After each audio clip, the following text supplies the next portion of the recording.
London, May 1802. A child's birth should be a moment of joy, not misery. The words cut through the busy hum of chatter in the dress shop, reaching the young woman in the adjacent fitting room.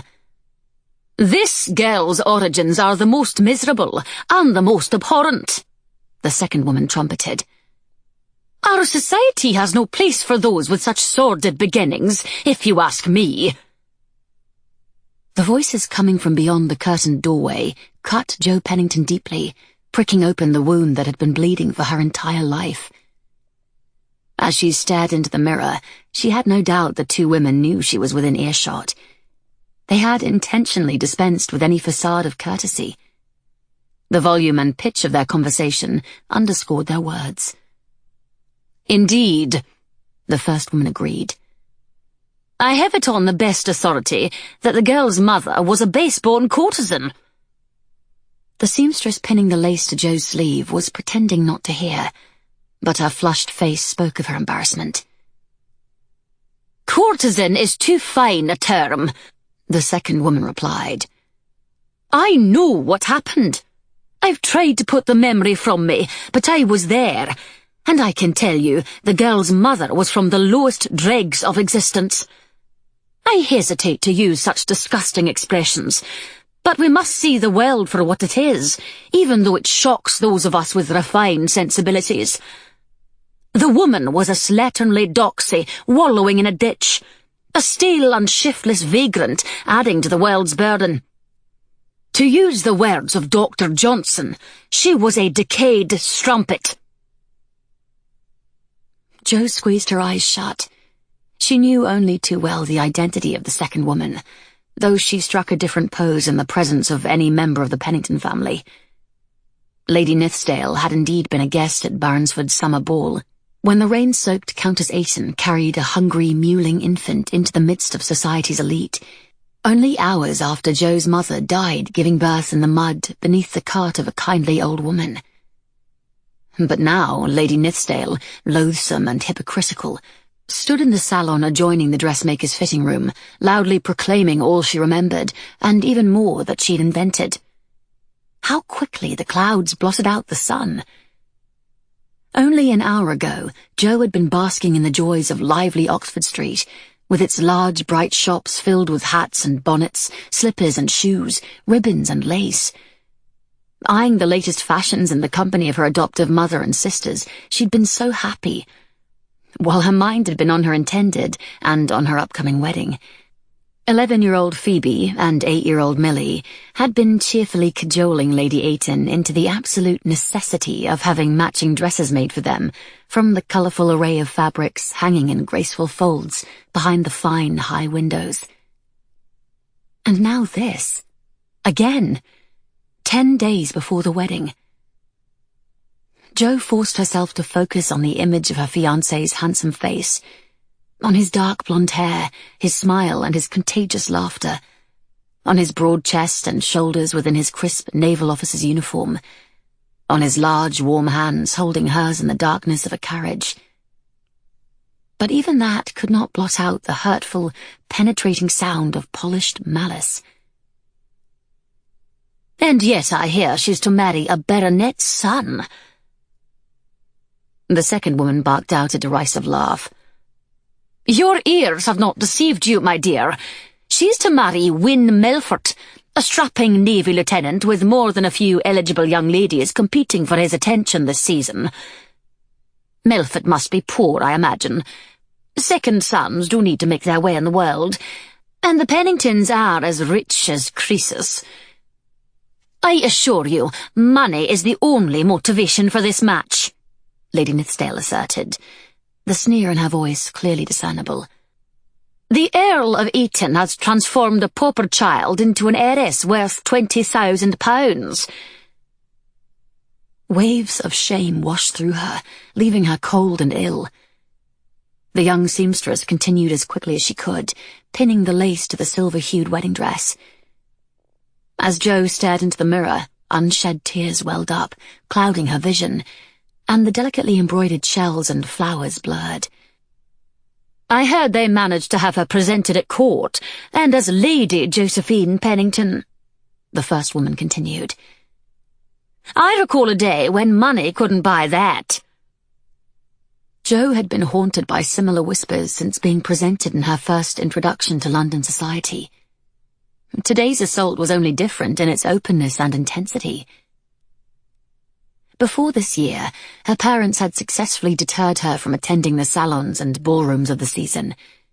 Knowing that her obscure parentage would surely be a topic for the gossip-mongers of London, they'd never wanted to expose Jo to society's cruelty. Year after year, they'd persuaded her to stay at their estate in Hertfordshire or at Baronsford, the family home in the Scottish borders.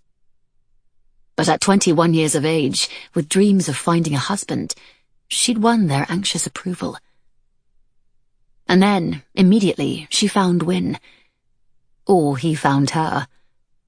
Perhaps his initial attraction to her had been her dowry, but immediate sparks had flamed between them. She knew they both felt it. Within a month, Jo realized her weak-kneed reaction to the young naval officer was only partly due to his good looks and the intense blue eyes. Their minds were in harmony, their trust complete. The ability to bare their souls, reveal the long-buried aches, and celebrate the victories joined their hearts as one. And then there was his protectiveness. The memory of their walk in Kensington Gardens this past Saturday came back to her. They'd been watching the military bands when Jo became aware of the feminine whispers.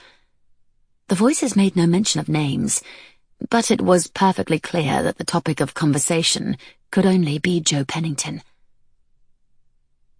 Recognizing her discomfort, Wynne had grown angry. Hints and vague innuendo and subsequent denial notwithstanding, he'd been ready to call out one of the husbands. During the few weeks of their engagement, she'd become more aware of his growing frustration. He was willing to confront and challenge anyone in defense of her honor. But she couldn't allow it. It was not in Jo's nature to let him make a scene. Idle talk, she told herself over and over. It would go away. The gossips would find a new target. She didn't need any additional notice. And she'd rather die than have anything happen to him. "Of course. What else should one expect of the Penningtons?" Lady Nithsdale scoffed. "The Earl and his wife are no strangers to scandal. That family is quite fortunate that anyone in polite society recognizes them at all. You've surely heard the shocking tales of their first marriages. Tell me." As the vile woman proceeded to expound on the Penningtons' family history, Jo's lip quivered. The pain cutting through her was sharper than anything the previous comments had inflicted. The lifetime of love and kindness she'd received at the hands of her parents, the affection she felt for her 4 brothers and sisters, as well as the extended family, made her wish she had the strength to tear down those curtains and claw the faces of the 2 women on the other side. Her chin sank to her chest. Why couldn't they just go away? "I'm not feeling well, I'm afraid," Jo said to the seamstress. "Pray, help me out of this and into my dress again." "But, mistress, the modiste wishes to see you in it." "I'll come back in a day or 2 to finish the fitting," Jo told her, retrieving a coin from her reticule and putting it into the young woman's hand. A few moments later, she slipped through the curtained doorway. Refusing to look in the direction of Lady Nithsdale and her confidant, Jo could not escape hearing the snickers of the 2 women as she fled. "Why, there she goes, Lady Josephine." She didn't slow down as she passed a clutch of seamstresses standing around a bolt of scarlet silk, and went out into the front room of the shop. Since childhood, Jo had been taught that life was hard enough, and that there was no place in it for such malevolence. But these women had grown up in a different school. Lady Nithsdale and her lot had no souls. "What's wrong, sweetheart?" Jo looked up at her mother waiting in the front of the shop with her 2 younger sisters. She'd promised to show them the dress once the lace was pinned to the sleeves. "Where's the dress?" Lady Ayton didn't wait for an answer. "Something has happened to upset you." "Nothing has happened," Jo lied. "I think the pastries we ate aren't sitting well. Pray, let's go home and come back another day." Millicent's gaze moved to the doorway into the salon. Jo thought for a moment she'd need to stop her from going in and demanding to know what happened and who was responsible. "Please, Mother, I'd like to go now." "As you wish." Lady Ayton acquiesced, but her dark frown reflected her true feelings as they left the shop. Her family, and now Wynne, wanted to protect her, but Jo couldn't bear the humiliation of a public confrontation. There could be no victory. She couldn't change the circumstances of her birth. Settling into the carriage, Jo took a few steadying breaths to calm herself. All the gossip amounted to nothing, she told herself for the 1000th time. The past didn't matter. Wynne had chosen her. He'd asked for her hand in marriage, knowing full well of her parentage. Her future with him didn't need to include the likes of Lady Nithsdale. She closed her eyes and tried to think only of him. Of their future together, away from London's ton. Phoebe and Millie's chatter was a welcome distraction, and it served to keep Lady Ayton from asking any more questions on their way back home. By the time their carriage rolled to a stop in front of the mansion facing Hanover Square, Jo had buried the incident at the dress shop deep with all the others. A footman in gold-trimmed livery greeted them as he opened the door. Another servant escorted them up the wide marble steps to the front door. Inside the mansion's entrance hall, Jo stopped to remove her gloves and hat, and her gaze was drawn to the semicircular alcove at the far end of the hall, where she could hear men's voices. "Hugh is back!" Phoebe shouted gleefully, running in that direction with Millie on her heels. Jo smiled at their mother, feeling the same exuberance as the two younger ones over the arrival of their brother.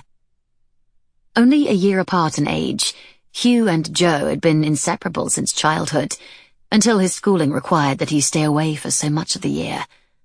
And now he was serving as a cavalry officer for the king. "I'm happy to see your upset stomach is already improving," her mother smiled, heading toward the open set of doors. Before Jo could follow, an elderly footman approached with a letter. "While you were out, milady, Lieutenant Melfort left this for you." "Did he say anything?" she asked. "Only that he was sorry you weren't at home to receive him." "Thank you," she said, breaking the seal. She wanted to see Hugh, but Wynne was not one to write her letters. She wondered if this had anything to do with this coming Thursday. His parents and brother were to join them for dinner. She paused at the entrance to the alcove. The letter was brief. The lines danced before her eyes. But certain words and phrases came into a sharp focus. Wedding arrangements. "I foresee a life of misery for both of us. We must break off our engagement entirely. Ever your servant." No. The room tilted. Her body became numb as she reread the words in a rush of denial. Wynne's face appeared in her mind. The moments they spent together were lies. His affection, his declaration of love, all lies. Jo's dream of her future vanished like a drop of rain on parched ground. As her tears stained the letter, a strong hand took hold of hers, steadying her. Looking up through a blur, she recognized her brother Hugh's worried face. To the east, above London's steeples and rooftops, the sky glowed blood-red, denying any promise of the sun's appearance. The green meadows and woods of the park remained vague, indistinct, reluctant to emerge into the murky dawn light. Nothing stirred, not even the low-hanging cloud obscuring the Serpentine. Hyde Park was quiet at this hour. Deadly quiet. The stock of the dueling pistol felt smooth and cool in Wynne Melfort's hand.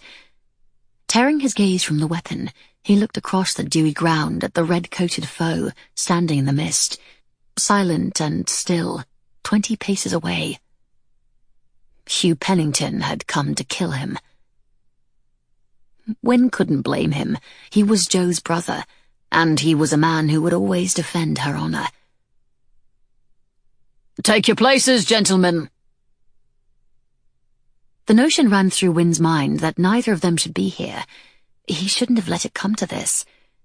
But how else could he have made her understand? His orders had arrived yesterday. His ship was leaving for Newfoundland.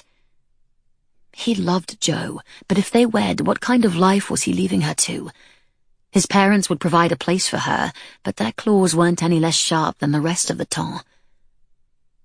Wynne couldn't marry her because he couldn't protect her. "When I drop my handkerchief—" Too late for that now, he thought. Honor. Jo's honor was at stake, and Wynne knew what he had to do. When the handkerchief fluttered to the ground, the two men raised their pistols. In the distance he heard the bell tolling in the tower above St. George's Chapel. Wynne shifted his aim, and the muzzle of Hugh Pennington's pistol flashed in the morning mist. The readers of the Tittle-Tattle Review, scouring the rag for gossip, found confirmation of what was already common knowledge in London. The third entry referred to the duel between Hugh Pennington and Wynne Melfort. "It has come to our attention that on Saturday last, two well-known gentlemen faced each other with pistols in the misty dawn light beneath the tall and ancient elms in the northern environs of Hyde Park. Captain H.P. shot Lieutenant W.M. over a matter of family honor. W.M. was carried from the field. At the time of publication, it is unknown whether the wounded gentleman would survive the night." Chapter 1. Western Aberdeen, the Scottish Highlands, April 1818. With the mid-morning sun warm on his back, Wynne Melfort nudged his chestnut steed to a canter, following the grassy cart path along the banks of the River Don. He breathed deeply, filling his lungs with the strange coconut scent of the brilliantly yellow gorse, as his gaze was drawn along the sparkling waters to the crystal blue backdrop of the round-shouldered Grampians to the west. "Fine day to be out," he said aloud, expecting no answer from his horse. When Wynne cashiered out of the Royal Navy 2 years ago, he and his friend Dermot McKendry, who'd served as surgeon on his ships for almost a decade, had turned their steps toward this idyllic place in the Highlands. The majestic mountains and the mysterious lochs and the stretches of untamed coastline couldn't have been more different from the wide-open sea or the lush green islands of the West Indies, or the crowded bustle of London and the West End. No place he'd ever been matched the beauty of the Highlands. Not a mile along the river, Wynne turned his mount northward and rode up the rising tract through the newly tilled fields and stone-pocked grazing lands. Before long, the grey tower of the former Clover Abbey came into sight. Now known only as the Abbey, the vast estate, with its farms and forests, mill and fish ponds, belonged for centuries to Dermot's family, but the place had become the property of the Crown during the troubled times of Bonnie Prince Charlie. The McKendrys had a penchant for choosing the noble and often losing side of things. The Abbey had offered the perfect situation for the two men. The good doctor, having inherited the wrecked estate, wanted to rebuild it and start a hospital, a licensed private asylum for those suffering from mental disorders caused by injury or disease. Prior to his years sailing with Wynne, Dermot had worked in an asylum in Edinburgh. Whatever he'd experienced there, it had been enough to drive the man to do this. To try to improve on treatment he found greatly flawed. For himself, Wynne wanted a place to settle, so he put up his money in return for a portion of the estate lands. Now that his son had joined him here, his investment was even more important. Years from now, when he was gone, the tower house he was rebuilding and the land around it would provide a legacy. A home that Andrew Cuffy Melfort could call his own, with obligations to no man. It was a sound partnership. Dermot served as director of the hospital, handling the medical side of things. Wynne served as governor, managing the business affairs. Passing the fields that Dermot's aging uncle, known to all as the Squire, had designed as his golfing links, he soon reached the house. As he rode by the courtyard formed by two wings extending out from the main section of the building, he saw a number of patients and handlers taking advantage of the sun. The ground floor of a north annex, built by the army as a barracks during the campaigns to subdue the Highlands, now served as the ward for patients they were already treating. Dismounting by the stables, Wynne turned at the sound of a shout coming from the direction of the kitchen gardens. "Captain!" He shielded his eyes as he looked toward the voice. With his bald head shining, Hamish was stomping toward him, hauling a scowling 10-year-old boy along by the collar. This certainly didn't bode well, Wynne thought, peering at his son's face as the two approached. Cuffy was sporting a welt over one eye, a bloodied nose, a swollen lower lip, and a torn shirt beneath his waistcoat and dirt-stained russet jacket. Another fight. The lad had only been in Scotland for a month, and this was his fourth skirmish. Cuffy was living up to the warning his Jamaican grandmother sent when she'd written that she could no longer keep him. Wynne knew nothing about raising a child, but he'd enlisted the aid of others to assist him. Cameron, the purser on his ship and now the bookkeeper at the Abbey, was to begin teaching the lad what he'd be learning in school. Hamish, lead man on the farms, was to instruct the boy about the practical side of managing the land, an education invaluable for a future landowner. As post-captain in the Royal Navy, Wynne had commanded a number of vessels and hundreds of men during his career. Lads younger than his son served aboard ship, and they all needed time to adjust to the life. He admired the 10-year-old's independent spirit, but Cuffy was beginning to worry him. Wynne handed the reins to a stable hand as the two drew near. "He's done it this time, Captain," the farm manager huffed. "This scoundrel of yours." Hamish was known both for his patience and his stoical acceptance of the trials of farming in the Highlands. Whatever Cuffy had done now, it clearly had been enough to push the Highlander beyond his limits. "What have you done, lad?" Wynne asked. Thin but strong, with a ramrod straight back, his son gazed steadily at the ground in front of him, his curly, collar-length brown hair falling partially across his battered face. He never looked Wynne in the eye or spoke to him, acts of rebellion, he supposed. But the boy would eventually come around. He had to. "I'll tell you, Captain," Hamish snapped, not waiting. "This loon of yours has turned the pigs out in the kitchen gardens." Pigs in the garden? That was a first. He doubted the pigs did this damage to his face. "Explain yourself," he ordered. Cuffy's chin lifted and his deep brown eyes stared off at the mountains. He showed no hint of fear, and certainly no suggestion of responding. "I told the young miscreant to oversee the feeding of the pigs while I got ready for us to go out to the West Farms. Next thing I knew, the porkers are running amok, the house is in an uproar, and cook is rampaging, about wild as I've ever seen her. Threatened to put your son out for the fairies." "How did he get the bruises on his face?" "A fight, Captain." Hamish shook his head. "By the time we got the pigs back in their pens, we heard squalling so loud I thought they'd been near. The demon washerwoman herself was carrying off a bairn. Turned out your lad was giving 3 of the farm lads a beating." Looking at the injuries, Wynne wondered how bad the others must look. "And 2 of them bigger than this one," the Highlander asserted.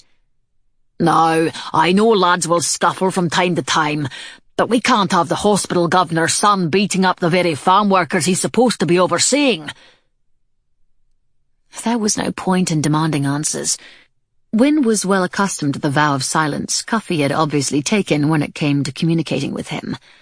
Over the past month, Wynne had taken care of disciplining the boy himself, but perhaps the chores he'd been assigning were not tough enough. "I'll leave the issue of punishment for this infraction to you, Hamish." Cuffy's face turned a shade darker, but he refused to look at Wynne.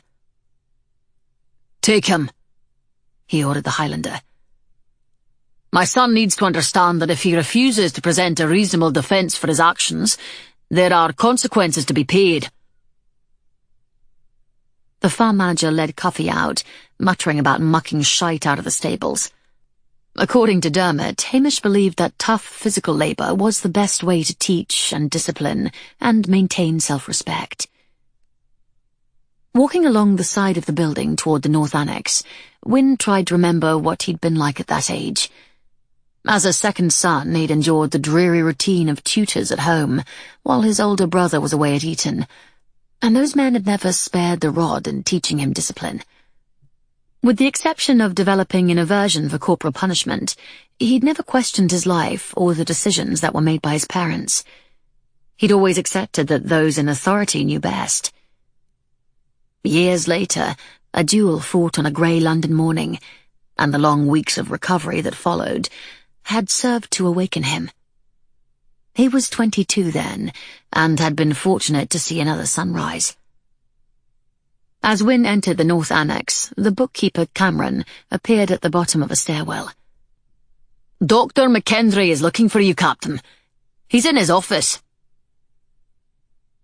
Telling the former purser that Cuffy would likely be absent from his afternoon lessons, Wynne ascended the stairs. He walked past his own office, an oasis of order and calm, and entered Dermot's chaotic workplace. Regardless of the constant nagging of the housekeeper during the weekly cleaning, every surface of the spacious room was covered with papers and folders, and the floor was little better.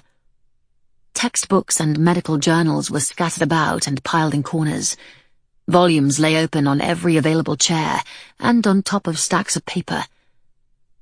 Each man had his own method of managing his affairs, and neither interfered with the ways of the other, though Wynne was often sorely tempted by the sight of Dermot's mess. Standing at a tall desk by a window, the doctor was inscribing notes in an open ledger. He turned around and tossed the pen on top of the book when he heard Wynne enter. "You're back," he smiled, satisfaction evident on his face. "The most extraordinary circumstances have developed with our new patient." "Charles Barton?" Wynne asked. "A change in his condition already? Come and see for yourself." Dermot came around his desk. 10 days ago, Charles Barton, 56 years of age, arrived at the Abbey emaciated and unresponsive, delivered for permanent care by his aging mother, a local landowner. Her son, Mrs. Barton explained, had arrived home at Tilmorey Castle in this condition after sustaining a head injury during an explosion aboard some merchant ship months earlier. Though the old woman had provided generous financial support to make certain her son would be well cared for in his final days, Dermot believed that Barton's demise was not imminent. "I heard an uproar of some kind coming from the direction of the gardens," the doctor said, as they started down the stairs to the hospital ward. Wynne nodded. "I understand the pigs had some extra greens in their diet, thanks to Cuffy." The men exchanged a look. Nothing more needed to be said. Wynne's struggles with new parenthood weren't lost on Dermot. "Well, I'm certain Hamish will have everything back on an even keel in no time." "I hope so," Wynne replied. "I took your aunt's recommendation and stopped down at the village and spoke to the vicar about providing Cuffy with some religious instruction. It was agreed that an hour a week would— You should have asked Blaine McKendry about golfing instruction instead." Dermot shook his head. "I happen to know that old heathen can teach Cuffy more about niblicks and longnoses than he can about psalms and beatitudes." Regardless of the weather, the squire and his brother the vicar met every day to chase their golf balls across the fields. The two men entered the nearly empty ward. Wynne had seen many of the patients outside. At the far end of the long and spacious room, two handlers were settling Stevenson, the only unpredictable patient in the hospital. Still in his 20s, the former dock worker from Aberdeen had been diagnosed with furious mania. Highly disturbed, he had occasional bouts of violence, and any irritation could upset him. Even now, he was upbraiding the handlers with loud obscenities and clutching his tam protectively to his chest. Wynne knew it took a special temperament and character to treat lunatics. Dermot would not allow the use of shackles, though they were commonly used elsewhere, and only Stevenson was restrained at night. The doctor believed attempts should be made to cure these men, and short of that, at least allowed to live decently. Charles Barton, their newest patient, was sitting by a sunny window halfway down the room, with his secretary's desk on his lap. Thin fingers moved a pencil lightly over paper. "He's conscious," Wynne exclaimed. "More or less," the doctor said. "He has yet to speak a word." The two men crossed the ward to the window, but Barton didn't look up or acknowledge their presence. The man's greying curls were bound in a head wrapping, and his pale, sunken cheeks sported a thick beard. "His mother made no mention of it, but we've discovered that Mr. Barton is an accomplished artist," Dermot told him. "But the fascinating thing is that he likes to draw the same face, the same young woman, over and over." The old man's eyes were fixed on a sheet of paper, his fingers becoming more insistent as he finished with a drawing and reached for a clean sheet. "I'd like to know the subject of this man's obsession." Dermot handed the recently drawn sheet to his friend. "It might help with the patient's recovery." Wynne gazed at the drawing in his hands. He'd seen those dark curls before in 1,000 dreams. He'd seen them swept up, and he'd seen them falling gracefully over those slender shoulders. He'd seen those eyes, so precisely angled above the high cheekbones, the delicate nose, the set of the mouth, those lips. Recognition struck him like a bolt of lightning. He felt the blood drain from his face. It can't be, he thought, alarm and hope battling for dominance. Wynne picked up another sketch, and then another. He stared at each one in turn, all the same woman. There was no question. It was only yesterday, the first time they met. The flushed faces of dancers in their gowns of gold and blue and green, and their evening suits of black and uniforms of red and blue. Around him, his fellow officers were joking and pointing out prospective brides and conquests. And then he saw her. They'd never been introduced, but he knew her by name. She was unlike so many of the young women being presented at court for the first time, who fought for every glimmer of attention. Even now, standing by the punch bowl, she had a quiet reserve that hinted at sadness. He wondered if she was affected by stories that were beginning to circulate. He didn't put any stock in gossip, but the talk of her origins was spreading like flames in a dry August meadow. Groups of partygoers milled about, and several young women halted beside her. Wynne knew the moment something was said. The warm blush drained from her pretty face, and her back stiffened. Suddenly she was off, darting through the crowd with the deftness of a bird in flight, until she disappeared through the doors opening onto the terrace. What possessed him to go, he'd asked himself so many times. He only knew she was upset, she was alone, and he went after her. Wynne began to speak, but the words were too slow to keep up with his drumming heart and his racing mind. "The woman in these drawings is Josephine Pennington." Chapter 2. Baronsford, the Scottish borders, May, 1818. The drowsy infant's contented sigh caressed Jo's heart like a summer breeze. Holding her niece on her lap, she gazed at the long lashes and the round cheeks and pursed red lips.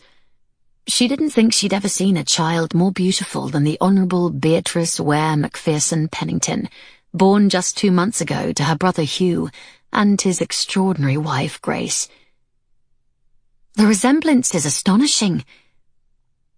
Jo tore her gaze from the angelic bairn and watched her sister-in-law peruse the portfolio of sketches that had arrived only yesterday from a private asylum in the Highlands. "These must be drawings of you at a younger age," Grace asserted, holding one of the pages up to Jo's face. Relief rushed through her. Her sister-in-law confirmed what she too had seen. The image definitely bore a close resemblance to her.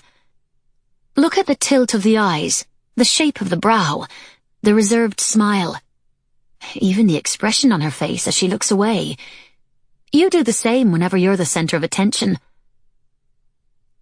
Everything Grace said was true. Upon opening the parcel, Jo had been dumbfounded. She couldn't recollect when these sketches might have been done of her, but she'd quickly noticed the differences. The loose curls that draped over the woman's shoulders, the dated style of her dress, long before Jo's own time.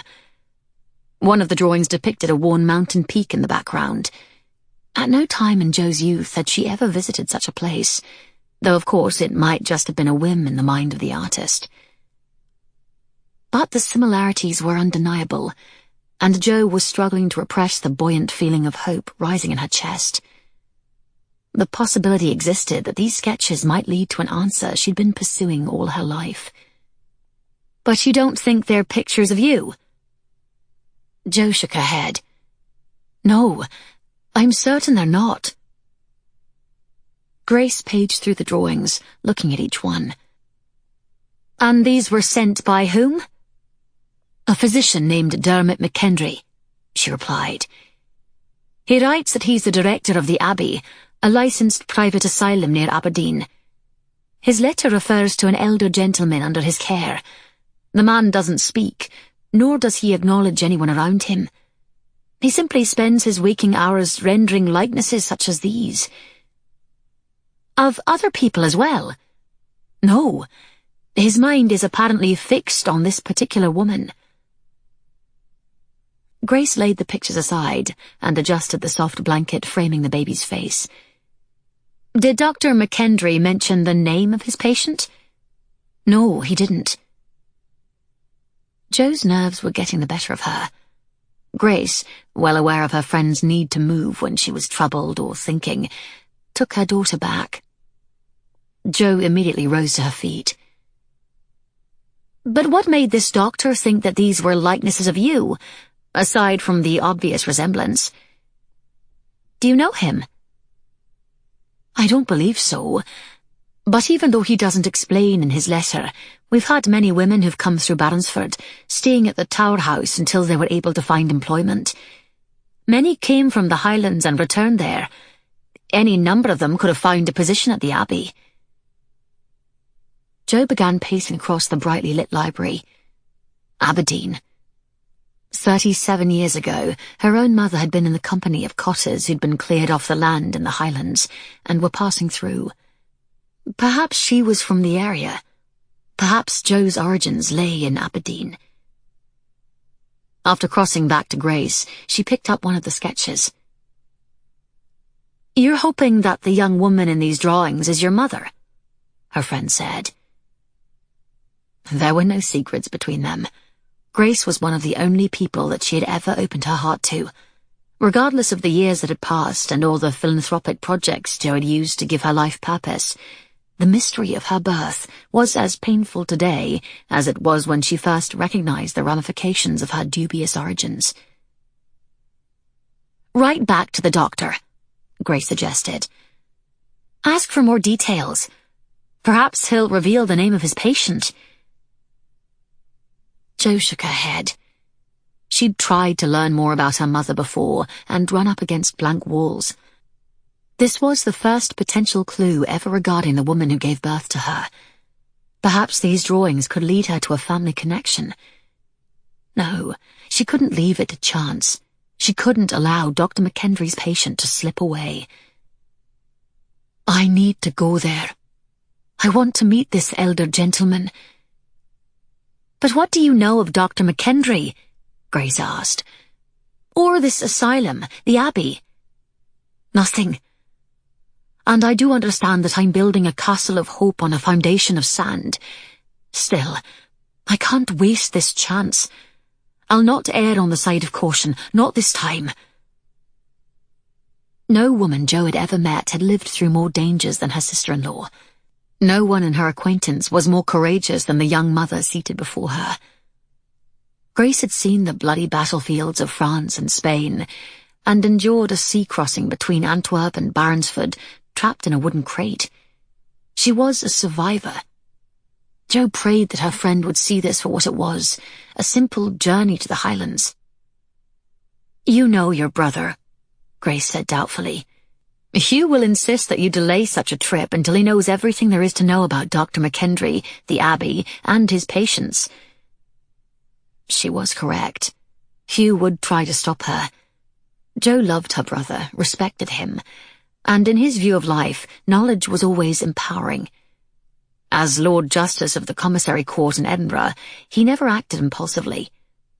Add to that the protectiveness he felt for her, and she knew he would make this trip impossible. Jo recognized she'd created a dilemma for her friend by telling Grace her intentions. She didn't want to drive a wedge into the bond of trust between husband and wife. In Sutherland, a few days' ride north of Aberdeen, their younger brother and his wife were expecting their first child. Jo had planned to go and help them. She'd simply stop in at this asylum en route. Hugh knows I'm going north to see Gregory and Freya at Torresprey, she said, taking a seat beside Grace. I'm leaving a bit earlier, and I'll be perfectly safe. I'll be travelling with a maid and a driver and a footman. You promised Phoebe that you'd wait until she arrives from Hertfordshire before travelling north. She's planning on coming with you. My sister is unreliable when it comes to her plans. Any day now I expect a letter from her containing a long list of excuses of why she is delayed. She might not get here until that babe is walking. With secret dreams of being a writer, Phoebe lived in a world of her own. The realities of ordered schedules and family obligations held little importance. Aberdeen is on the way to Sutherland, Jo said. My stop at the Abbey will be brief. I still think you should tell Hugh about the letter and the sketches, Grace insisted. And your intended visit to this asylum. You can tell him, Jo told her. But wait until I am already on the road. Chapter 3. With each Thursday market, the sleepy Highland village of Rainford came alive, drawing cotters and tradesmen and vendors from the entire region. The market was especially busy this time of year, with the agents of coastal merchants crisscrossing the Highlands to buy newly shorn wool. So when the squire mentioned he'd seen Cuffy traipsing across the fields toward the village, Wynne told himself that he shouldn't have been surprised. Market day certainly offered more to interest a boy than Cameron's lessons and his long columns of sums. Still, as he rode toward the village, he reminded himself that he had a responsibility to keep his son on the right path. But doing it was becoming more difficult all the time. Nearly 2 months had passed since Cuffy's arrival, and a single week didn't pass now without some complaint about him from Hamish or Cameron. The lad was becoming quite proficient at dodging his lessons. He simply didn't show up, disappearing during the hours designated for instruction. It was the same for his time with the vicar. Whatever admiration Wynne had once had for his spirited nature, that feeling had gradually dwindled to discontent and annoyance. But whatever complaints the others voiced, they paled in comparison with his own disappointment regarding their father and son relationship, or rather their lack of it. Wynne continued to be a blank space in his son's world. Cuffy didn't speak to him, not to complain or to engage in the most mundane conversation. He could draw no response of any kind from him. No reaction to praise or to discipline, no acknowledgement whatsoever that he even existed. The 10-year-old ignored him entirely, and that was more irritating than he would ever have imagined. A cart approached from the direction of the village, the piles of wool fleece it had delivered to the market, replaced by supplies for the Abbey's kitchen. One exchanged a few words of greeting with the driver and his young helper. The lad was about the same age as Cuffy. Seeing the boy opened another door of worry. Since arriving from Jamaica, his son had made no friends at all, as far as he could tell. Cuffy's mother was of African descent, and Wynne had made certain everyone knew the lad was his son and heir. This hadn't helped him make friends with the younger farmhands, to be sure. He fully intended him to grow up as a gentleman, and his name and wealth made Cuffy the superior of anyone his own age within miles of the Abbey. To remedy this, the vicar had made numerous attempts to introduce him to other boys of his rank in the area. Cuffy hadn't shown up. He was a loner, an outsider, an elusive spirit who preferred to retreat rather than try to accept his new role in this society. As Wynne rode along the river toward the stone bridge leading into the village, he realized he was not only thinking of Cuffy. 2 people matched that description. His son was one, and Jo Pennington was the other. Her letter to Dermot had arrived yesterday. Jo was expected to reach the Abbey tomorrow or the next day. Wynne tried to turn his mind to the hills, to the lowering grey sky, to the passing folk who demonstrated the liveliness of fairgoers. But it wasn't working. She was on his mind. He owed her, even after all this time. If a connection existed between Jo and Charles Barton, she had the right to know. He wanted her to know. Dermot had been excited about Wynne's suggestion of sending off the drawings. It could be of immense help to his patient if Lady Josephine were indeed the woman depicted in them. And he'd asked no questions when Wynne told him it was necessary that he remain anonymous and even absent himself during her visit. Each man respected the judgment and privacy of the other. While she was here, he would go to Dundee. The patient had showed no further improvement. The elderly gentleman still could not care for himself. Barton had yet to speak a word or show an understanding of anything being said to him. Nonetheless, day after day, as long as he was in possession of pencil and paper, he drew. And the sketches were all the same. They were a depiction of Jo Pennington or someone who looked eerily similar to her. When Wynne first saw Barton's drawings, years had folded in on themselves like a paper trouble-wit puzzle, forming and reforming memories in the blink of a moment. Even though he'd spent the years after their broken engagement sailing the seas and fighting the French and the Americans, he still knew a great deal about Jo and the life she'd led. She never married, instead devoting her time to a number of benevolent causes, even starting a facility that housed destitute women and their children. Wynne's older brother and his wife had purchased an estate in the borders, only a short distance from Baronsford. The Penningtons were frequently mentioned in his sister-in-law's letters. He didn't know the nature of Charles Barton's relationship with Jo. Friend, lover, fellow philanthropist. Of course, the possibility existed that Wynne was seeing something that wasn't there at all. Perhaps the woman in the drawings wasn't even Jo. Still, vividly recalling the agony caused by the mystery of her origins, he had no choice but to give her the opportunity to pursue this if she chose. Obligation weighed on him, and informing Jo about Barton might lift the burden he'd been carrying. As Wynne crossed the bridge, shouts of vendors hawking their wares reached him from the open area around the market cross, and some pipers were striking up a fanciful Highland tune. Deciding to search out Cuffy on foot, he dismounted and left his horse with a tanner's boy by the edge of the river, and started into the village, passing a pair of housewives sitting out on stools in front of an open door. The smell of sweet oat bread and honey cakes hung in the air. Rainford and the Abbey wouldn't be places to hold much interest for someone of Jo Pennington's station. He assumed she'd spend no more than a day, see Barton, and then move on. He'd already spoken to Dermot's aunt about looking after Cuffy while he was away, but he hadn't yet mentioned it to his son. As if his presence or absence would make any difference at all. The squire's wife was one of the only people at the Abbey his son had not alienated, and Cuffy spoke to her with the note of deference she was entitled to. Mrs. McKendry, small and round and maternal by nature, was close in age to the lad's Jamaican grandmother, and Wynne wondered if some similarity between the two women had struck a chord in Cuffy.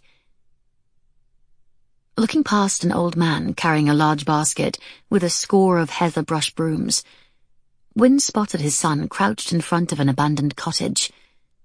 Beyond him, a row of fishmongers had planks laid out with large salmon on display. Cuffy had 4 brown trout lined up on a coarse bag on the ground. A stab of annoyance immediately gave way to worry. Fishing was not against the law, but if he had success at this endeavour, what was to stop him from trapping pheasant or duck or brown hare to sell next? He could easily find himself in trouble if someone didn't know he'd gotten the game from Abbey grounds. The assumption might be made that he'd poached them, and the difference in his skin colour from the pale and ruddy faces of the native Highlanders wouldn't help him. Any remaining confidence Wynne had in the lad's ability to stay out of trouble and to adjust to his new life slipped away. There was nothing he hadn't provided: food, shelter, education, and a great deal of freedom to do as he wished. Last week he'd selected the best horse in the stables for Cuffy when he appeared to show an interest in riding. His son wanted for nothing, and yet here he was, selling fish at a market. A woman approached Cuffy with 3 little ones clinging to her skirts. She glanced over at the line of fishermen and exchanged a few words with the boy. Taking pity on him, Wynne thought. One of the brown trout went into the basket she was carrying, but before the coin could change hands, Wynne intervened. Snatching the money, he gave it back to her. "The lad is not selling them," he said sharply. "They're free. In fact, you can take the rest too, if you can use them." Cuffy's expression hardened, but he said nothing, refusing to acknowledge Wynne's presence. "See here, I don't know what business it is of yours. This wee fellow has every right to earn his—" She stopped abruptly when she looked into Wynne's face. Wisely, she said nothing more, but sent Cuffy a look of commiseration. Gathering up the remainder of the trout, she quickly scurried off in the direction of the market cross, with her children in her wake. Wynne believed he was a reasonable man. As a captain in the Navy, he'd prided himself on issuing rational commands, even in the midst of the strongest gale or the fiercest battle. Non-compliance wasn't an option. He expected others to carry out his orders, whether it was on board his ship before or at the Abbey now. He didn't know how he'd managed to let slip all the rules he lived by in dealing with his son. "We need to talk. Come with me." The words had not left his mouth when Cuffy started walking away from him. Wynne caught hold of his arm. "Don't make this worse." The 10-year-old was strong and quick. Tearing his arm free, he started to run, but Wynne reached out and caught him again, this time grabbing the shoulder of his jacket. "I'm giving you the opportunity of addressing this with me in private," he warned. "You and I need to talk about what you've done, and you'll tell me, using your words, why you felt the need to sell those fish. What is it that you don't have?" Wynne might as well have been talking to those trout. Cuffy's sole interest was to pull himself free. They were beginning to draw the attention of others, so he took a firm hold of his son's arm and started toward the tanner's, where he'd left his horse. "I know what you're doing," he said as they walked. "You're trying to make money for your escape. You think you can buy your passage back to Jamaica." A brief pause in the struggle was a sign that he'd hit the mark, though Wynne didn't need any confirmation. He already knew. He wasn't about to stand by and see the boy getting battered week after week and not learn the reason. A few questions of the right people, some help from Hamish, and a clear pattern emerged. "Every fight you've been in since you arrived has been over money, Last month, you let the pigs into the kitchen gardens because those farm lads have made a wager with you to do it. Afterwards they reneged, so you fought them. Am I right?" His son stopped, and Wynne knew he was right on target. "Listen to me. Regardless of how much money you lay your hands on, you can't go back. Your home is here. Your place is with your only living parent, me." The boy tore his arm free, but didn't try to run. "Talk to me," Wynne ordered. Cuffy backed away suddenly, stumbling into the road just as a carriage came out of the village. The two lead horses in the team reared up as the driver reined them in sharply. The confused sound of horses and shouts mingled with the scream of a woman nearby as Cuffy fell backwards. Wynne sprang after him, grabbing his jacket and hauling him to safety as the horses plunged forward, carrying the carriage past them before stopping. A woman was peering back at them with concern through the small window at the rear of the carriage. Her dark eyes met his with recognition. Wynne felt a kick deep in his gut. They were face to face. Jo Pennington had arrived a day early. Their time together had lasted only a few months. Her family believed Jo's suffering had subsided after a short while, but it never had. After the duel, regret over the loss of Wynne's affections cast an impenetrable cloud over the remaining days of her youth. Occasional suitors presented themselves, but she allowed none of them within the circle of her affection or trust. No one she met could compare with the young naval officer as he remained in her memory. Another ball. Another stroll through the gauntlet of hushed whispers and embroidered tales. Another round of introductions to shallow young men and their hollow, well-rehearsed charm. Would-be suitors who didn't see her at all, but were well acquainted with her name and her dowry. Jo was quickly growing tired of the charade. She was exhausted by the gossip of the temps. Shame, disgrace, indignity, that was what they whispered. She didn't belong here. They pursued her to the refreshment table, she was certain of it. But when she heard the tasteless reference to her family and the titters, she'd had enough. She had to escape. Slipping through the crowd, she saw the open doors and made her way onto the dark balcony and the refuge it offered. The facade of composure she'd been maintaining since the start of the young season cracked and fell away. Tears coursed down her cheeks. She was shaking with anger and unhappiness and frustration. Her parents had warned her, and they were right. Her presentation at court and her coming out had been a mistake. Wallowing in misery, she heard a man's deep voice behind her. "Which hand?" She'd assumed she was alone. Panic and embarrassment overwhelmed her as she tried to wipe away the tears. "Pray, tell me which hand." He was persistent. The balcony was dark. She turned and saw the tall naval officer standing near the trellis. His face lay in shadow, and he was holding out his closed fists. "Have we been introduced?" "No, Lady Josephine, we haven't. But you can still tell me which hand." He was playing a game, and she went along. "The right." He turned his hand over and opened it. Empty. Jo glanced toward the doors to the ballroom. "I really must be getting back." "Which hand?" he asked again. His left hand was still extended. "The left," she said, trying to finish this foolishness. He opened the hand. It was empty. "I realize you're teasing me, sir, but I'm not in any mood for it. I need to return to my friends." "I'll give you one more chance. Which hand?" he asked, holding out only his right hand again. He was not giving up. "The right one," Jo said, smiling despite herself. "And this is my final answer." His fist slowly turned over and opened. A delicate red rosebud lay in his palm. For you. Later that night, Jo and Lieutenant Wynne Melfort were officially introduced. He was Captain Melfort now. Secretly, she'd followed his advancement and accomplishments in the ensuing years, combing through the war news for every mention of him.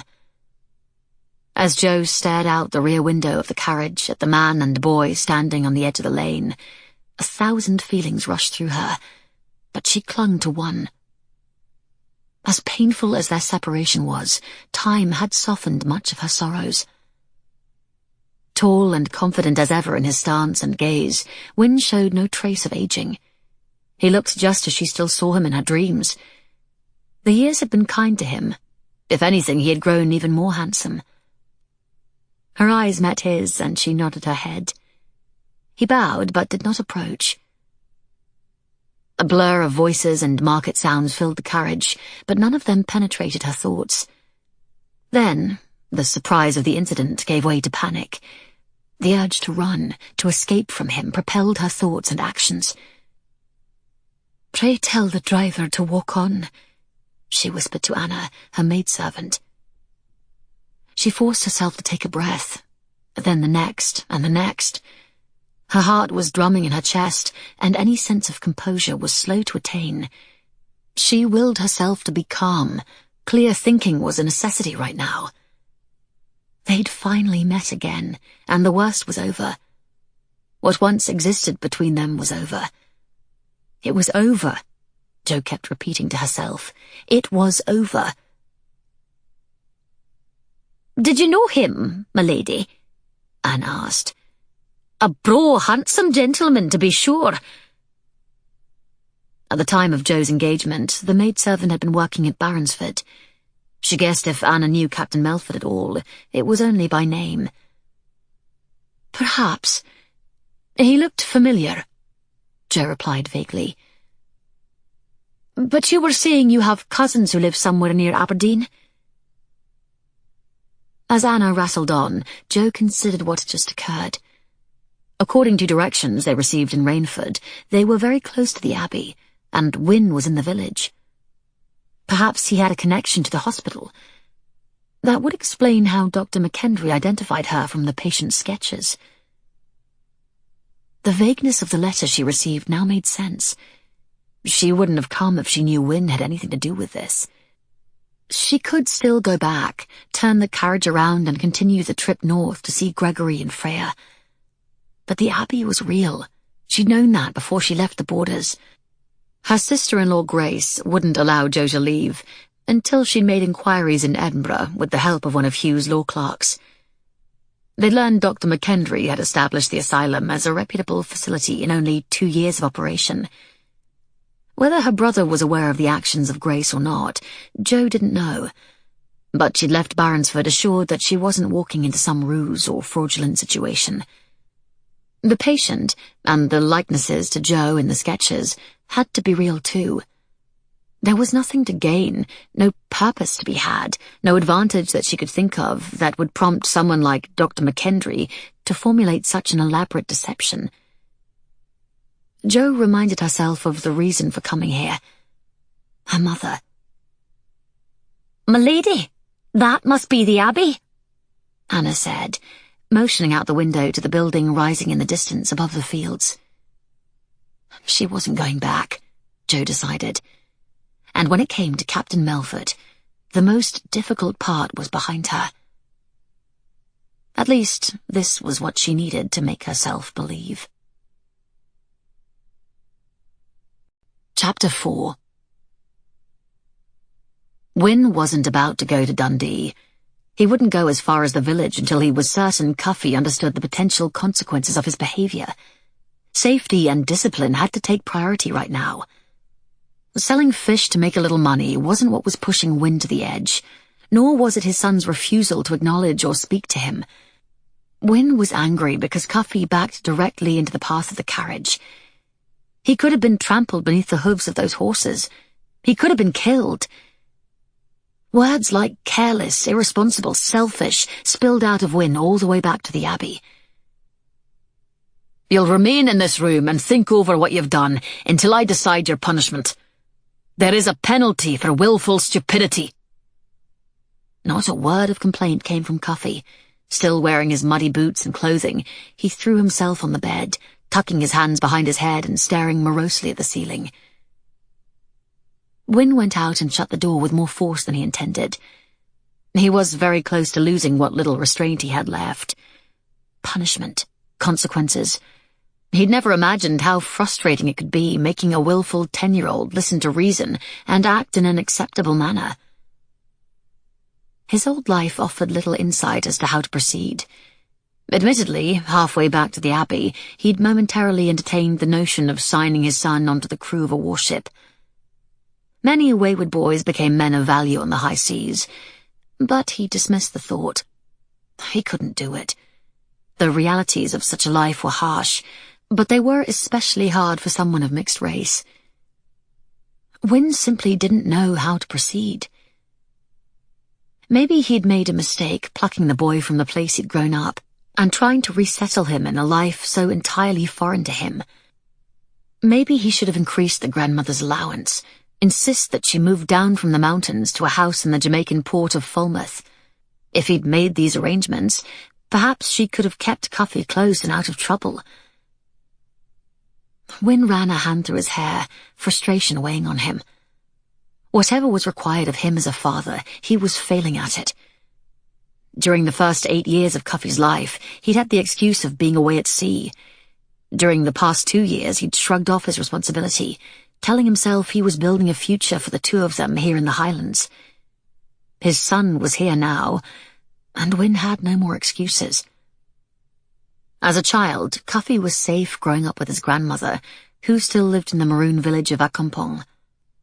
Protected by its isolation and the rugged cockpit country above Falmouth, he'd been away from the outbreaks of violence that broke out between the Maroons and the sugar plantation owners.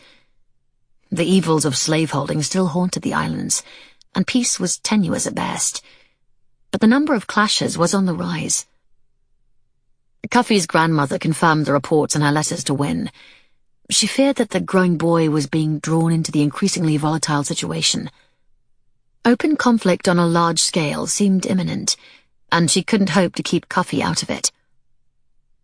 Wynne agreed. He admired the Maroons in their fight, but he didn't want his son involved. There had been no other viable option but to bring him here. "Excellent!" Dermot's voice from down the hall drew Wynne out of his thoughts. "You didn't go to Dundee after all."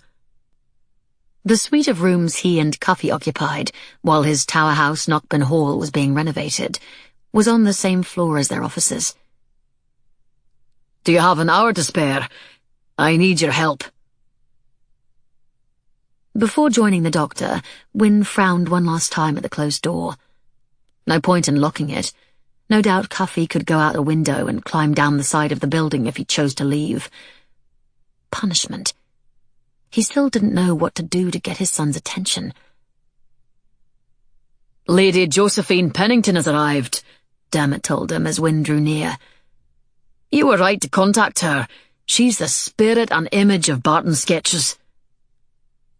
He already knew she was here, but her arrival, and whatever sentiment it evoked in him, was secondary to the problem he was facing with Cuffy. "She asked about you," Dermot told him. "She wanted to know the nature of your connection with the Abbey. You told her, I assume?" "I couldn't very well lie. I told her that you were the hospital's governor," Dermot replied. "I hope that causes no trouble for you." "It's fine," he said, resigned to the situation. Knowing he was here, Jo would assuredly not be lingering for any length of time. "Good, because I need your help." Wynne glanced back down the hallway toward his rooms. He needed to deal with his son, but that could wait for a bit. "Barton was awake drawing for much of the night, and was sleeping when she arrived," Dermot told him. "So I brought her over to the East Wing. She's taking refreshments with my aunt and uncle right now." Wynne imagined Mrs. McKendry and the squire would be pleased to be entertaining such company. People of distinction rarely visited the abbey. The doctor paused by the door to his office. "But to complicate matters somewhat, I received a note this morning from Mrs. Barton. She and Graham are visiting our patient today." Graham Barton had made more of an impression on Wynne than the mother. The surly uncle of Charles Barton had been running the estate at Tilmorey Castle for many years, and was clearly accustomed to making the important decisions. "And they're coming today? They're waiting downstairs while my attendants rouse Barton and prepare him to receive his visitors." "Have the Bartons and Lady Jo met?" Wynne asked, entertaining the idea that maybe the families were acquainted. "I thought I'd wait on that. I'd like them to meet in the ward itself, at Barton's bedside," the doctor told him. "The experience of unexpectedly seeing them all at once might shock him and possibly create a positive reaction in him. I was reading a paper about it that Dr. Ellis, down in West Yorkshire, wrote regarding—" As Dermot shared the details of the study, Wynne tried to imagine the Bartons' reaction to the patient's improvement. The last time the family had seen him was the day they brought him to the abbey. They thought his death was imminent. "Even if the meeting produces nothing," Dermot concluded, "I don't want to miss the opportunity." Several arguments came to mind opposing the doctor's enthusiasm, the most logical one being that Jo and the Bartons knew each other, and there would be nothing unexpected about this gathered group of people. Such knowledge of one another might also explain why the two parties arrived at the abbey on the same day. But Wynne remained silent on that score, not caring to cast a wet blanket on his friend's optimism. "I'll accompany Charles's family to the ward, but I need you, my friend, to go to the East Wing, drag Lady Josephine from the clutches of my aunt and uncle, and escort her to the patient's bedside." His immediate inclination to protest died before he voiced it. There could be no avoiding Jo. They'd seen each other. She'd asked about him, and she'd decided to stay and see the patient instead of leaving. Wynne already knew he'd regret it if she left, and they hadn't exchanged at least a few words. Their shared history was dead and buried, he told himself. He no longer carried in his heart the affection or the feeling of protectiveness that he once had. What remained now was accepting this opportunity to satisfy his curiosity about her character. He wanted to know how much Jo Pennington had changed, if at all. The squire and Mrs. McKendry glowed more like proud parents than uncle and aunt. Their enthusiasm for the hospital and its director illuminated every word that came from their mouths, and they were quite fond of Captain Melfort as well. Seated at a table in an antiquated oak-panelled drawing room, Jo sipped tea and listened to stories involving Wynne and Dr. McKendry during their days in the Navy. The tales went far beyond the reports and accolades she'd read about in the newspapers in the early days. The conversation turned from the past to the hospital and the estate. "The abbey would have gone to ruin if it weren't for their partnership," the squire asserted, spooning sweet apple butter onto another thick slice of warm oat bread. "With the exception of King George's construction of the North Annex to house his army during the Rising, no work was done on this place since my grandsire's day." From the little she'd seen of the massive structure, it appeared that a great deal of renovation was currently in progress. Our Dermot always knew what he wanted to do with the abbey. That is, making it into a fine hospital. Once his father was gone, Mrs. McKendry said. But he never could have done so well without the captain. "So right, darling," her husband agreed. "It was a blessing they both decided at the same time that they were done with their travelling the world." "True." The squire's wife nodded, pouring more tea for Jo. "And the captain, well, he needed to find a suitable home for Cuffy." "Cuffy?" Jo asked. "His son," Mrs. McKendry replied, sending a quick glance at her husband. His son. A pang of disappointment slid into her heart like a needle. She placed her cup and saucer gently on the table. Of course he'd married, she scolded herself. Time had taken her youthful bloom and left her a spinster. But not so for him. The passing years had not only improved his looks, they'd given him the opportunity to fill the pages of his life with happiness. The lad's mother, the squire started. He married her, his wife interrupted. Cuffy is the captain's son and heir. Jo's mind returned to the incident little more than an hour ago, when her carriage had made a sudden stop on the lane leading out of the village. A young, dark-skinned boy was standing beside Wynne, and she wondered now if this was the son they spoke of. The lad's mother died giving birth in the Indies, Mrs. McKendry confided in a low voice. Cuffy was raised by his Jamaican grandmother until just 2 months ago, with the captain paying for everything. She must have saved enough money, because suddenly she didn't know how to control him any longer. Perhaps it was because gossip had been the bane of her own existence. Jo bristled instinctively. She had no right to be hearing this. She was no more than a stranger to these people. The lad must get his wildness from his mother, for Captain Melfort is the most disciplined of gentlemen. How old did you say Cuffy was? Jo asked, interrupting her host. 10 years old. Before we lay blame on a mother who is no longer here to defend herself, or a grandmother who has raised him from infancy, I should say that wildness in a lad his age is fairly common. We needn't attribute it to the nature of a parent, especially one none of us have met, Jo asserted firmly. You said Cuffy has only been here for a mere 2 months. Now imagine how anyone would struggle to adjust to completely new social expectations. And he's so young. Everything he knew, all of his previous routines, replaced by customs and courtesies that we see as natural, but are actually only natural to us.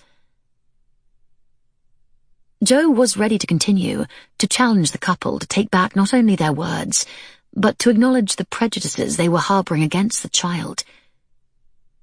But her hosts were looking past her at the doorway. Captain, join us, the squire said, standing. Allow me to introduce our guest. Chapter 5. The timidity that he had known in Jo's character was gone. In its place, Wynne saw a lioness ready to pounce in defence of his son. The notion warmed his heart. With the exception of Dermot, Cuffy had very few champions at the Abbey. Many of the farm folk ignored the lad. Others tolerated him politely out of deference to Wynne, at least in his presence. And there were some, like the squire and his wife and the vicar, genuinely good-hearted people who had the best of intentions but managed to say the wrong things at the wrong time. A faint blush coloured Jo's cheek as she stood and turned to him. She'd changed. He'd always thought her very pretty, but she now had a handsomeness about her that took him aback. The perfect symmetry of her high cheekbones, the confident set of her mouth, the soft curves of her hips and breast. She was a flower that had bloomed, but had retained in maturity the best qualities of youth. Wynne gazed into her grave brown eyes. Beneath the well-defined eyebrows and the long lashes, the shadows of sadness still dwelt there. As the squire started to make the introductions, Jo spoke. Captain Melfort and I are acquainted. Curious looks passed between the husband and wife, as bow and curtsy were exchanged, but they asked no questions. No explanations were offered either. Take some tea with us, Captain, Mrs. McKendry asked. I'm afraid I can't, ma'am. I'm here to steal your guest away and escort her to the ward. The doctor believes his patient might be ready to accept visitors. He turned his attention back to their guest. That is, if Lady Jo is ready. Yes, I am. Absolutely, she said in a rush before thanking her hosts for their hospitality. Wynne waited by the door, listening to the lilt of her voice, watching her movements and feeling the years drop away. Their parting was back. He owed her an apology. Whatever words he wrote to her were meaningless, because he'd never had the chance to explain himself more fully. But she wasn't at home, and his cowardice made him leave the hastily written letter. The duel with her brother the next morning had ended any chance of them meeting until today. Wynne thought the years had dulled the sharp edge of their past, but he was wrong. "And our invitation stands, milady," Mrs. McKendry was saying. "If you decide to stay the night, or a fortnight, or as long as you desire, you're welcome here. We have any number of rooms in the Abbey that we keep in readiness for the families of the patients when they visit." "That is very kind of you, but my brother Gregory and his wife are expecting me at Torrisbray in Sutherland. I was hoping to be back on the road by mid-afternoon." Gregory married, Wynne thought. The last time he'd seen Joe's younger brother, he was only slightly older than Cuffy. Jo avoided meeting his gaze as she approached, and Wynne recalled a time when she'd rush across a room to take his hand and demand to know what he was thinking. As they maneuvered through the corridors out of the East Wing and into the old Great Hall, he broke the silence lying heavily between them. "I need to apologize for inadvertently eavesdropping," he said. "I entered the drawing room a moment before my presence was noted. I was impressed by your knowledge of children's manners and behavior, and your sense of conviction in voicing your views." She glanced back over her shoulder. "I'm afraid I've developed a failing in being too abrupt on this topic. My tone was a little strident for the occasion, I believe." "Don't worry about them. The squire and his wife are not ones to carry a grudge," he told her. "They are kind-hearted people, truly. At the same time, they're unfamiliar with how to deal with anyone, adult or child, who looks different or behaves differently from people they're accustomed to. Unlike your own broad-minded family, they lead a provincial life here in the Highlands.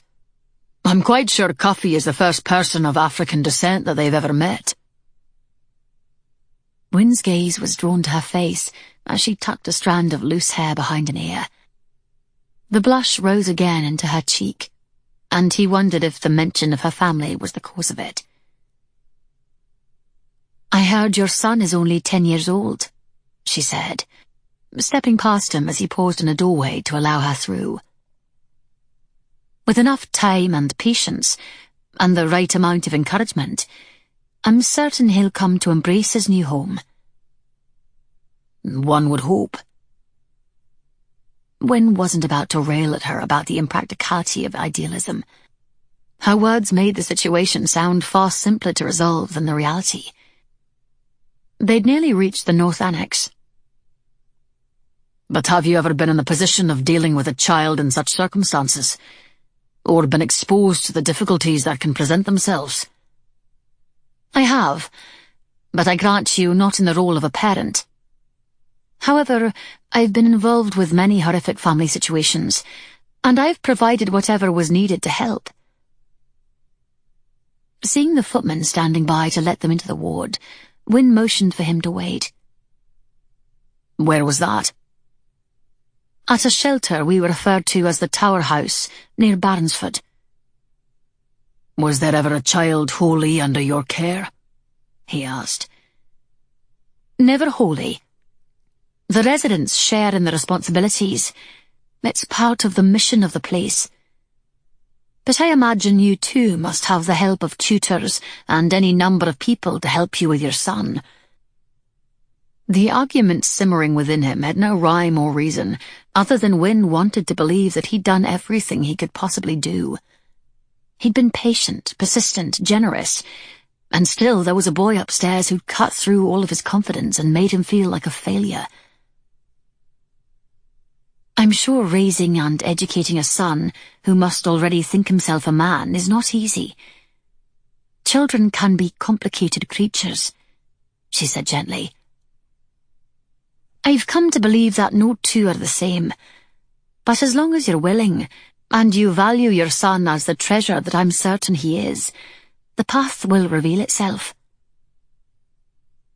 The kindness and compassion, the calm temperament, the reasonable approach. She could always change the darkness to light and chase away any rain cloud. Her voice warmed him even now with its quiet assurance.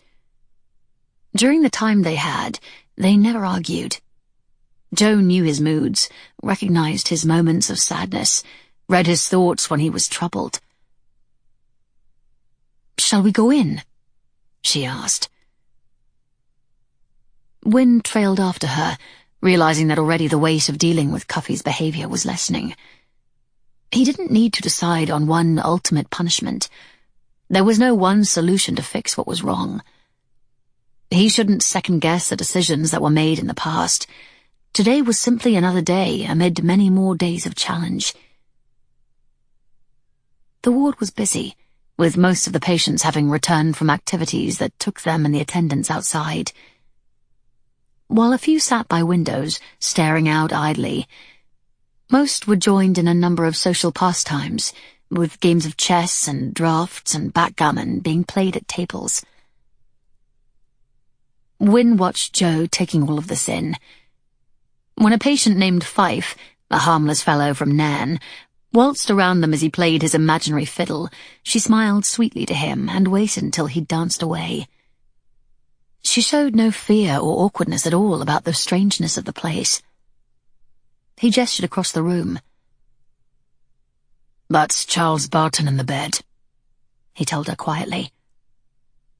"The two older people across from Dr. McKendry are his mother and his uncle, his only living family. They live at Tilmorey Castle, not 4 miles from here." Jo looked across. "I don't recognize any of them." Dermot paused in what he was saying when he saw them. As Jo and Wynne started across the ward, the relative standing at the patient's bedside looked at them. For a moment he thought they'd turned to pillars of salt. Like Lot's wife, they stood like statues, gazing at Jo with expressions of shock.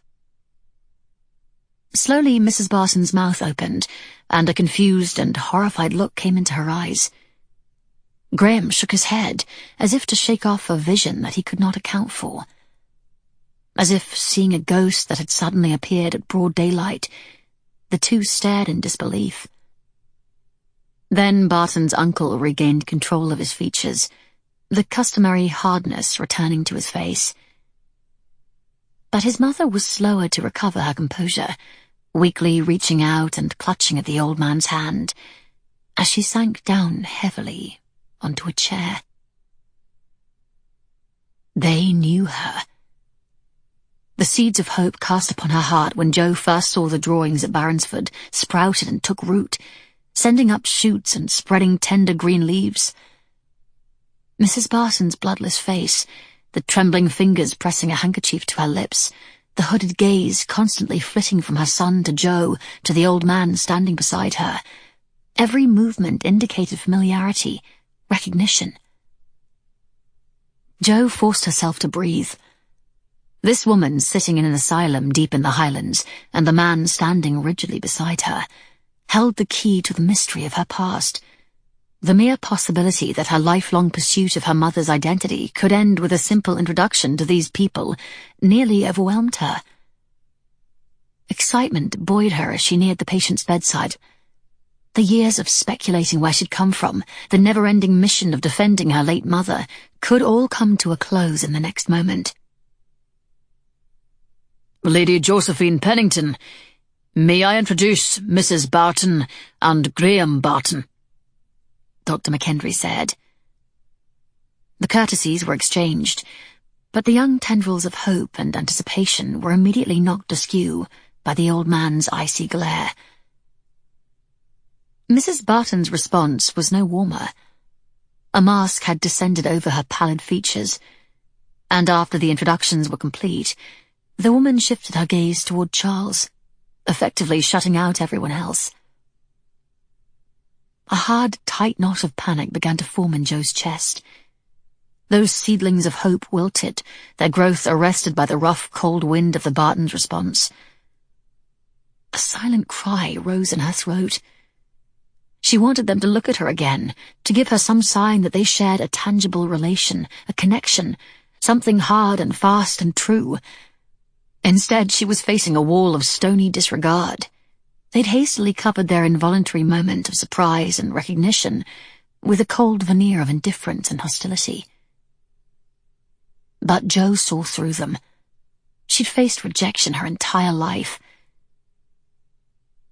As I was saying before Lady Josephine and Captain Melfort joined us, this new development offers great promise, Dr. McKendry explained. Since we reduced the dosage of laudanum, Mr. Barton has displayed a distinct desire to communicate with us, in his own way, through the sketches. He reached behind him and fetched a portfolio from the nearby table, presenting it to the mother. This is all his work. Drawings of the same person, someone who closely resembles Lady Josephine. The doctor made a vague explanation of how, through a mutual acquaintance, he was able to identify Jo as the possible subject of the drawings before corresponding with her. That mutual acquaintance he referred to stood beside Jo, his grey coat brushing against the sleeve of her dress. It was true they'd been alienated for years, but at this moment she felt no strangeness about Wynne's presence, stalwart and steadfast as the oldest of friends. And she welcomed his company. He, perhaps more than anyone, understood the significance of this connection. She had no doubt he was the reason Dr. McKendry reached out to her. Is it possible you've all met before? The doctor suggested. If you'll take a look at the drawings, you'll see the resemblance is astonishing. Mrs. Barton opened the portfolio, paged carelessly through a few of the drawings, and closed it. Her face showed nothing as she glanced up at her brother-in-law. Jo waited for an answer, too anxious to speak, still clinging to her fading hopes. Never have, Graham said, speaking for the two of them. Jo could not gather herself enough to say anything. The knot in her throat precluded it. Their faces, when they saw her, conveyed a clear sense of recognition and then dismay. But why would they deny that now? They were holding back, hiding behind a facade of aloofness. There was some hidden history that these two were reluctant to address. They knew her mother. Jo had no doubt of it. Mrs. Barton handed the portfolio back to the doctor. These drawings suggest no individual person. They could be anyone. They're images conjured by a delusional mind. I believe you've allowed a very slight resemblance to your friend Lady Josephine to influence your opinion. She pointed at her son. It breaks my heart. But look at him, staring at nothing, completely disconnected from us and the world.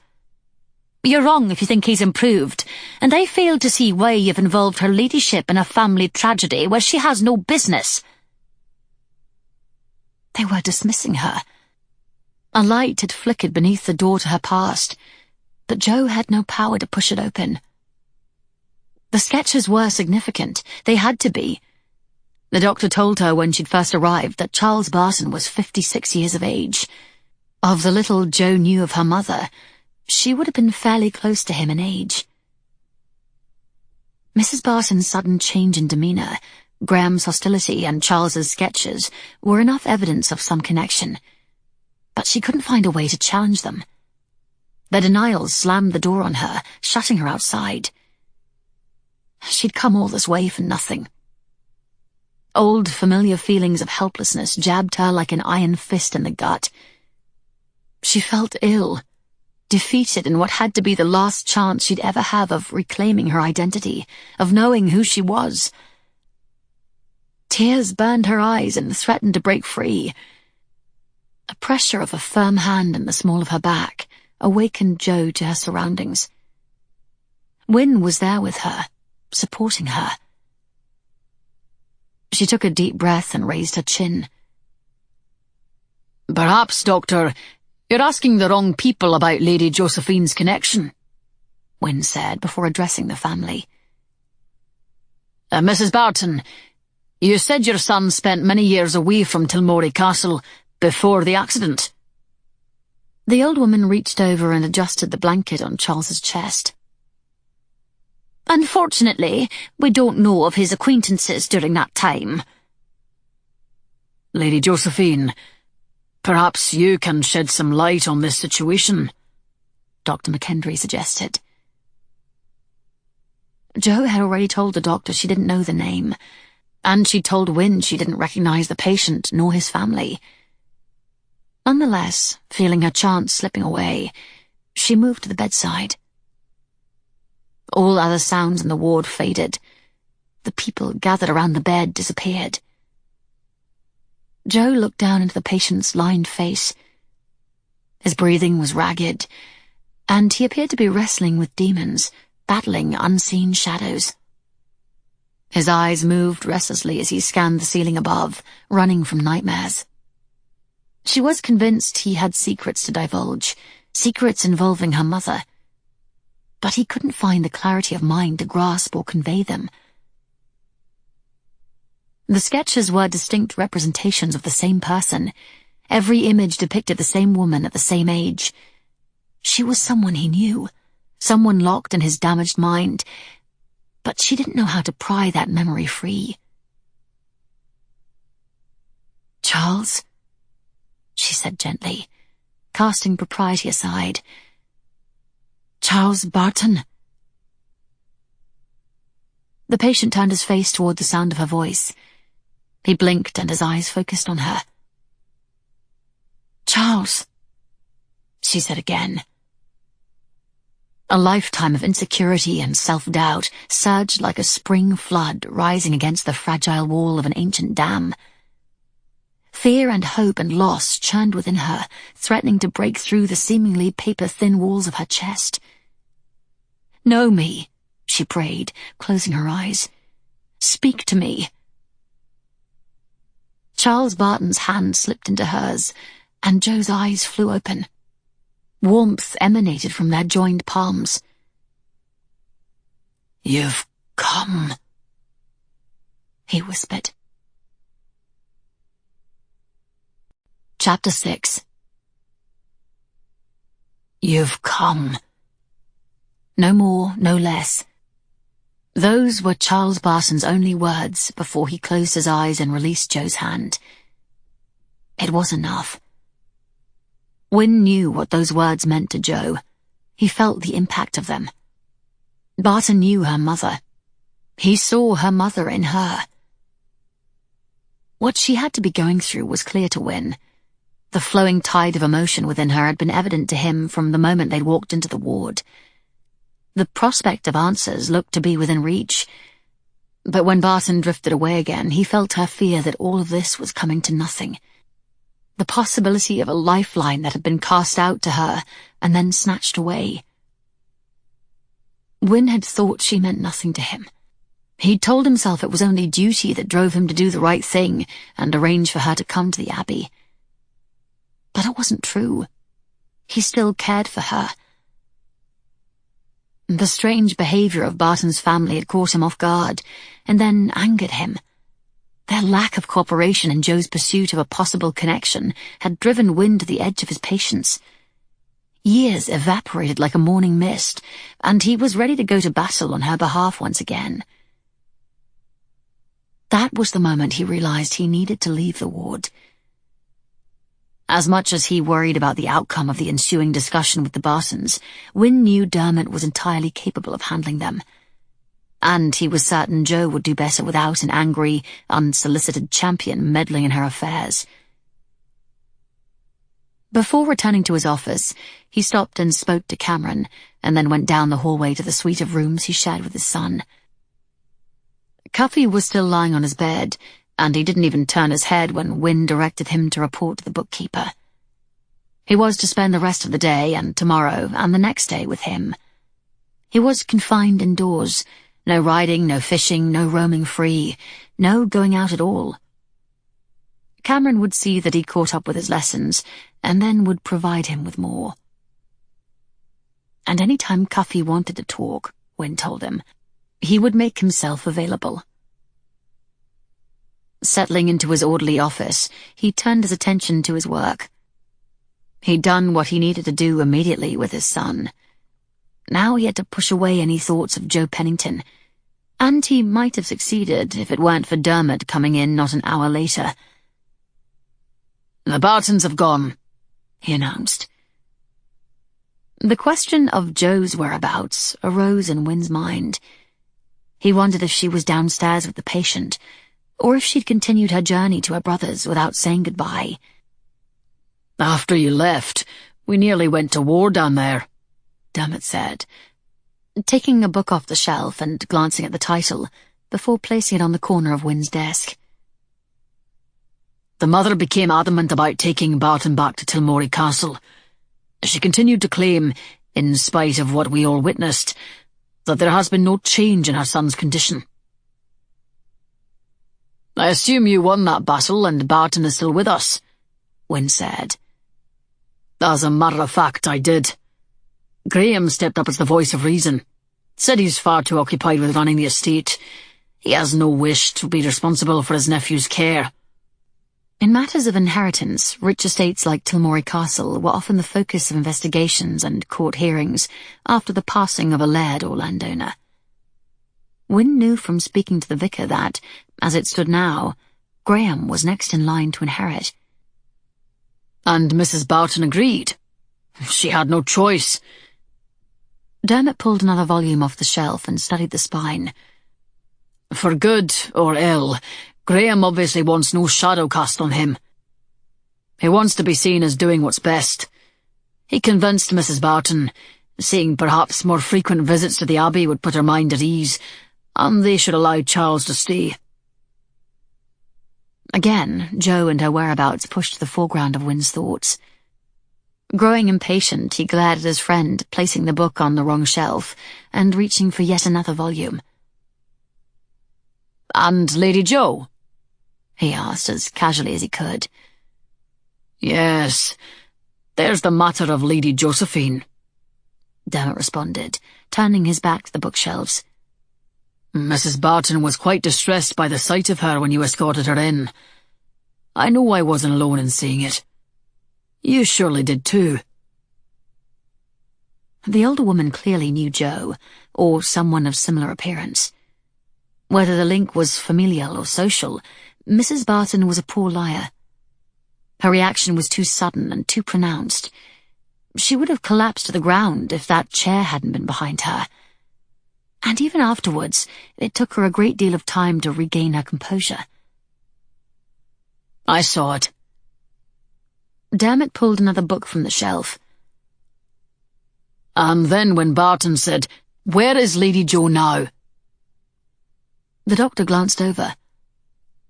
"I believe she went out to the stables to speak with her driver and manservant." "Why? Is she leaving?" "Leaving?" Dermot echoed vaguely, paging through the volume. "No. In fact, she asked if she could take us up on my aunt's invitation to spend the night here at the Abbey. Told me she'd be grateful if she could visit with Barton without the distraction of his family. And I think that is an excellent idea, considering how positively he responded to her voice. He spoke, for the first time, and minor as it might seem, to me it was a monumental step." Jo was still here, and he felt a weight lift from his shoulders. After all this time, they'd met again. They'd spoken about Cuffy. Now he wanted another chance to see her. Perhaps they could both successfully close a door on the past. "Why are you frowning like your ship just hit a sandbar? The recovery of our patient should make you happy." Dermot dropped the book on a chair. "Unless your sour look is attributable to the fact that Lady Josephine is staying. Do you disapprove of her spending the night at the Abbey?" "Of course not. Why should I?" Wynne shot back. "This is your hospital. Barton is your patient. If you think our staying here will aid in his recovery, why ask me? Dermot put both hands on the desk. They'd known each other for too long. The grey eyes challenged him to tell the truth. I can arrange to get a room for Lady Josephine at the inn down in the village. She should stay here, Wynne snapped. At the Abbey. I have no objection whatsoever. The younger man studied him for a moment longer before straightening up. When he went back to the bookcase, Wynne knew they were not done with this conversation. What is it, McKendry? Say what's on your mind. Say it before every book I own has been scattered hither and yon. Very well. Dermot ran his fingers along a shelf and glanced over his shoulder at him. What was the nature of your relationship with Lady Josephine? He was breaking an unspoken rule that had existed between them for years. One did not ask about the past. Everything each man knew about the other had been offered, never solicited. Why do you ask? Because I'm impressed by her. Wynne stared at his friend's back. What do you mean, impressed? You only met her today. How much time did you spend in her company to form such an opinion? Are you saying she is not impressive? Of course she's impressive, Wynne replied. So it's fine for you to think she's impressive, he said, reaching for another book. But not for me to think it. Dash it, Dermot, Wynne said, slamming his palm hard on the desk. Leave my books alone. The doctor faced him. What was your connection with her? And why did you wish to remain anonymous when we wrote to her? Wynne didn't think all Highlanders were as mule-like as his hard-headed friend, but he was certain that Dermot wouldn't give up until he had an answer. If you must know, we were engaged 16 years ago. I broke it off. He'd said it. It was out. And now perhaps he could bring it up with Jo and say the things she should have heard back then. She must have been a mere lass, Dermot observed with a note of accusation. Wynne glowered at the younger man. Save your charming Highland tongue for her. Lady Jo and I are only a year apart in age. Dermot abandoned his harassment of Wynne's collection of books and walked to the window, gazing out. You look old enough to be her father. I wouldn't recommend standing in front of an open window if I were you. Though he was trying to keep his voice flippant, annoyance edged under the surface of Wynne's skin. So you were afraid she wouldn't come if you wrote to her yourself, Dermot surmised. No, I didn't think she would. And you wanted her to come. It was not a question. I didn't care if she came or not, Wynne lied. I thought it would be important to her, and to Barton. Any regrets? Regrets about what? Wynne asked. About bringing her up here. That? Or about breaking off your engagement? Dermot McKendry was his friend, a man he trusted more than his own brother, but he was pushing his luck.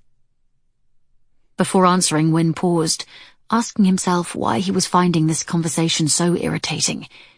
It should make no difference to him what Dermot knew about Jo. Well, any regrets?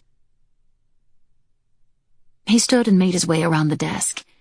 Seizing a misplaced volume, he slid it back into the bookcase where it belonged. You are not a spiritual advisor. You, McKendry, are the lowest, deucedest maggot pie of a sawbones that I ever had the misfortune to sail with. So you do have regrets? None, Wynne thundered, slamming another book back into the case. And now that you two have met again, Dermot asked, undeterred. Any renewed interest in her? Composing himself, Wynne crossed his arms over his chest. He could see from his friend's expression that the scurvy bastard was enjoying this. "None," Wynne retorted. A thought flashed into his brain, one he didn't want to consider. "Why are you asking? Do you plan to pursue her yourself?" "Aye. Pursue Lady Josephine Pennington. Let's consider that for a moment," he replied, as if it had never occurred to him. The doctor leaned against the frame of the open window. As Wynne watched him closely, he felt coldness settle in the pit of his stomach. It was the same sensation he felt just before the grappling hook shot out and secured an enemy vessel. It was the moment before leaping with his boarding crew across the gunwales into battle. "She's quite attractive, even pretty in an unpretentious way." Dermot paused, as if taking stock of the rest of her attributes. "She's educated, connected, and compassionate. She's told me already that she appreciates the humane way we're approaching our work here. She's a benefactor of charitable causes, and she's rich enough to support more than a few." Dermot, consumed with his plans for the Abbey, had never expressed any interest in marriage until now. Younger than Wynne by 6 years, and handsome in a boyish way, he was certainly an eligible bachelor. Now that he'd made his fortune and inherited the Abbey. But only a certain kind of woman would forgo the comforts of a normal household to live in an asylum. Wynne's hands fisted as he realized Jo might just be such a woman. "What are you going to do? Sweep her off her feet with your renowned wit and charm?" he asked, charging his tone with all the irony he could muster. "Lady Jo is only here for one night." "Say what you will, my friend. I know her visit this time is brief, but I'm told many romances begin with a single glance. We can write each other." He started toward the door. "Perhaps I'll invite her for another visit. I might even leave you here to see to things while I travel up north and visit with her while she's staying with her brother and sister-in-law." Wynne used to like Dermot McKendry, but no more. "But I want you to know I would never convey such intentions if I thought you had any objection to this," the scoundrel said, pausing on his way out the door. "What do you say, old man?" Wynne was responsible for her coming to the Abbey. She'd arrived not looking for romance, nor for a husband, but to find a connection to her mother's past. These were reasons enough to tell Dermot to veer off, but he couldn't say the words. "Do as you please," he said finally. "But remember to treat her with utmost deference. And by God, your intentions had better be honourable. Don't start down this path even one step unless you're willing to stand beside her at the church door. Understand me?" "That's all I needed to hear." Dermot smiled and bowed before going out the door. Wynne finished putting his books back where they belonged. Life should be as easy to keep in order, he thought. Cuffy. His plans for the two of them. He shook his head. Nothing ever went smoothly, and now he'd need to accept Jo in the fabric of his everyday life, while she was married to someone else. His eyes were drawn to the open window. He should have pushed Dermot out while he had the chance. Chapter 7. "You haven't mentioned a word about dinner, my lady," Anna complained as she ran a brush through her mistress's hair. "Pray, was the company pleasant enough? Did they have many guests? I can't imagine these country folk entertain quite the way we do at Baronsford." Jo smiled. After a lifetime in service, the maid's benign snobbery was due to her pride in the Pennington family. In Anna's world, the places she travelled with Jo were not necessarily deficient in hospitality or comfort. It was simply that nowhere could conceivably compare in her mind with Baronsford. "The food was delicious and well prepared, Anna," she told her, "and the company was quite pleasant. We were 12 in number, and although most were strangers to me, the conversations were lively and very interesting. Everyone was kind to me." "Well, they should think they would be, milady," the maid huffed. "A wee place like this in the middle of nowhere. I should think they're thanking their stars to be having such fine company as you." Jo laughed. "The Abbey is hardly a wee place. It may not be as grand as Baronsford, but I think it's lovely. Don't you?" Anna nodded grudgingly and continued her brushing. "Well, all things considered, I suppose it's good enough, milady." At dinner she sat between Dr. McKendry and the vicar of the village kirk, the younger brother of the squire. The two men and the squire engaged in witty banter all through the meal, ridiculing each other's ability to hit a golf ball, or deliver a sermon, or fix a hangnail. Even as she listened to the men, and to Mrs. McKendry's efforts to shush them, Jo often felt the weight of Captain Melfort's gaze upon her. At the far end of the table he was speaking with Mr. Cameron, the Abbey's bookkeeper. Wynne's son, Cuffy, was not present at dinner, but from the snatches of conversation that she could hear, much of the talk between the two men pertained to the boy. "You came back early," Anna remarked. "No social doings after dinner?" "Mrs. McKendry and I were the only females present. As soon as we left the dining room, I made my excuses and retired," Jo explained. "We had a long day on the road, and I'd like to be up early tomorrow. The doctor told me Mr. Barton is generally at his most alert and active first thing in the morning." She'd spent more than 2 hours this afternoon in the ward, at the older man's bedside. She'd spoken to him, held his hand, but there was no other communication with the exception of an occasional glance in her direction. It was as if he knew she was there and was comforted by it, but couldn't sort out whatever it was in his muddled mind. The mystery of their connection perplexed her. Now that she'd met him and seen his initial reaction to her, she had no doubt the answers to her mother's past would be found here with this man and his family. She intended to accept the McKendry's hospitality for only one night, but she already knew it would be terribly difficult for her to walk away now. Even before going down to dinner, she'd been considering the possibility of taking a room at the village inn for a few more nights.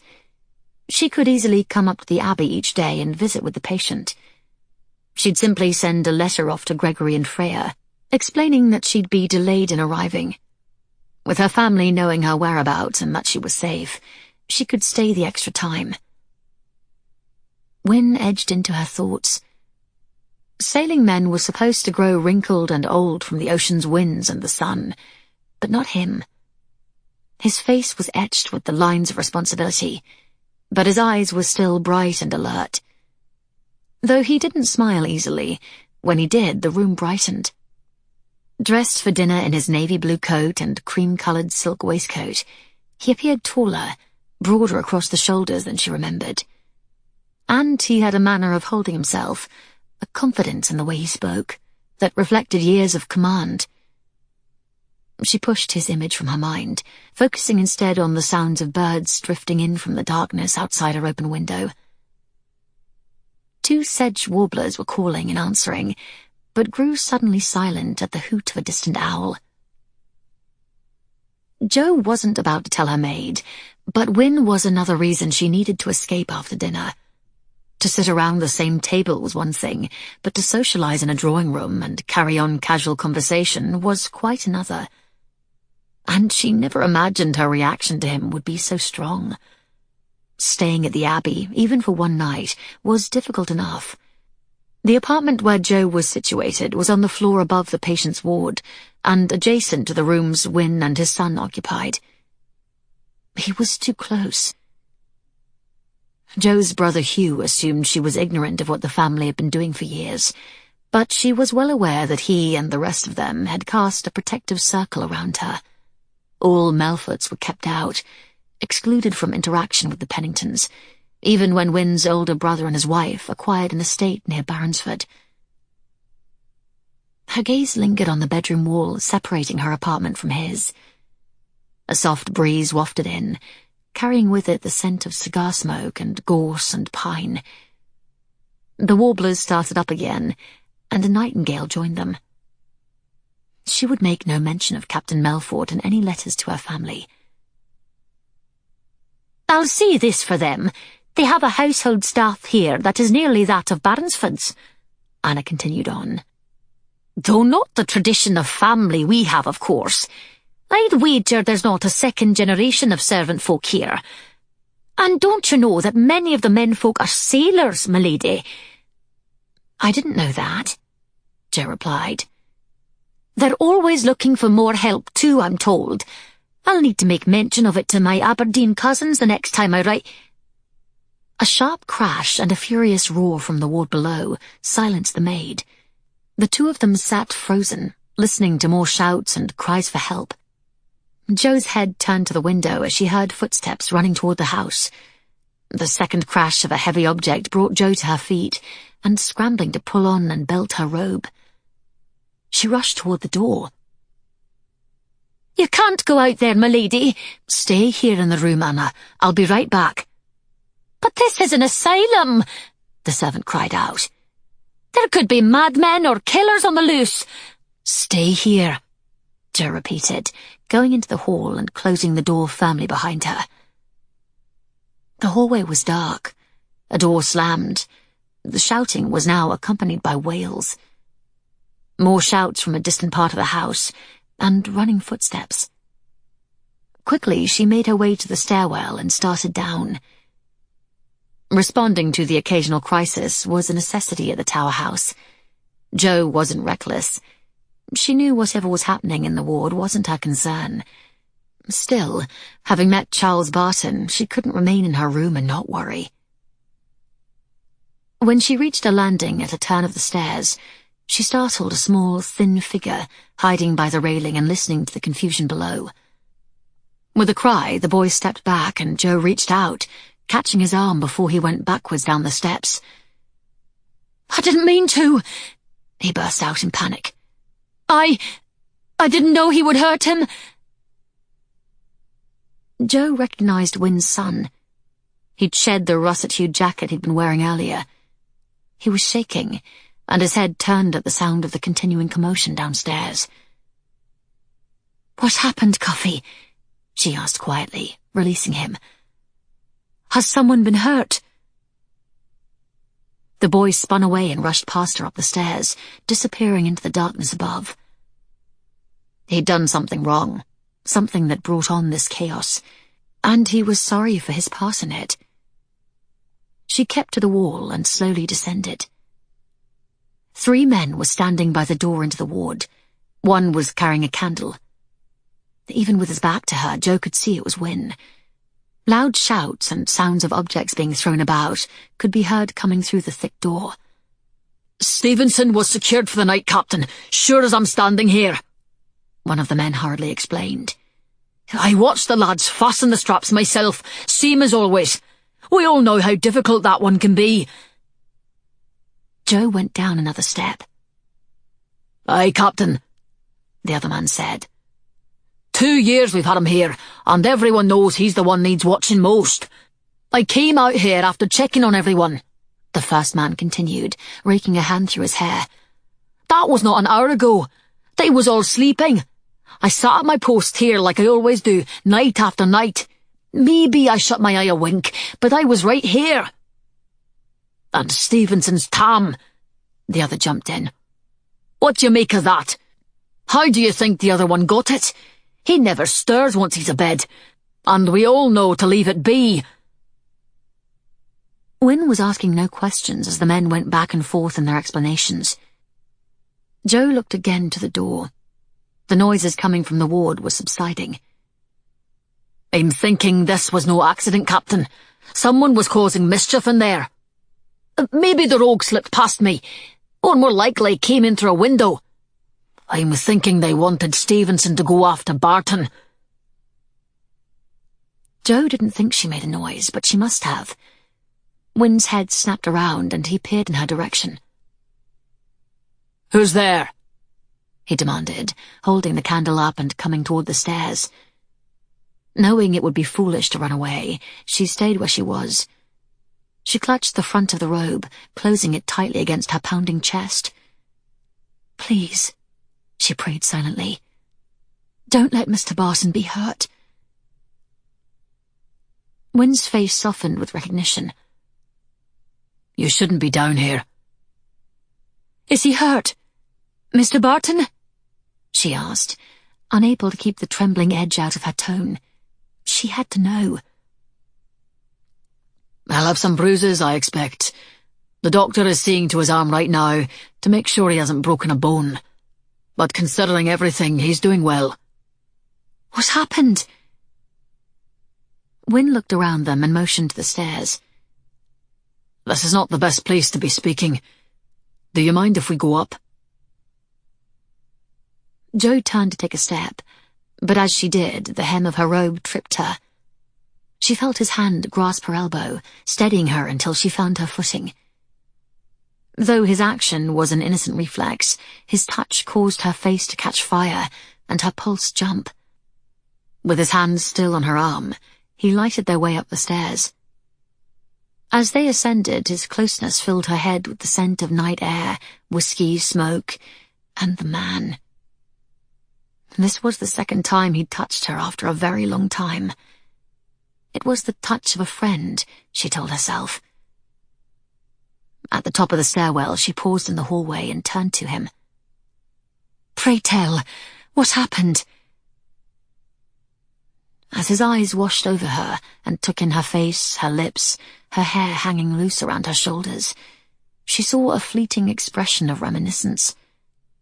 Then the look was gone.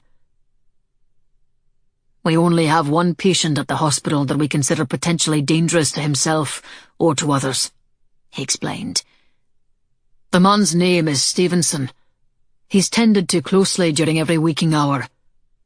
During the night watch, he's secured in his bed, and we have attendants who walk the ward regularly throughout the night."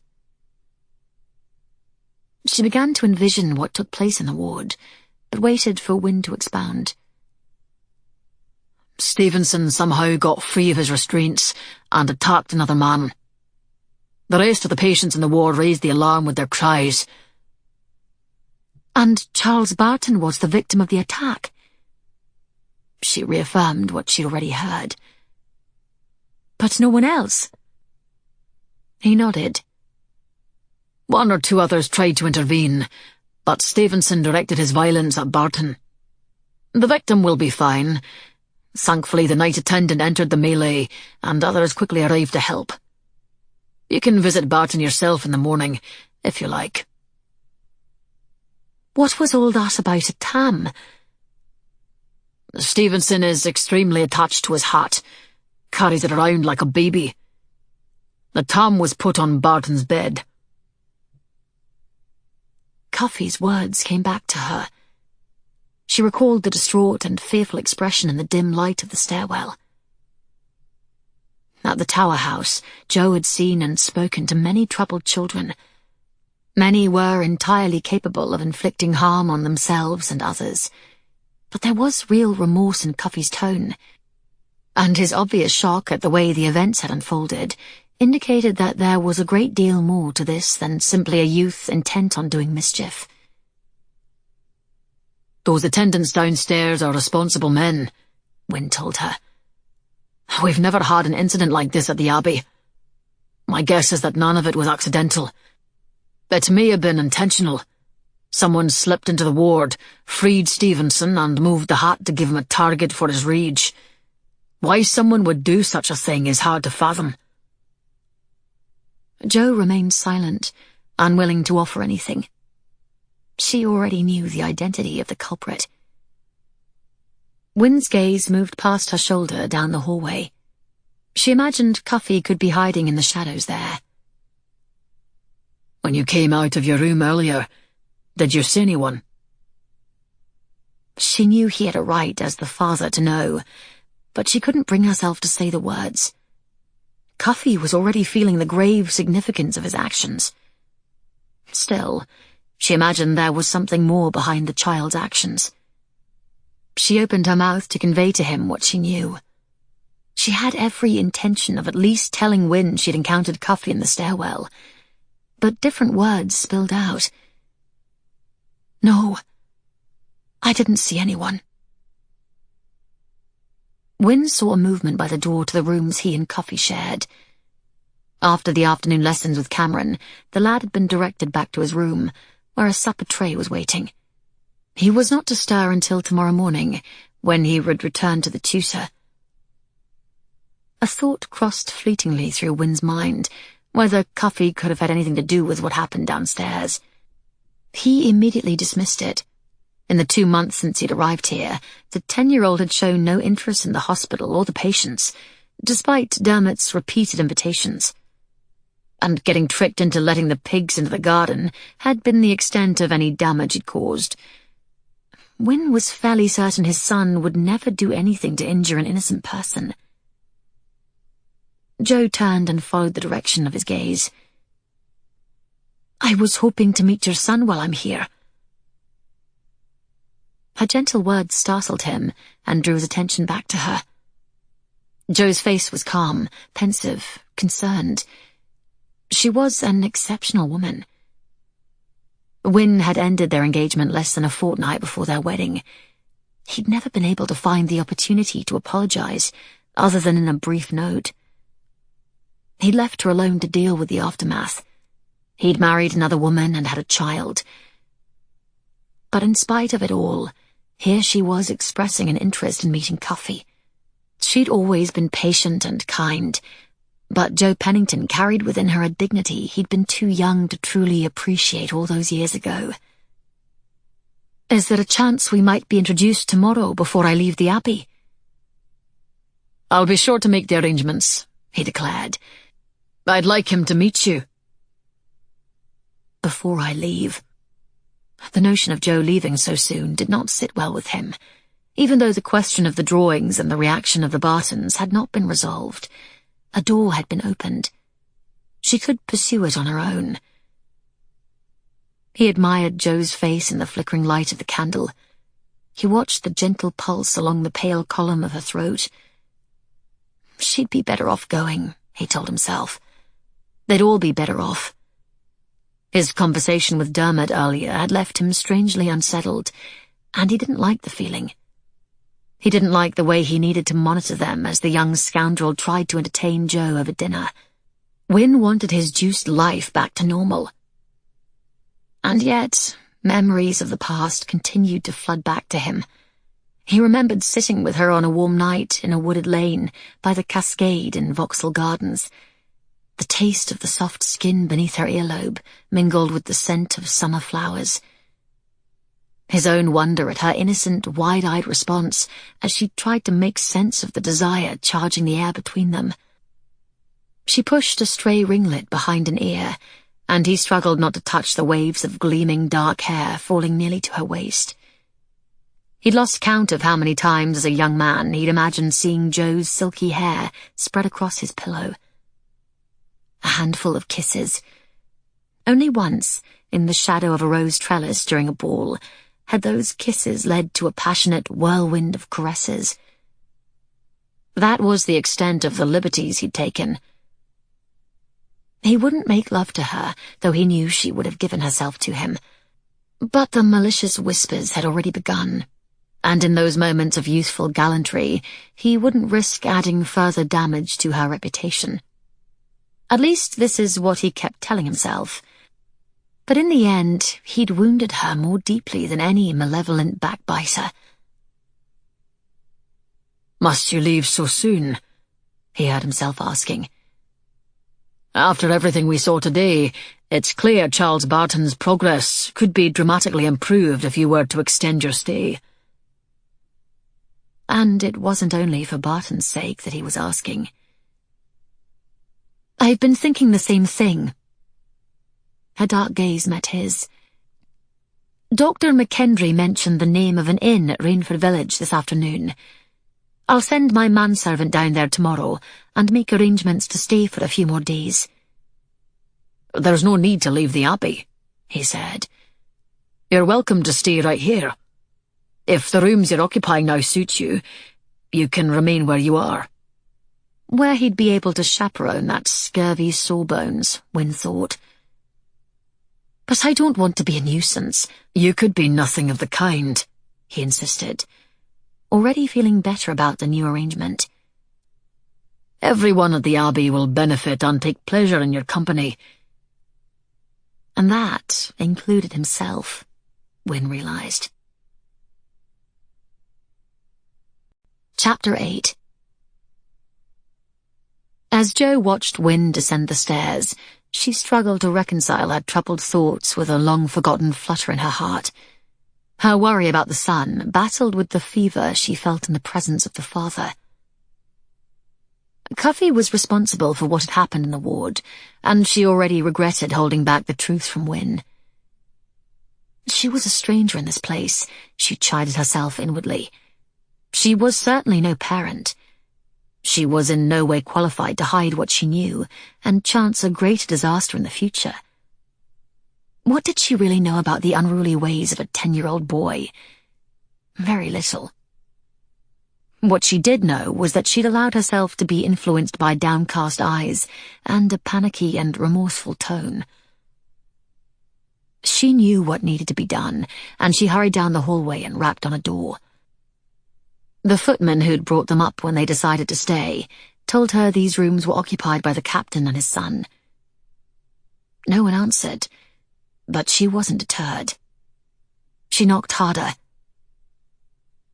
"Cuffy? Come to the door this instant." Her friend Violet Truscott and the women who worked together in running the Tower House told her she had an excellent angry mother's voice when she chose to use it. "Open this door now!" Dark eyes appeared as the door opened a little. A shock of hair hung over his face. "You didn't give me up to him," Cuffy said. The tremble in his voice made her want to pull the child into her arms, but she held back. "A man could have died down there," she said sternly, pushing the door open. "Mr. Barton was in no position to defend himself. Is that what you were after? Did you go down there to kill him?" Cuffy stabbed at tears that sprang onto his cheeks. He shook his head. "No, I didn't. I didn't know what would happen. He told me it was a lark, to rile up the fellows who watched the ward at night.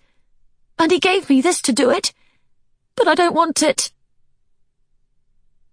Jo stared at the coins in the boy's open hand.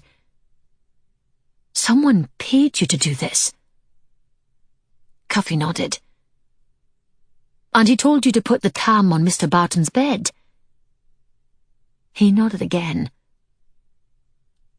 "The man who puts you up to this is evil," she said, putting her hand on his shoulder. "This was no lark. He wanted to hurt people and he used you. He didn't succeed, but that doesn't mean he won't try again." There was no point in asking the name of the scoundrel. What was important right now was for Cuffy to go to the person who could make a difference and tell him. He could use someone else, or even do it himself. "We need to stop him," she told him in what she hoped was a stern tone. She needed to make him understand and do the right thing. "You have to stop him. You must go to your father and tell him who was behind this." He shook his head. "I'll tell you his name, and you tell the captain." "No," she replied firmly. "You did wrong, Cuffy. You put those men downstairs at risk.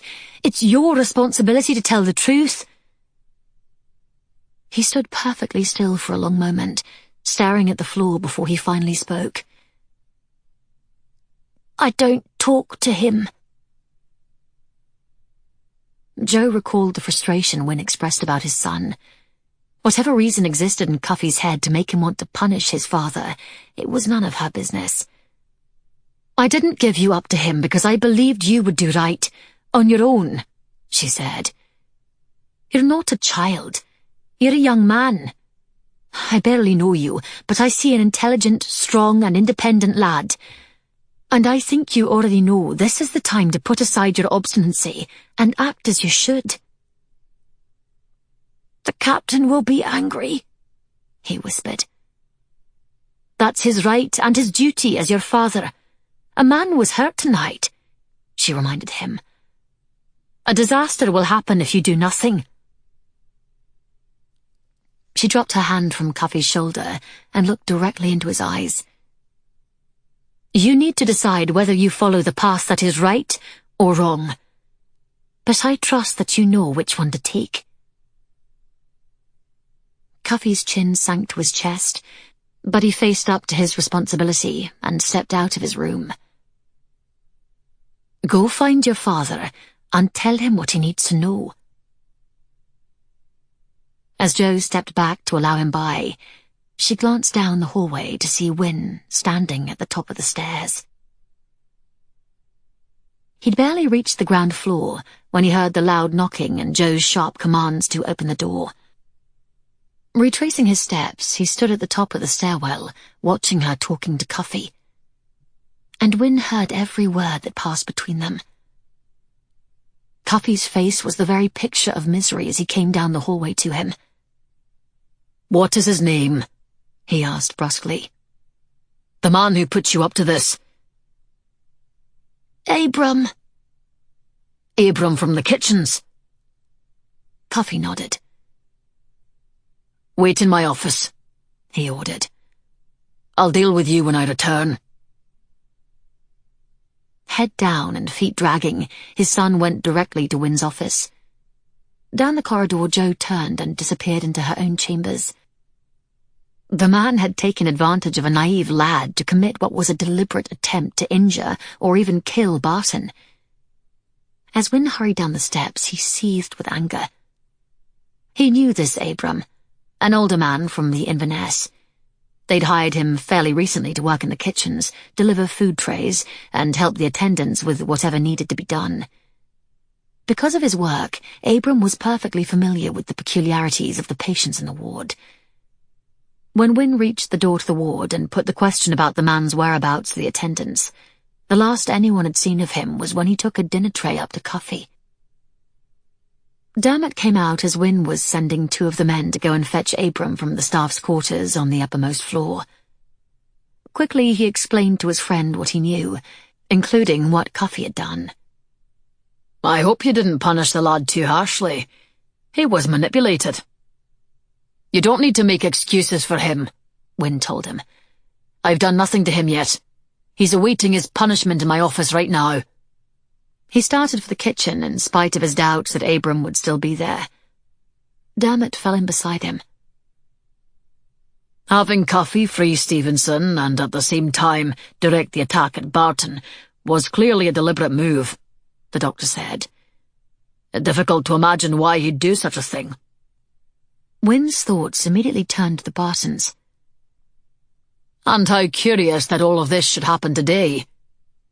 You don't seriously think his own family would try to harm him?" "We both saw Graham and Mrs. Barton's reaction," Wynne retorted. "But we need to talk to Abram. He told Cuffy it was all a lark, but that's rubbish. Perhaps he harbours a grudge and saw this as an opportunity to get his revenge. He was hired at around the same time that Barton arrived," Dermot said thoughtfully. "We'll know when we get our hands on the rogue." Wynne could not get the Bartons' reaction to Jo out of his head, however. What exactly was her connection to the family? He worried if she could be at risk too. "Don't forget, we know nothing of Charles Barton's years as a ship owner," Dermot reminded him. "We don't even know what caused the explosion that eventually brought him here." Wynne knew very well the hard world of the sea, and the dark side of some who made their living on it. Smugglers who would cut a man's throat for an extra share, slavers who vilely continued to transport human cargo in spite of the laws banning it. He'd fought against them and hunted them down from the Mediterranean to the coast of Africa to the West Indies. For ship owners, a line existed. On one side, honest living, on the other, violence, double-dealing, and the chance for greater riches. If Barton chose to do his business among the latter, his enemies would hardly be above seeing him battered to death in an asylum ward. When they reached the kitchens, they found only 2 young men washing up. The rest of the staff had retired for the night. "I'm guessing Abram is halfway to Inverness by now," Dermot complained. "But how can we keep Charles Barton safe when we don't know where the danger is coming from?" "I should run away now," Cuffy murmured, looking out the window at the rising moon and the patches of forest on the mountains to the west. This place wasn't home. He turned his back to the window and frowned at the open door. He could be gone, and no one would miss him. Instead, he sat hard on the floor and slid back against the wall, cramming himself between 2 chairs. Only an inch or so was left of the candle he'd lit on the captain's desk. The wax stripping down the side reminded him of the tears on his nanny's wrinkled cheeks when she'd pushed him toward the solicitor who'd come to bring him here. She said she had no choice. She was getting on in years, be dying soon. He had to go to his father. Dying. Cuffy stabbed at the tears that kept finding their way out. They came every time he thought about her. How many nights had he lain in bed worrying about who was taking care of his nanny now that he was gone? Bringing her water in the morning, moving the heavy pots hanging over her fire, fetching wood, fixing the roof when it sprang a leak during the hard May rains. He took care of her as much as she took care of him, and their 2-room cottage in the cockpit village above Falmouth was home. Not this place with its houses of stone and its guards and lunatics roaming the gardens and living right beneath him. This wasn't home. £12. A bloody fortune. During the crossing from Jamaica, he'd heard the men working on the ship say that's how much it took to pay for passage and steerage. He had to come up with that, or try to get hired on as crew. Even if he managed to find a ship sailing to the West Indies, hiring on was risky. He'd heard plenty of stories of free Jamaicans being abducted and sold as slaves to some passing trader. What was to stop a white ship's master from selling him on some sugar island along the way? No, he'd be safer paying for his passage. But £12? He'd have to work for years to save that kind of money, and Nanny would tan his hide if he stole it or hurt someone to get it. Cuffy wiped his face with a sleeve and stared at his hands. But that's exactly what he'd done tonight. He'd allowed himself to be tricked, and a man was hurt because of it. The captain wouldn't believe him now if he said he didn't know. Abram knew he was trying to make money. The dog had been there the time he had made a deal with the farm lads. He was the one who separated them when they were fighting. He pretended to be Cuffy's friend, even told him he'd help him leave the abbey. Liar, cheat, evil, she'd said. That room, the ward, he'd never been inside it until tonight. It was the way Abram described it. The men the doctor kept there seemed normal enough when Cuffy saw them outside. Some talked a little loud or said strange things. A few never spoke at all. One just sat and stared at the bushes in the gardens. But none of them ever harmed another, that he'd seen. And when he'd slipped into the ward tonight, they were all sleeping. He pulled his knees to his chest and rested his head. There was no one here who cared. No one liked him. He was nothing to them at the Abbey. But back in Jamaica, an old woman loved him. To Nanny, Cuffy was the sunshine that warmed her ancient bones in the daytime, and the moonlight that showed her the road when her dim eyes struggled to see. "Man grow, wait upon man," she'd always say. A boy will eventually grow up to become a man. Cuffy never knew his mother. Nanny was everything to him. To others he was only 10 years old, but to Nanny he was her little man, and he needed to get back to her. No matter how tight he tried to shut his eyes, fresh tears squeezed through. He missed her. He missed her songs, her stories. He missed her scolding. Cuffy felt a fist tightening around his heart as he recalled the way she fawned over him when he did right. It was getting late. The sounds from downstairs lessened until the house was silent again. His tears finally stopped, and he sat breathing in the country smells and listening to a family of foxes yipping in the distance as the moon crossed the corner of the window. Finally, he heard the captain coming up the steps. He quickly stood. He'd done wrong, and he expected to be punished. The captain had never laid a hand on him, but Cuffy almost wished he would. He couldn't bear spending another extra hour tallying sums in Mr. Cameron's dusty office. The captain stopped in the doorway, and Cuffy kept his eyes on the dark floor between them. He'd have to talk to him, though he knew it meant his last plan of getting back to Nanny was about to be destroyed. For weeks now, Cuffy never spoke a word to him. Since he'd arrived at the Abbey, he'd deliberately treated him as if he didn't matter. If the man grew to hate him, if he got tired of his surly ways, he thought maybe he'd pay his passage back home. This morning in the village, Cuffy thought he'd won. The captain had never been as angry as he was after dragging him out of the path of the carriage horses. But he couldn't play that game anymore. The guest, Lady Josephine, ordered him to talk to the captain. In her hard tone and soft ways, she reminded him of Nanny. "Your responsibility," she said. The captain's silence made him jumpy inside. It was like the thick feeling of the air before a summer storm burst open. If he were a little boy again, he'd run and hide before the lightning began. The coins he'd taken from Abram shone dully on the desk beside the guttering candle. "It's all there." He pushed the breath from his lungs and the words rushed after. He motioned toward the coins.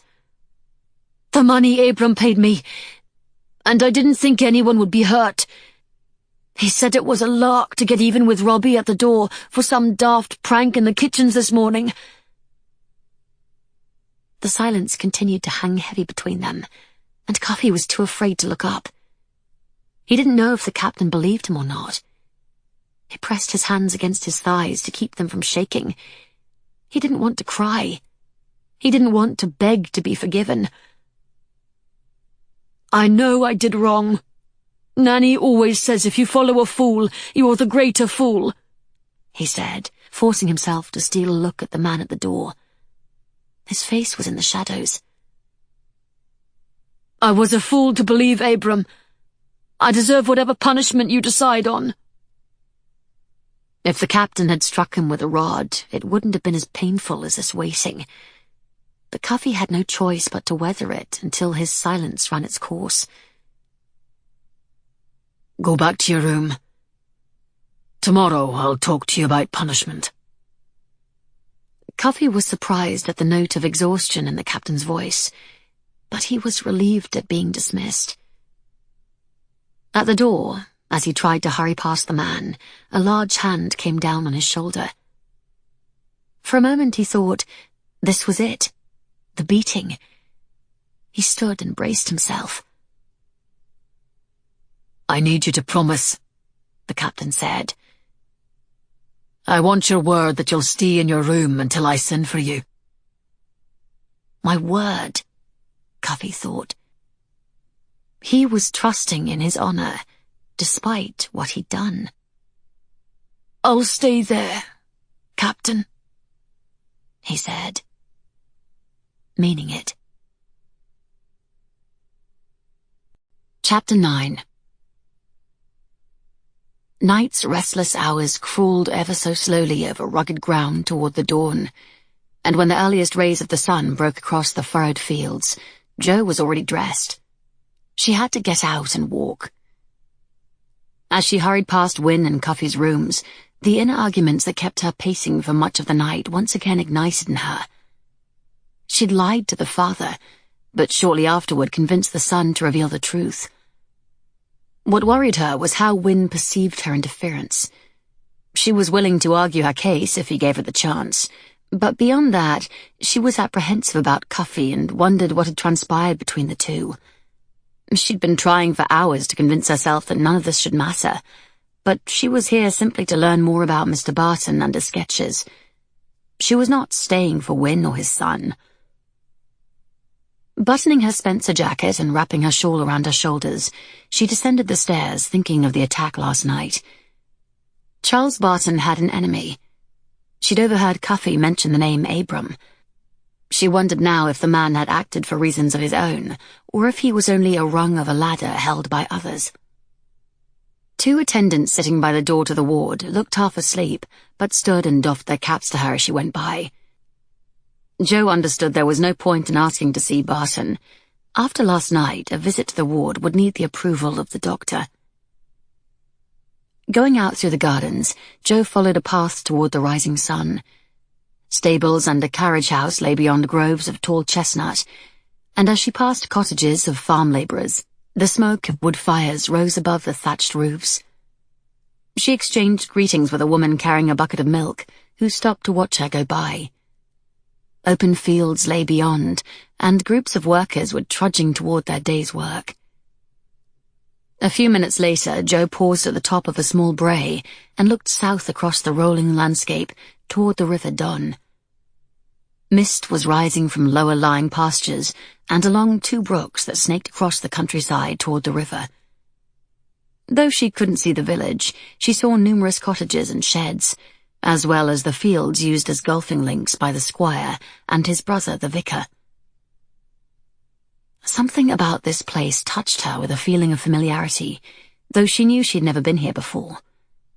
The Highlands was so different from the borders, where Baronsford was located, and totally different from Hertfordshire, where she'd spent a great deal of time growing up.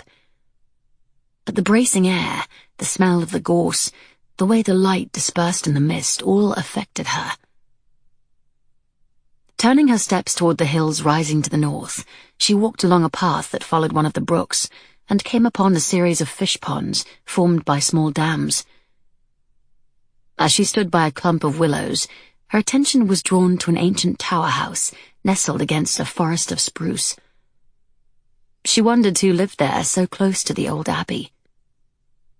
Her shoes and skirts were wet and stained with mud, but Jo strode on as questions about her mother again blotted out any other thought.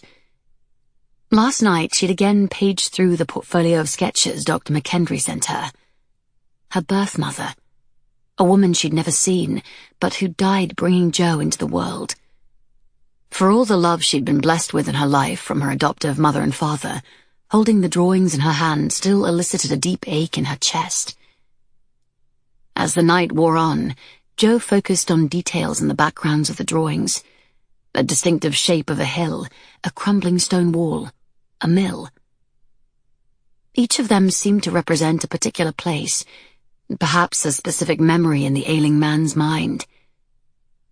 She wondered how Graham and Mrs. Barton would react if she paid a visit to Tilmorey Castle, and whether she'd find those places in the drawings there. If their response to seeing her yesterday was any indication, she wouldn't be received at all. A flock of geese suddenly took wing in a meadow beyond the brook, their pure white bellies a stark contrast against the brown feathers of their backs. The cause of their flight soon became apparent, and Jo immediately wished she too could escape, as she recognized the man walking toward her. Wynne saw her, paused, and then waved. She watched him as he strode across, his long coat open. He was hatless, and buff-coloured buckskin breeches hugged muscled thighs above his high boots. All thoughts of escaping fled. For a prolonged moment, time flew backwards. Jo's skin tingled, and she fought the urge to lift the hem of her skirts and run to meet him. Instead, Jo pulled her shawl tightly around her as she stopped and waited for him to approach. "You're an early riser," he said after they exchanged greetings. Not as early as he was, she thought, noting the hint of tiredness in his eyes. His hair bore evidence of fingers raking through it. Despite his obvious weariness, however, she thought he looked magnificent. "Too many days trapped inside that carriage. I had to take the opportunity this beautiful countryside offered," she explained, looking in the direction he'd come. "I thought I'd walk that way, if you think the people living at that house wouldn't mind me trespassing on their land." Wynne looked back at the tower house. "I'll walk with you, and make certain they don't." Jo's intention was to go in the opposite direction of where he was travelling. There was no avoiding it. Wynne gave her no chance to object. Regardless of what reason dictated, her heart directed her actions. They walked for a while in silence, and her recollections about their past continued. The way he walked with one hand tucked behind his back, his strides adjusting to match the length of hers, his distance courteous, and yet close enough that she would occasionally feel the brush of his coat. She filled her lungs with dawn air, and made herself think of the present rather than the past. "I must apologize for last night," she said finally. "I should have told you right away I'd seen your son in the stairwell." Of everything on her mind, this was the least troubling of her thoughts. "You have no need to apologize, especially to me," Wynne replied. "I'm the one who should express my remorse over everything I've done to you." "Pray don't," she broke in, unwilling to dredge up the old memories. The pained expression revealed his disappointment at being interrupted. Jo knew what she was doing. She was robbing him of a chance to confess, a chance to be absolved of the past. But she wasn't ready. She couldn't wash away the consequences of his action after a few words of apology, and she knew she couldn't trust herself. She could easily crumble before his eyes. "I have a proposition," she said. "I should like to pretend we're two people whose history began yesterday. Could we do that, do you think? Begin again as strangers? Or perhaps as friendly acquaintances?" "If you wish it, Jo." Jo. Hearing her name on his lips was a contradiction to what she'd asked. He was challenging her. He was daring her to remember. As they walked, she focused on the path, but the weight of his gaze remained on her face. She didn't want to revisit the day he'd broken off the engagement. That day and his duel with Hugh the following morning, and all the days after were too painful. She didn't want to return to that time when she'd become a shell of a person with a heart wilted and dying inside. It hurt too much to remember. She forcibly buried the ache once again beneath the sediment of the years, and glanced over at him. "Tell me, were you able to find the man who instigated the attack?" "No. We searched the Abbey grounds last night. Abram was working in the kitchens, but he's definitely fled." "Do you have any idea why he'd do such a thing?" Jo was feeling much more at ease when nothing of their own personal entanglement was a part of the conversation. "It's difficult to say," he replied, shaking his head. "Charles Barton was a ship owner, as well as a local landowner. As you heard his mother say, that part of his life has been a mystery to her. It's possible he has any number of enemies. One of them could have been behind last night's attack." Jo wondered how long Barton had been away from Tilmore Castle. If it was during that time he crossed paths with the woman in his drawings, she might never know more than she knew now. Unless he improved. The path brought them to a log that crossed the brook. He climbed ahead, and his hand reached out to assist her. "I want to thank you for the talk you had with Cuffy last night. You were quite persuasive. He responded to you." She slipped her fingers into his warm hand and climbed onto the log. The feel of their skins bleeding into one, the strength of his touch. It was all so familiar, as if she'd never lost him. History existed between them that refused to remain buried. "Your son knew he'd done wrong before he saw me. His remorse and whatever apologies he made afterward were his alone. I was only the spark." "He spoke to me. That was the first time." As they reached the other side, he stepped down and grasped her by the waist, and gently placed her on solid ground. It took a moment for the beating of her heart to slow enough to allow her to speak. "What do you mean? First time?" "I mean, last night was the first time he'd spoken to me since he was a very small child." Jo stared into his face. "But I heard from Mrs. McKendry that your wife died at childbirth. Didn't you and Cuffy see each other as he was growing?" "My orders kept me busy at sea for years," he retorted, his tone indicating his irritation at having to explain. "Between fighting the French and the Americans, stopping over at Falmouth was very difficult. Of course I saw him a handful of times that first year, but after that his grandmother took him to live in the hills. I don't need to tell you about my parents. It wasn't as if I could entrust a mulatto son to their care. He was better off in Jamaica." His parents, the past she wanted to forget, the baronet and his wife, intimidating people who managed to make Jo feel small and deficient from the moment she first met them. She couldn't blame Wynne for not taking his son to them. Cold and aloof, they could have never done an adequate job of raising Cuffy. Jo knew nothing of Wynne's wife, but right now warm feelings of empathy for the woman coursed through her. "I provided for him. I urged Cuffy's grandmother to bring him to Falmouth and Montego Bay. She could have lived quite comfortably if she chose to do so. But her decision was to stay in a village in the hills among the Maroons. That was where the lad was raised." Because of her adoptive family's lifelong work to abolish the evils of slavery, Jo was very familiar with the Maroons. They were the unconquered fighters waging war from Jamaica's mountainous and forested interior. A constant threat to the government's efforts to further the interests of the plantation owners. For a century, they'd been inciting periodic conflict, outwitting the military, and spreading terror to the doors of the slavers.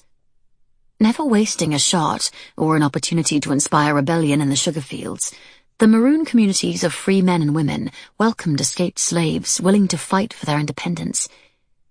Not an army in Europe was strong enough to quell these warriors, and the Maroons continued to thwart island administrators and force them to negotiate for peace, securing agreements that successive governors would ignore at their peril. "His name? Cuffy. What does it mean?" she asked. A touch of a smile broke across his face. "Hot-tempered. His full name is Andrew Cuffy Melfort, but he doesn't respond to anything but Cuffy." "A name befitting a warrior." She returned his smile. They were getting close to the tower house, and Jo thought of Wynne's late wife. No doubt she was a warrior. How different she must have been from a timid and pampered adopted daughter of English aristocrats. The brook they'd been following poured over what remained of a wide but ancient dam, and the broad pond extended past a ruined stable. Jo had changed in many ways since Wynne courted her, but she was still not a fighter or a warrior. As they climbed a rise and skirted the edge of an overgrown orchard, she was hesitant to go farther. But Wynne didn't show any sign of avoiding the house. "We don't want to intrude," she said finally. "Perhaps it would be better if we turned back here." "I know they don't mind," he said, motioning for her to continue. "I'd like your advice about punishment for Cuffy, for what he did last night." Jo was touched that he'd asked her opinion on such a sensitive and personal matter. "He was taken advantage of." "If you please, don't make excuses for him." He picked up a fallen branch and frowned. "I'm not about to beat him. I don't believe that ever helps except to get a rogue's attention. Cuffy is no rogue, and we already have his attention." He was the same compassionate man she once knew. She recalled the conversations they used to have of someday having a child, and how he'd declare that he would be everything his own father failed to be: empathetic, fair. "I want him to learn a lesson from the experience. But extra hours of arithmetic or Latin, or even mucking out a stable, is teaching him very little." Cuffy lives above the ward. Why not involve him with the care of the patients in some way? Dr. McHenry has attempted that very thing, without success. He only wanted to get the lad to escort him as he made his rounds of the hospital, to get to know the patients. He tossed the stick away. Cuffy shows no interest, and I don't believe forcing him would improve his relationship with them. Her thoughts turned to her childhood and Melbury Hall, her family's home in Hertfordshire. Since before she was born, the place had been a refuge for freed men and women from the Sugar Islands. Ohinewa. The wizened face of the serious old woman pushed into her mind's eye, beloved and respected by all. As a healer, she helped the Earl recover from injuries that nearly killed him, and as a teacher, she shaped the character of each of the Pennington children. Since he arrived at the Abbey, how is he doing with his tutors? She asked tentatively, trying to decide if Wynne would take offence at what she was about to ask. He'd asked, and she was willing to help, but she didn't know if he'd listened to her suggestions. According to Mr. Cameron, my son doesn't have a great fondness for book learning. What is he being taught? Wynne explained the busy schedule that filled the young boy's day. You're giving him an English gentleman's education. He's my son. He's learning the things that befit his station. Pray don't mistake me, she said, hearing the note of defensiveness creep into his tone. I congratulate you on all you're doing. You're preparing him to function as a gentleman in your world. Exactly. Wynne stopped and faced her. But Cuffy is more than an English gentleman, is he not? She suggested. What acknowledgement is being made of his mother and the world he has only recently left behind? His piercing blue eyes met hers, and she felt as if he were trying to reach into her thoughts and read her mind. I take your meaning, Wynne replied. He's rejected the name Andrew. And it appears he's rejecting the education you're providing for him, however valuable it will prove to be in his future. I want him to survive, here, in Scotland and in England. There's no life for him back where he came from, he argued. How do I make him understand? Talk to him, she said softly. Negotiate if need be. I'm not willing to forgo giving him what he needs. You're showing him that you respect his Jamaican heritage by calling him Cuffy.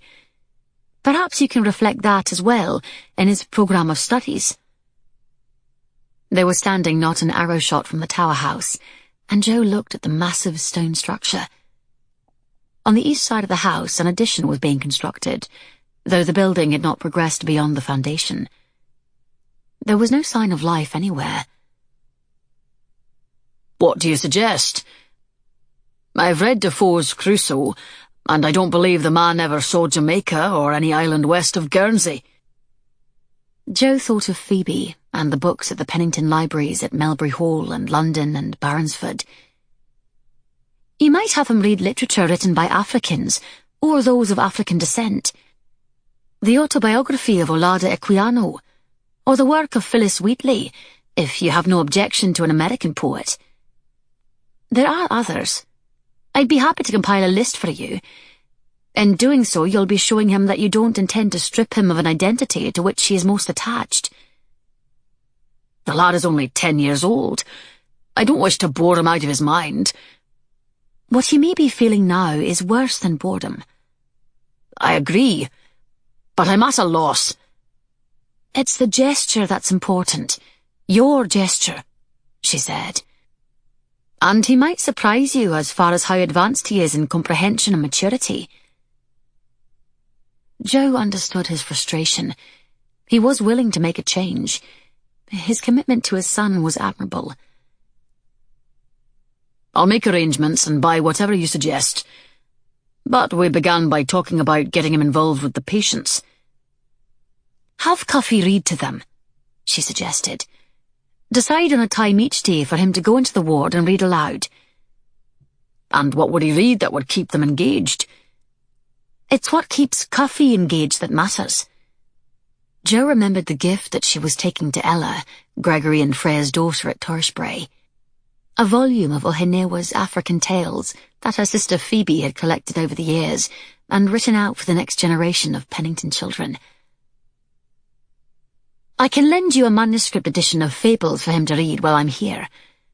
Unfortunately, I need to take the volume with me when I leave for Sutherland. They're Ohinewa's stories from Western Africa. Wynne had never met her, but Jo had spoken many times of the wise woman during their times together. His blue eyes washed over her face, and she knew he remembered. His hold on her was back, the pull, the memories. They stood too close, the breeze making his coat dance with her dress. He brushed the back of his hand against hers, in what could have been a silent gesture of gratitude for the offer. Warmth flooded through her. Her heart raced, her mind easing into the past, and recalling how often he used to bring her fingers to his lips, turning her hand and kissing her palm. Butterflies danced in her belly at the mere thought. She turned to the house, hoping to break the spell. "Does anyone live here?" Jo asked, letting out an unsteady breath. She focused her attention on the grey and brown stonework and the unglazed windows. The slate roof appeared to be intact, however, and foundation of the addition would be doubling the size of the house. "No one at present." "It looks much newer than the Abbey." "It's older, actually," he replied, turning his gaze toward the structure. "Knockburn Hall was a hunting lodge of one of the old Stuart kings. He gave the land to some monks, but kept the use of the tower house for himself. It's been sitting here for years, but it was recently purchased. The owner intends to move in when the new construction is completed."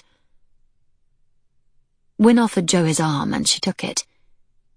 They went closer, and Jo remarked about the lovely turrets and how the house was situated facing south.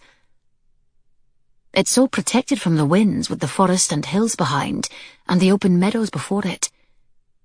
"I believe the addition will have a great many windows, and a terraced garden extending in this direction to take advantage of the view." "You know a great deal about the plans," she noted suspiciously. "I should. Knockburn Hall is my house, or it will be when it's finished." She shouldn't have been surprised. The living quarters of the Abbey was a McKendry stronghold. Wynne wouldn't want to raise his son in the home of others. "Would you care to see the inside?" They stood shoulder to shoulder. His free hand pressed her fingers on his arm. A swell of yearning rose within her body.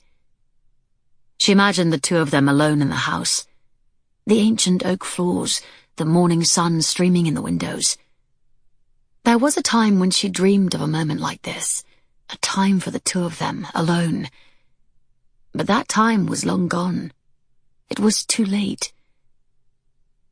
She pulled away from him, gathering the shawl tighter around her. "No, I should go back. I was planning on having breakfast with Dr. McKendry. I want to convince him to allow me to spend the day in the ward." He bowed, and she hurried away, retracing her steps to the path. The aching in her heart trailed her at every step. If only she could turn around, go in the house, pretend that they'd just met. Only when she reached the brook did she look over her shoulder. Wynne was still standing where she left him, watching her walk away. Chapter 10. "Me? Reading out loud in the ward?" Cuffy's face registered a curious mixture of horror and disbelief upon hearing Wynne's announcement. "I said I would inform you of your punishment when the time was right," he told his son. "For 1 hour each afternoon, starting today, you'll read to the patients from that book." Finding Cuffy on a flat rock in the grassy area outside the kennels, Wynne waited while his son considered the penalty. The lad had been reading with a newly weaned pup asleep on his lap. Perhaps it would be best if we started tomorrow, Captain. I'm certain I've heard the vicar say something about labouring on the Sabbath. He was speaking theoretically. He mentioned yawning gates and a fiery pit. I'm willing to risk it. Up, lad. Time and tide wait for no man. A steady rain had fallen over the past 2 days, but the sun had broken through mid-morning. During that time, Wynne had been quietly impressed by the influence of Jo's presence on the fabric of life at the Abbey. And that included her suggestion regarding how to ease Cuffy into his new responsibility. When he returned to the Abbey after their walk to Knockburn Hall, she'd been waiting for him with the book of African fables. When he gave it to Cuffy and explained what it was, the boy had taken an immediate interest in it. Yesterday, Wynne mentioned the volume to Cameron, and the bookkeeper said the 10-year-old was spending every free moment he had reading through it, and that Jo had stopped by to talk about the stories and tell him how they came to be in the book. Seeing how much the collection appealed to Cuffy, Wynne intended to talk to her about possibly having a copy made. Cuffy closed the book and hugged it close to his chest. What good would it do? They won't understand what I'm reading. How do you know? The shrug was familiar, but Cuffy got to his feet and carried the squirming pup back into the kennels. A moment later, they were walking side by side toward the Abbey Annex. Jo had also been offering that fawning dog, McKendry, ideas about the ward. He couldn't walk by Dermot without having to hear him sing her praises. As they neared the door to the annex, Wynne realized he would have been joining in if he wasn't so annoyed by the doctor's blasted wooing of her. Since the morning of Wynne's walk with Jo, the scoundrel had been herding her about like a prize cow. Wherever she went, the cool-handed Sawbones was there beside her. When she wanted to meet with the vicar in the village to ask him what he might know of the Barson family and their history, Dermot had piped up and volunteered like a wet-nosed landsman on his first sea voyage. When she wished to bring Charles outside for an hour in the mid-morning sun, the doctor had changed his schedule to sit beside her. At dinner, he made sure she was seated at his end of the table. Whatever rules still existed regarding courtship, the villainous rake was ignoring them all. All of this should have meant nothing to him, but Wynne was highly annoyed just the same. When he and Cuffy entered the ward, they paused by the door. The noise level was high, for all the patients were still inside. Some were milling about aimlessly, while others were standing at the windows. A few were sitting at tables, but no cards or dice boxes were out, this being Sunday. Wynne's attention was drawn to Charles Barton, who was sitting beside Jo as she read to him. Jo's delicate chin lifted after each passage, and she looked at the patient as if to reassure him that she was there. Her world centered solely on the fortunate man. Wynne recalled what she told him the morning after their walk. Begin again as strangers. Pretend they'd just met. No history. To agree to her wishes meant that Wynne would have no chance to say the words that would free him of the burden he'd been carrying. Also, to agree meant that he'd have no more hold on her than Dermot. He wondered if she knew how much she tormented him by asking such a thing. At that moment, her head turned in their direction, and she smiled. Wynne wasn't the only one affected by her acknowledgement of their arrival. Cuffy held the book up for her to see. Dermot noticed their arrival as well, and abandoned an attendant he was speaking with, and crossed the room to Jo. Clearly he couldn't stomach the idea of a competitor vying for her attention. Wynne seethed inwardly when the jackal bent his head over hers solicitously, smiling at whatever she said. "This is foolishness," Cuffy complained. "No one here cares to hear these tales. No one will even hear me." Wynne motioned to a long table. The only person occupying a chair was a patient named MacDonnell. A blacksmith of about 30 years of age, he'd sustained a head injury from a horse he was shoeing. The man absorbed directions, but was unable to string words into a sentence. His inability to communicate, and his difficulty in controlling his limbs, severely frustrated him and left him wretched. Come with me. Mr. MacDonald will appreciate the stories." The young boy's feet dragged as Wynne led the way, but he followed, honouring the promise he'd made. At the table, Wynne spoke to MacDonald and introduced Cuffy, but other than a small spasm causing a muscle in his cheek to jump, the patient made no other response. "I won't stand on a table or a chair," the 10-year-old whispered. "And I won't yell. I don't care if they hear me or not." "As long as MacDonald and I can hear you," he told him, adjusting a few of the chairs to face the spot where he told Cuffy to stand. Leaving him to it, Wynne sat next to the patient. "And you'll keep the time." "I'll tell you when your hour is up," he assured his son. "What if I'm in the middle of a story?" "You'll finish it." The lad shook his head. "But some of the tales are short. It wouldn't be fair if—" "Cuffy," he warned, cutting him off. "Begin now." A frown, some shifting from one foot to the other, and then he opened the book, paged through it, found a page to his liking, and started. Wynne was here to see his son through the task, rather than to listen to the story. But Cuffy's posture changed as soon as he began. He became animated, energized by the text. "Why the sun and the moon live in the sky," he read. "Many years ago, the sun and water were great friends, and both lived on the earth together. The sun used to visit the water, but the water never returned his visits."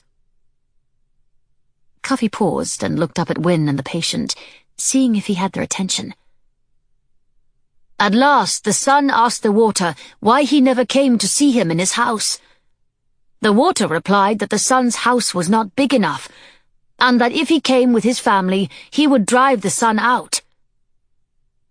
Cuffy showed no hesitation or difficulty with the reading. To Wynne's surprise, he was more than proficient. He spoke in a clear voice with no shyness whatsoever.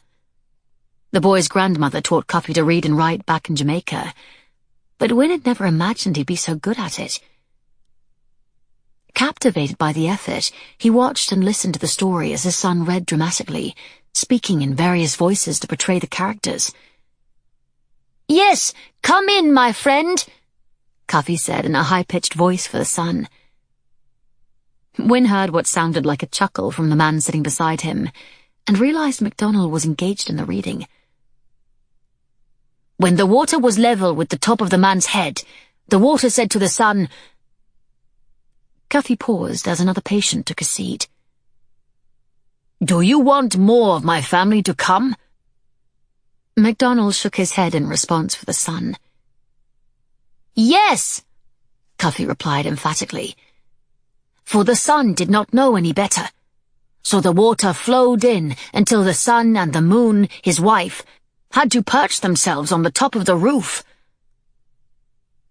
Several more patients joined them, and Wynne saw another had left the window and was standing close enough to hear. Someone made a noise behind him and was hushed as Cuffy continued. "The water very soon overflowed the top of the roof, and the sun and moon were forced to go up into the sky, where they have remained ever since." Immediate words of praise and "hear, hear" echoed from the gathered patients. Cuffy looked up, a smile tugging at the corner of his mouth. Wynne nodded his approval, and he saw the boy beam at someone standing behind him. He looked up and saw Jo. He immediately rose to his feet. "Cuffy's reading was wonderful," she whispered. "You must be proud." "Thank you," he said, meeting her shining brown eyes. "I'm grateful to you for—" "He's starting again," she interrupted. "May I join you?" "Of course." Only 2 seats remained at the table, and as he held the chair for her, he saw Dermot approaching. Wynne looked around him at every occupied chair and sent the doctor a feigned look of sympathy before sitting beside her in the last chair. "Clever jackal gets left out," Cuffy said.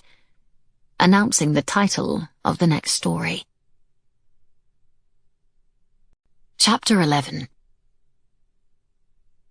When Jo received Dr. McKendry's invitation to travel to the Highlands, she never imagined her sojourn at the Abbey would result in friendship with the doctor. They conversed easily, sharing opinions and ideas, but their relationship ended there. Although he pretended to pursue her when they were in the presence of others, no spark of attraction existed. They were friends, and only friends, but she was beginning to feel that others were not seeing their rapport in the same light. Sitting at dinner on Tuesday night, Jo squirmed at the discussion between the Squire and Mrs. McKendry regarding the virtues of matrimony. Their opinions were seconded by the vicar, who went on to extol the doctor's fine qualities. As they talked, the three of them continually sent Jo knowing and meaning-laden glances. Clearly the only matter left to be concluded was the decision on a date and the reading of the banns.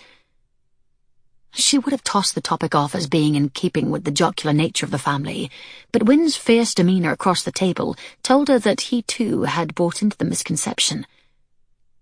It shouldn't have mattered. She could have ignored it and allowed the conversation to follow its delusional path until it ran its course and dissipated into nothingness. However, having her name ensnared or even bandied about in rumour never sat well with her. Jo held the doctor in high esteem, but she wanted it known to those around the table that no understanding existed between the two of them. "Doctor," she said during a momentary lull, "I hope I'm here long enough to meet this exceptional young woman your family is so exceedingly enthused about." McKendry was about to speak, but she cut him off. "I can just imagine her virtues." She paused for only a moment, feeling the company's eyes upon her. "Aside from her beauty, I envision her as a young lady in the spring bloom of life. A man of your age and position would certainly want a partner who shares his desire for a house full of children, as opposed to a spinster getting to an age beyond childbearing years," she thought. This was a fact of life she'd accepted. "I'm also thinking she must be a local lass from a good family, for I'm certain the isolation of the Highland winters could prove wearing on one not as hearty as the McKendrys." Jo raised her glass of wine. "If I may be so bold, to the McKendrys, sláinte mhath, sláinte mhór." Surprised laughter and comments immediately followed her tribute to the family and to their Jacobite ties. She'd hoped her words would lay the subject of matrimony to rest and redirect the conversation, but the doctor raised his glass in her direction. "The lady I have my eye on is beautiful indeed.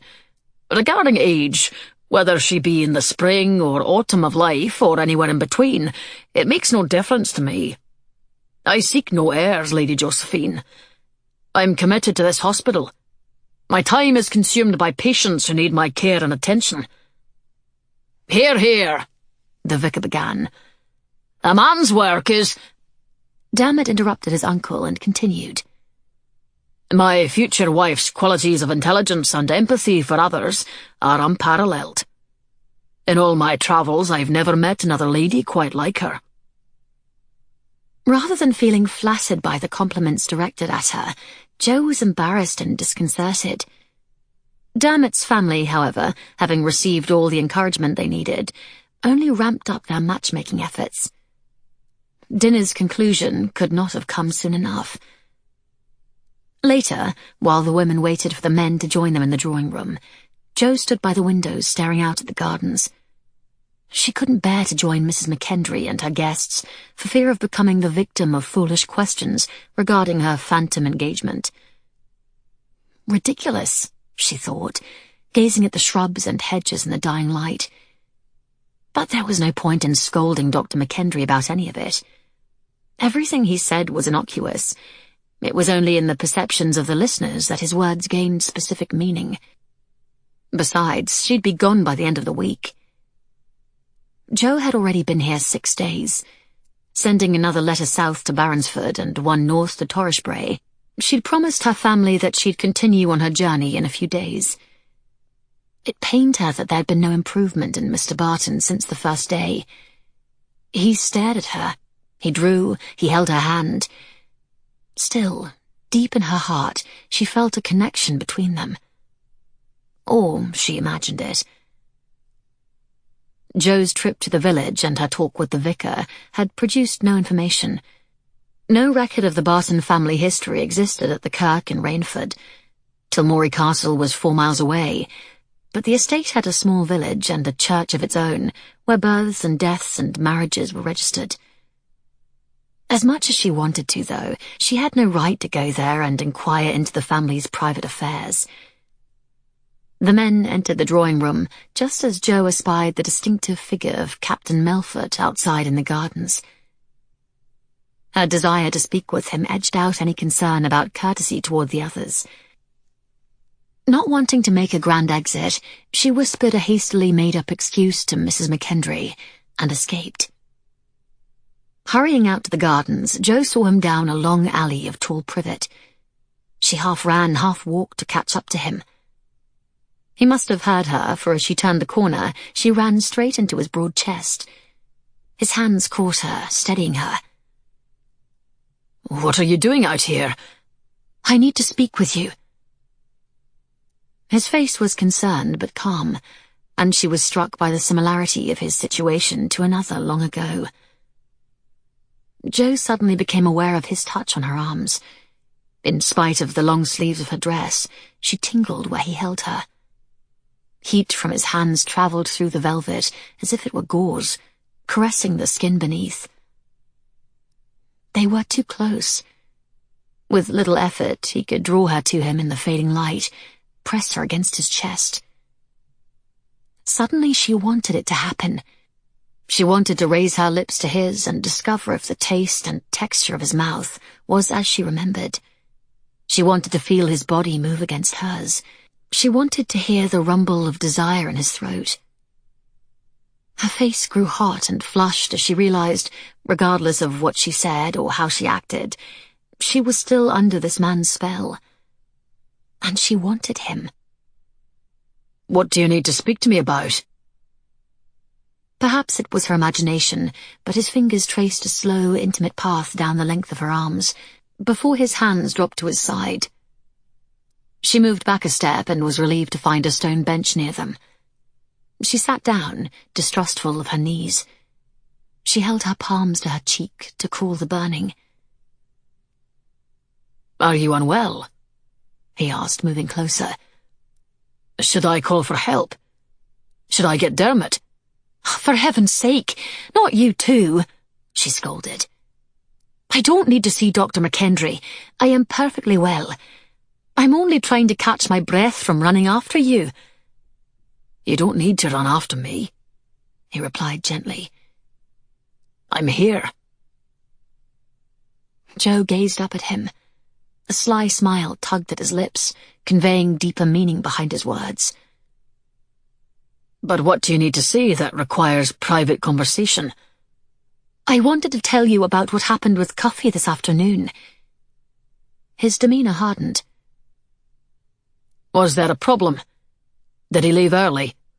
I received a communication about a potential client that I needed to answer immediately.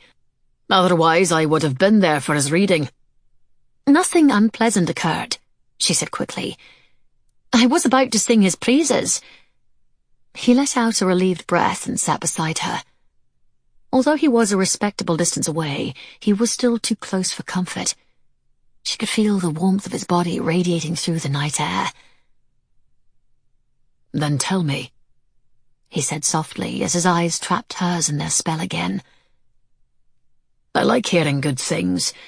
I'm just not accustomed to hearing them of late." Memories flickered again, and she recalled a bench in a garden, his arm around her waist. In the sweet darkness of that summer night, Wynne drew her onto his lap and kissed her as time ceased to exist. A glint of amusement flashed in his eyes, and Jo feared he might be thinking of that moment too. She tore her gaze from his face and forced cool air into her lungs. "Let me see. Cuffy arrived at his appointed time and, as before, stood by the table. Today, 4 patients were waiting. 4? Wynne asked, obviously delighted. Jo named them and continued. He read 3 stories with the same dramatic flair. At one point, he had the entire room silent and waiting to hear the end of the tale. "I'm so pleased," he responded. "I don't know if Cuffy mentioned it to you, but since you gave your permission, he's been spending some of his time with Cameron transcribing the tales for himself into a copybook. And he's making great progress." "He told me," she smiled. "But I have more to tell." "More?" As Jo collected her thoughts before telling Wynne what followed, she recalled the warm flush of happiness that flowed through her that afternoon, as she'd imagined herself a part of Cuffy's future. But it was a foolish thought. When he finished reading, Mr. MacDonald approached with a stack of letters in his hand. "MacDonald? The blacksmith? He can barely speak." I wasn't near enough to hear what was said, or how the man communicated with him, but the two went over to a table. For quite some time they sat beside each other, as Cuffy quietly read each letter. "MacDonald has a mother who is too old to travel to the Abbey," Wynne said. "I knew he receives letters, but I never thought he might not be reading them." This morning, as she sat with Charles Barton, Jo kept an eye on the two at the table. She was impressed with how patient Cuffy was with Mr. MacDonald. "Your son was there far longer than you required him to stay," she said, pleased to be able to put Wynne's mind at ease. He waited for her to say more, but she'd reached the end of her story. "Thank you for coming out here." A window opened in the drawing room, and the melodies of a pianoforte drifted through the night air. It was time to go, but she stayed. "Why did you need to tell me all of this tonight?" If she were only strong enough to voice the truth of what was in her heart.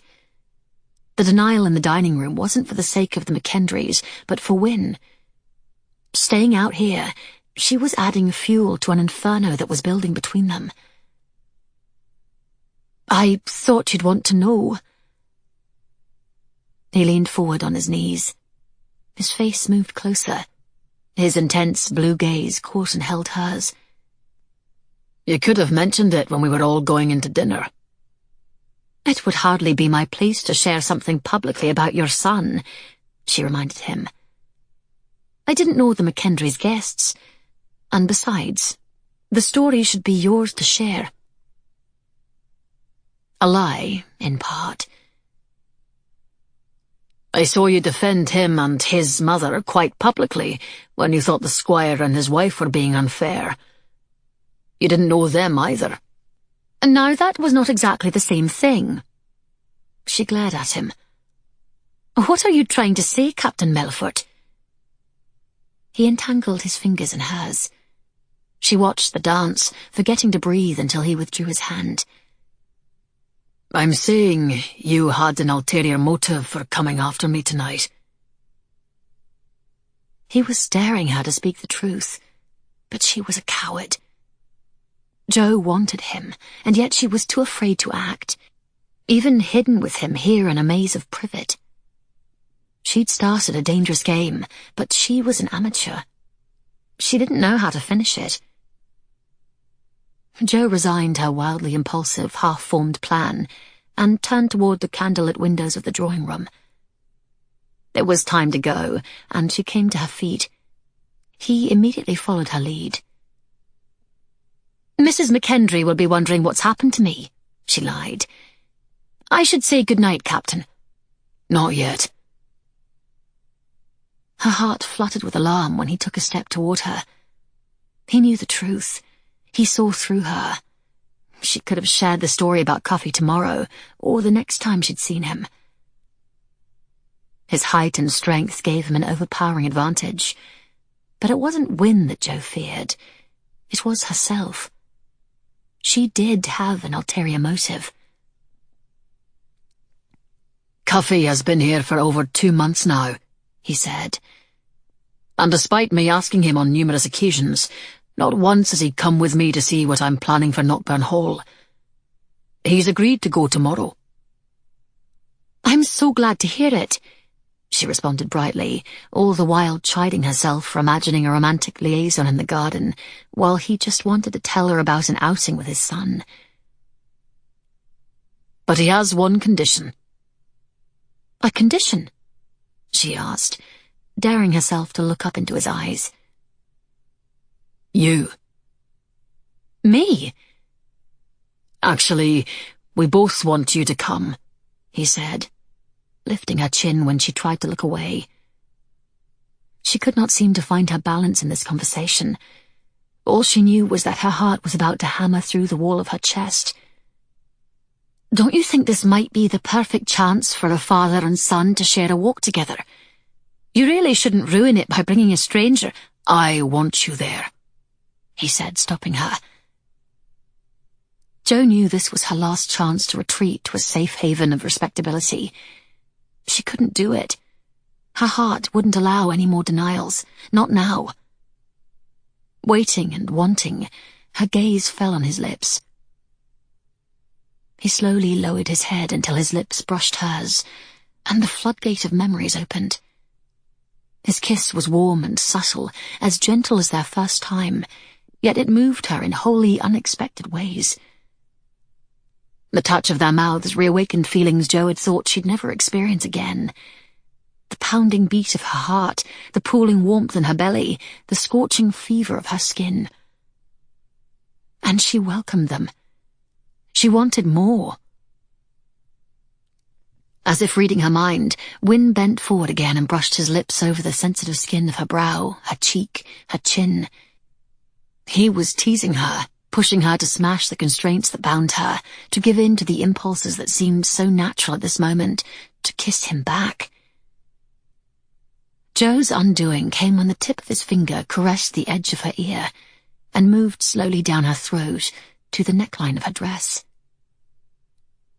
She kissed him. Even as her lips pressed against his, she tried to fool herself with the thought that one kiss would be enough. It was rash, indulgent, an attempt to slake a thirst that she knew deep down would never be satisfied. But before she could withdraw from him, she felt his hand cradling the back of her head. And then he was kissing her with such passion that Jo felt overcome with a melting desire. Whatever shred of control she'd been clinging to crumbled. She wrapped her hands around his neck, her fingers threaded into his hair. She nipped at his lower lip, challenging his control, wanting him to show her more. He groaned as he deepened the kiss, his tongue teasing the corners of her mouth. Her lips opened to his advance, and she became aware of a pulsing heat emanating from her belly. She heard a satisfied sound in the back of his throat, as his mouth became more demanding. Jo couldn't get close enough to him.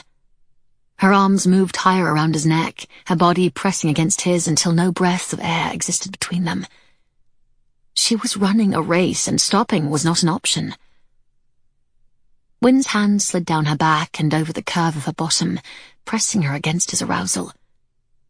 She should have been frightened. Somewhere in the back of her mind, a muffled alarm was sounding. But she wasn't afraid. The mating of their mouths thrilled her. The touching of his capable hands as they caressed the sides of her breasts made Jo wonder if he might just take her here in the darkness of this garden. And then it occurred to her that wondering had somehow become hoping. A door opened and closed somewhere in the distance, and she gasped. Pressing a hand against his chest, she drew back, horrified by her actions, shaken by what she was about to do, and breathing hard. The passage of years meant nothing. Their passion still burned, hot enough to consume them. The innocence of youth was gone, replaced by a firestorm of need. "Wynne, I can't do this." Her voice shook. "We shouldn't." "I'm sorry." His ragged breathing matched hers. He ran a frustrated hand through his hair and looked in the direction of the sound. I have to go. She tried to back away, but he caught her hand. Jo was starving, and he was her sustenance. She was dying of thirst, and Wynne was the only one who could quench it. Come with us tomorrow. Her treacherous heart had already decided. I will, she whispered. Until tomorrow. Chapter 12. Wynne wasn't certain if it was a matter of wanting to do the honourable thing, or if it was the devil in him. Finding Dermot in his office, he leaned in at the door. The place had more piles of books and journals and scraps of paper every day. The doctor had clearly given up sitting while he worked because his chair, like every other one in the room, was piled high with more volumes and ledgers and medical equipment Wynne couldn't begin to identify. If we ever have a fire, they'll be able to see your office burning in Edinburgh. Dermot was standing at the desk by the window, writing in a notebook. He grunted in acknowledgement. Wynne made no attempt to enter. There was no discernible path through the mess on the floor. Of course, you'll go up in flames as well. We'll remember you as the Jeanne d'Arc of the medical profession. Another sound came from the area of the window.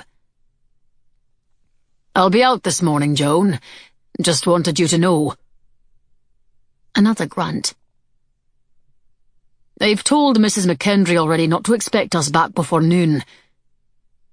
Us? The doctor's head lifted from his work, his eyes curious. Who is going with you? No worry about me, Wynne frowned. You don't ask where I'm going or the reason. You can go to the blazes.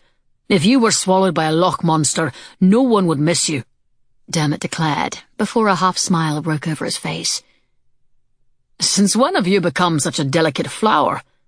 Wait, I don't care to have an answer to that either.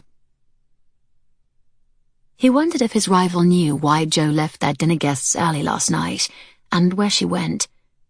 Wynne knew, and that was a kiss he'd never forget. Very well then, we'll be off. Who is going with you? Dermot repeated the question. And what does Joan of Arc have to do with any of this? I'm taking Cuffy and Lady Jo to Knockburn Hall.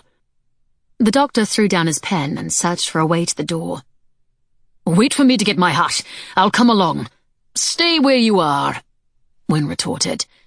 Hat or no hat, you're not invited. But I insist. You can insist all you want. You're not. Dermot stepped over a barricade of medical journals onto a small amount of newspapers, which immediately shot out from underfoot. On instinct, Wynne nearly dived in to help, but it was too late. Dermot landed on the floor in a very awkward position amid the avalanche of fallen books and papers. Bloody hell! Help me up! I think I may have sprained something. I wouldn't be surprised if you did. Wynne crossed his arms over his chest and leaned against the door jamb. But not being in the medical profession, I wouldn't know. I've definitely split the seam in my pants, I can tell you that. That sounds quite serious. In fact, it's the final nail in the coffin. You're not coming.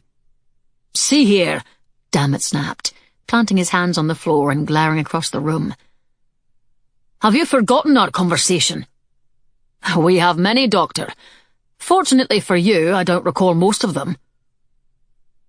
As he began to back out of the office, Wynne paused, deciding his rival needed clarification. But I do remember the conversation you're referring to, and to amend the concluding remarks of that discussion, you will not be standing with her at the church door. That is, if you can ever stand again. Dermot's face was the very picture of surprise as he searched for a response. But while we're gone, try to do something useful for this hospital you're so committed to. Wynne closed the door and started for the stairs, as the sound of another crash and a muffled curse came from the office. 6 days ago, when the Highlander expressed his intentions, Wynne didn't know his own mind about Jo. He certainly couldn't articulate to someone else what she meant to him. But watching her, speaking with her, getting to know her over these past days, and especially after that kiss in the garden last night, he was in a far better place now. He still didn't know what the future held for them, but he wasn't about to let her be pressured into a marriage with his scoundrel of a friend.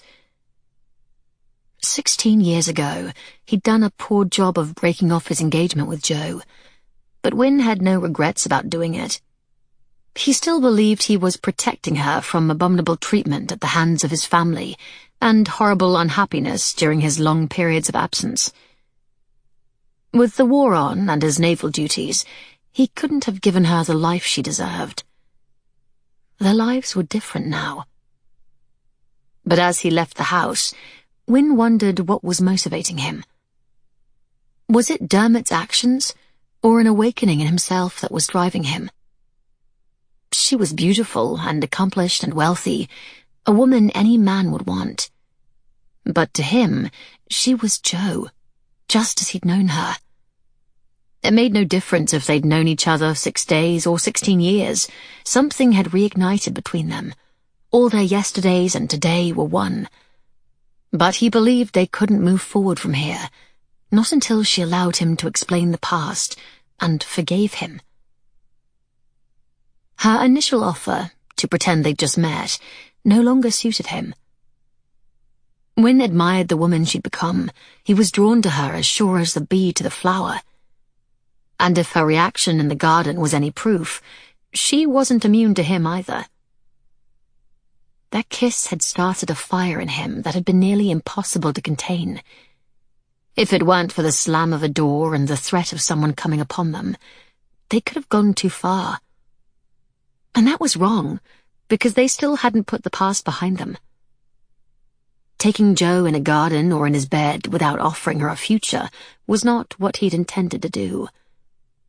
Thankfully, reason and respectability reared their stern and forbidding heads, and she couldn't get away from him fast enough. In spite of all she'd said, he sensed that the past was still wedged firmly between them. The botched retraction of his offer of marriage, her family, his own family, his duel with her brother Hugh. Jo had changed, and so, Wynne realized, had he.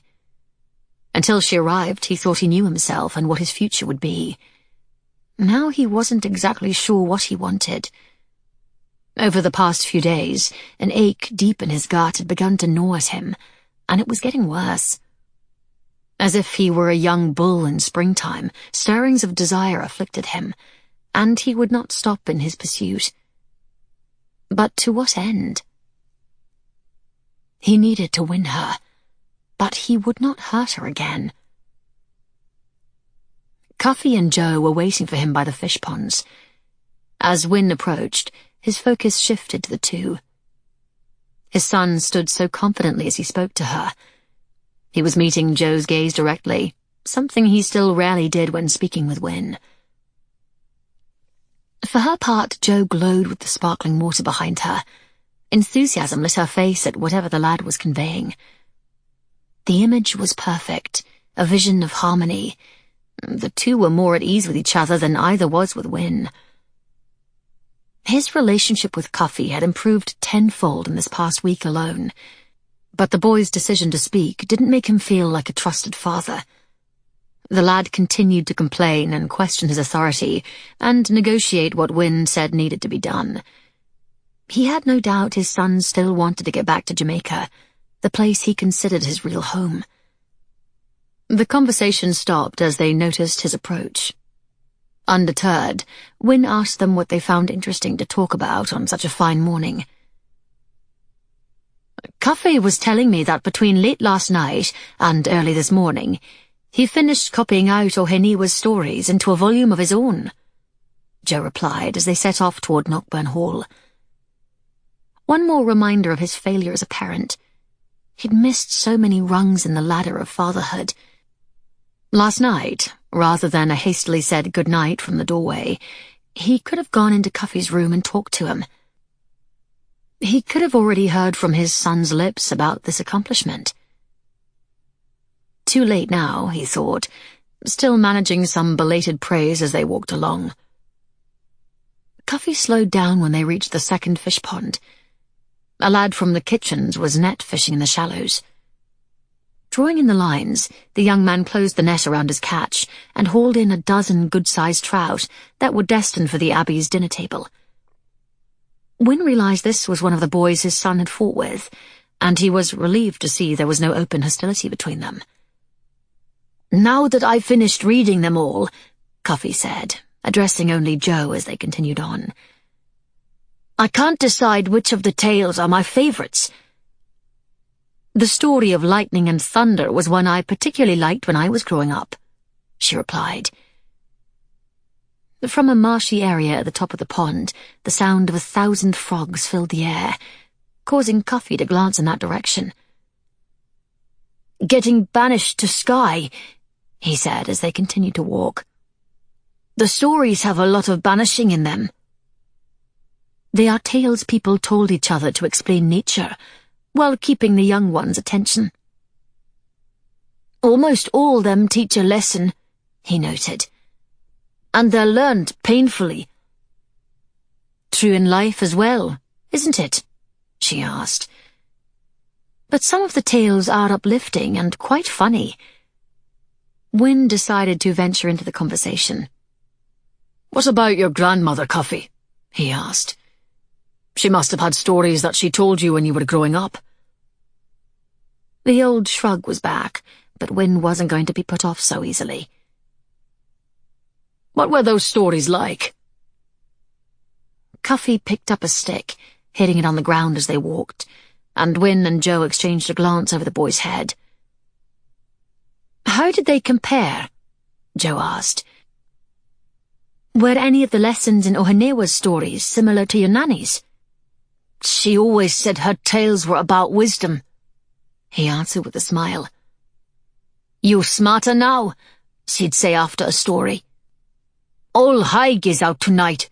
Better to stay in." "What is Old Haig?" Wynne asked. Cuffy ignored him and dragged his stick along the ground. "Old Haig is a witch," Jo told Wynne. "She sheds her skin and flies by night. Sometimes she turns into an owl." "How did you know?" Cuffy asked, looking up with admiration. She shrugged and smiled. "Go ahead. Tell your father what old Haig does." Too excited about the story to remember he was trying not to be nice to Wynne, Cuffy rattled off his explanation. "She sucks out people's breath while they're sleeping. She especially likes the babies." "How do you protect yourself?" Wynne asked. "Can she be killed?" Cuffy looked first at Jo, but when she shrugged, he decided to continue.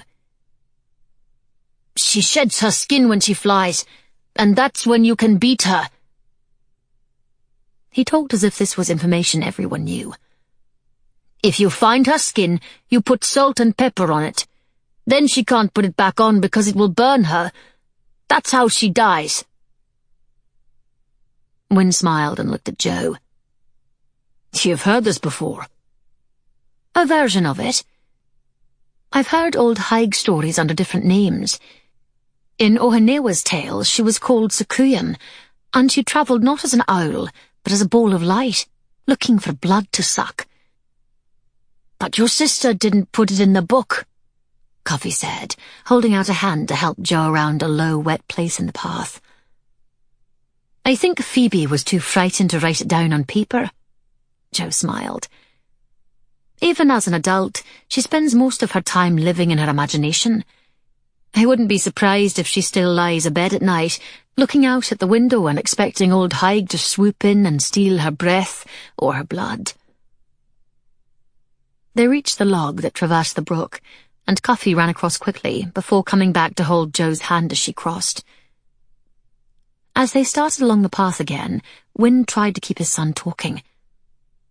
"Maybe you should add the stories your nanny told you to this collection. Or perhaps you could make a separate book,"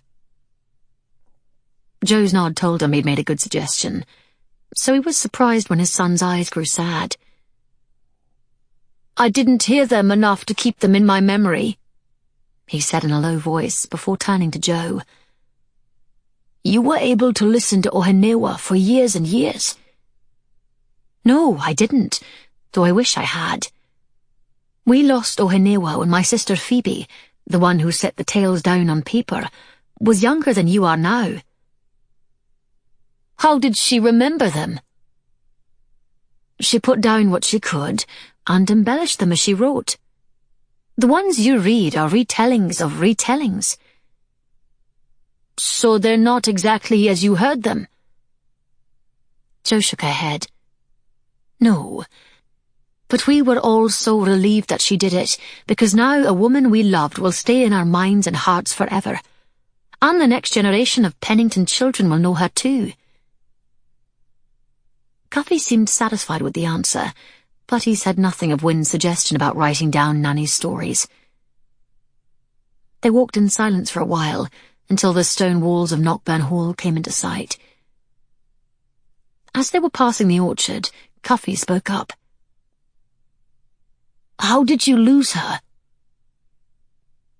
Jo glanced over the lad's head at Wynne before she answered. "Ohenewa died of old age." "In Scotland?" She nodded. "Yes. She's buried in a cemetery at her home in the Borders." Cuffy stopped, facing her. "Why? Didn't she want to go back to her own home?" When Jo hesitated, Wynne knew she was beset with her memories of the old woman. He'd heard so many stories of her. In every way that mattered, Ohenewa had been a member of the Pennington family. "She chose the place she wished to call home," Jo said finally. "Ohenewa was a free woman since before I was born. She came from Western Africa originally, suffered the brutality of slavers in the West Indies, and came to live with us when she was free. And she could have gone anywhere she wished, and she guarded that freedom fiercely. But she chose to remain with us. It was her choice to live the rest of her life where my mother and her children were, to be part of our lives. We loved her, and she loved us."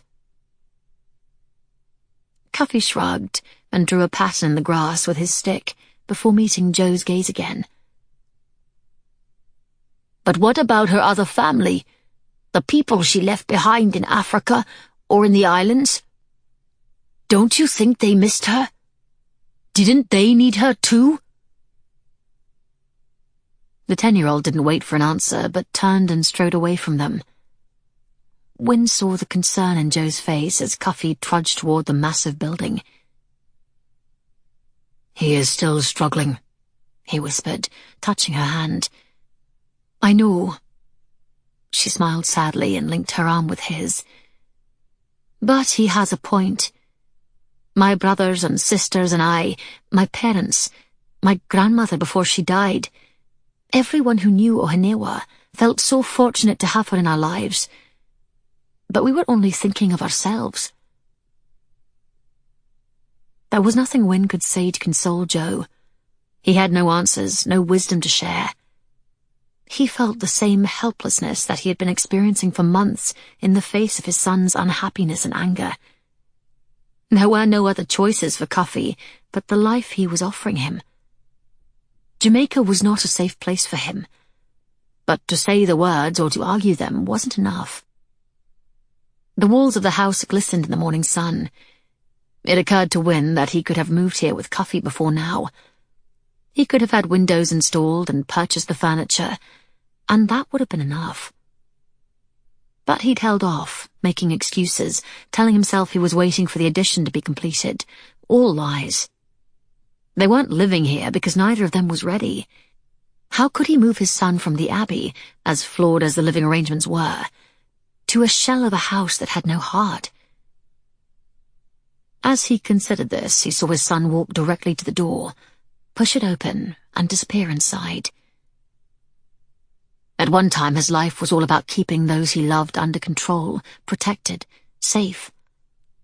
It had driven his decisions about life with Jo, about who would raise his son. But what did that get him? He felt no fuller than the empty house looming ahead. While they were climbing the last short rise to the door, Cuffy reappeared. Without giving them so much as a glance, he walked around the side of the house to where an overgrown greensward dropped away to a pond. There he plunked himself down, hugged his knees to his chest, and looked across the water into the murky depths of the Highland forest. Wynne's air of sadness and defeat was palpable to Jo as she stood with him outside the door of Knockburn Hall. He said nothing, but continued to gaze at his son, sitting alone on the knoll. She understood his feelings. Cuffy made a forlorn little figure, sitting in the dense shadow of the chestnut trees, his head resting on his knees. He tossed his tam somewhere and was yanking out clumps of the long grass. Wynne roused himself and took a deep breath before turning his attention to her. "We're here," he said quietly. "We may as well go in. Would you care to see the inside of the house?" She shook her head and placed a hand on his arm. "Go to him. Talk to him." "Cuffy doesn't want to talk to me." He shook his head. "He already knows I won't give him what he wants. I can't send him back."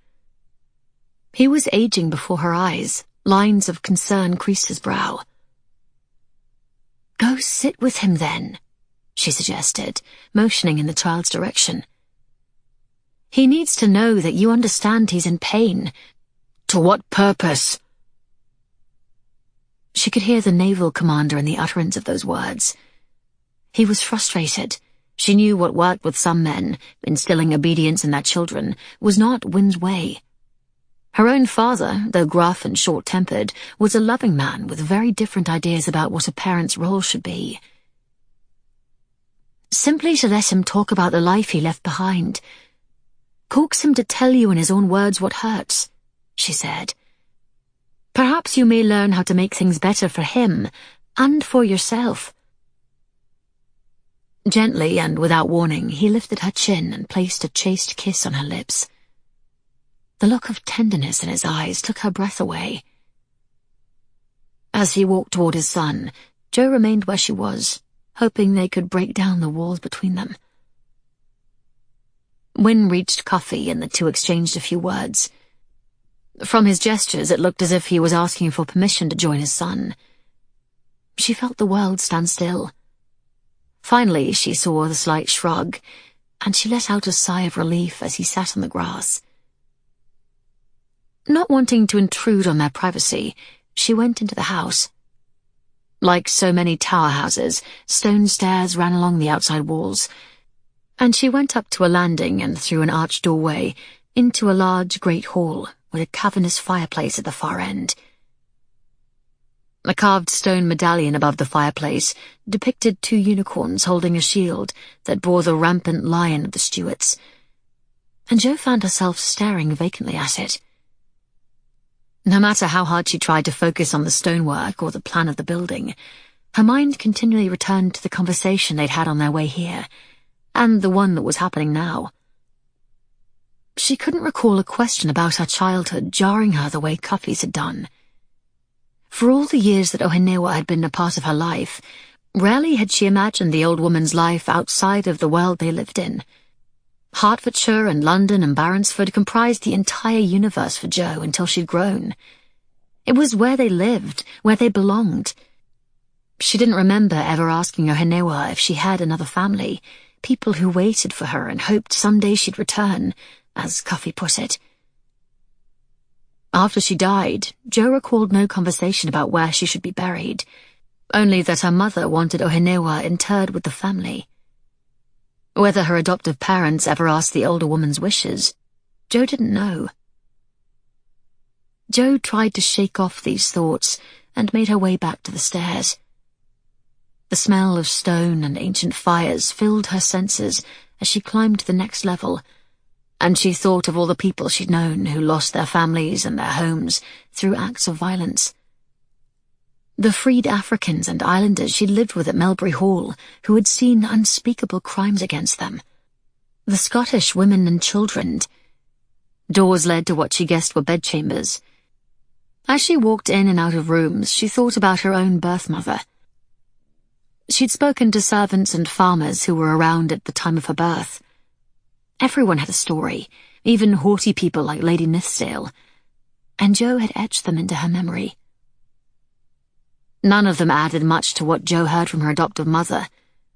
The words of an old woman and a few utterances of a dying, wild-eyed girl whose only fears were for her newborn bairn. All the poor creature ever said was that her name was Jo. Don't know if she was a fairy child or just cast out on account of the child swelling in her. Reckoned she had no man she was a-going to, and no husband left behind. Leastwise, she never mentioned any. Terrified, kept that muddy plaid pulled over her like a shroud. Those poor people, cast out of their homes in the Highland clearances, had been stripped of everything, Jo's mother told her. And what awaited them at the end of their journey looked to be nothing but more misery, if they didn't die on the road itself. They were torn from their kin, their land, their homes, and still they were proud. Jo died with her tiny, tartan-swaddled daughter in one arm, while her other hand clutched mine.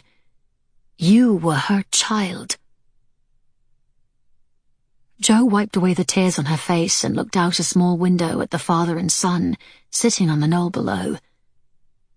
Her life was a story of a displacement too. Without the woman who took her home and raised her, she too would have surely died in a muddy ditch on a road to nowhere. But to someone, somewhere, Jo's birth mother belonged. There had to be people who cared about her, who loved her, who worried fearfully about what had become of her. Perhaps, she thought, a man still lived who cared for her. A man who, years later, in spite of a badly damaged mind, continued to sketch endlessly the woman he'd lost. As she watched Wynne and Cuffy sitting together, rays of sunlight spilled over the tower house and lit the grassy area around them. The child's shoulders were shaking while his father spoke steadily. Then Wynne placed an arm around his son and drew him close. A single tear slid down Jo's cheek. She loved Wynne, and she'd never stopped loving him. Never. Not through all the years when hope was gone. When Wynne first approached his son, he thought they wouldn't speak at all. But Jo was right. Cuffy wanted to talk to him, to someone, and once he began, the floodgates burst open. He only needed to ask about Jamaica, about the village in the mountainous forests above Falmouth, about the house Cuffy lived in with his grandmother. He didn't need to say anything else, for his son talked of Nanny until homesickness and grief nearly choked him. The trees, the grass, the pond, the dark hair resting against Wynne's shoulder became a blur as he struggled against the raw emotion his son's words and tears unleashed in him. He waited, allowing the tranquility of the woods and the water to calm Cuffy's sobs before he spoke. You want to be there with her, I know. You feel your place is to help your grandmother. Wynne forced the words out through the tightness in his throat. But Nanny's last letter before I sent for you convinced me that her sole hope, her greatest prayer, was that you come to live here. But why? Because she was worried about you. But I'm worried about her, he cried. Your Nanny saw more trouble coming on the island, and she was afraid you'd be caught up in it. I'll stay out of it. I won't do anything to make her worry. Nanny has lived through troubles before. She knows how young men and boys get swept up in it, whether they mean to or not. It's the nature of war, and she said war is coming between the Maroons and the plantation owners. Wynne rubbed his son's back. Nanny told me she'd die if you were taken by the authorities or hurt for tagging along. If you let me go back, I swear I won't do any of those things. Cuffy pulled away and turned his pleading eyes on him. I'll stay close to her, I promise. I won't even leave the village. He knew his son was mature far beyond his years. Cuffy had grown up hearing about or witnessing with his own eyes the ruthlessness of the landowners. The injustice would inevitably drive him to resist. It had been more than 7 years since slave trading was made illegal, but little had changed in the islands. Wynne was a military man, and he believed in the Maroons' fight. He too had seen the evils of slavery firsthand. Too many in England profited by the exploitation of human beings, and too many turned a blind eye to it. More than the fair-weather abolitionists and the idealists in Parliament, the Maroons were the strongest force resisting the evil of slavery in Jamaica. In the Sugar Islands, they were known as the Children of the Mist, and they were feared. Emerging from nowhere, they'd attack a slave trader, free a shipment of slaves bound for a plantation, and then disappear. When retaliations came, everyone was dragged into battle, every man, woman, and child. And this is what Cuffy's grandmother feared most. Wynne respected the fight, but he couldn't allow his son to take part in it at his age. I'm not saying this well, he said, searching for the words that might help Cuffy understand. The decision to bring you to Scotland was to give you a safe home, but that's not all. Having you here is as much about your nanny and me. It's about being a grandmother and a father. It's about caring so much that you would die before allowing your son to be hurt. He pulled Cuffy to him again, and to his relief he allowed it. Wynne hadn't been the father he should have been, but he would make up for it now. Until you're grown, he told him, your place is with me. But I promise you this, I'll teach you all you need to know to survive in the world you choose to live in. You'll learn to think and ride and fight. You'll train your mind and your body. You'll become strong and sharp and clear-thinking.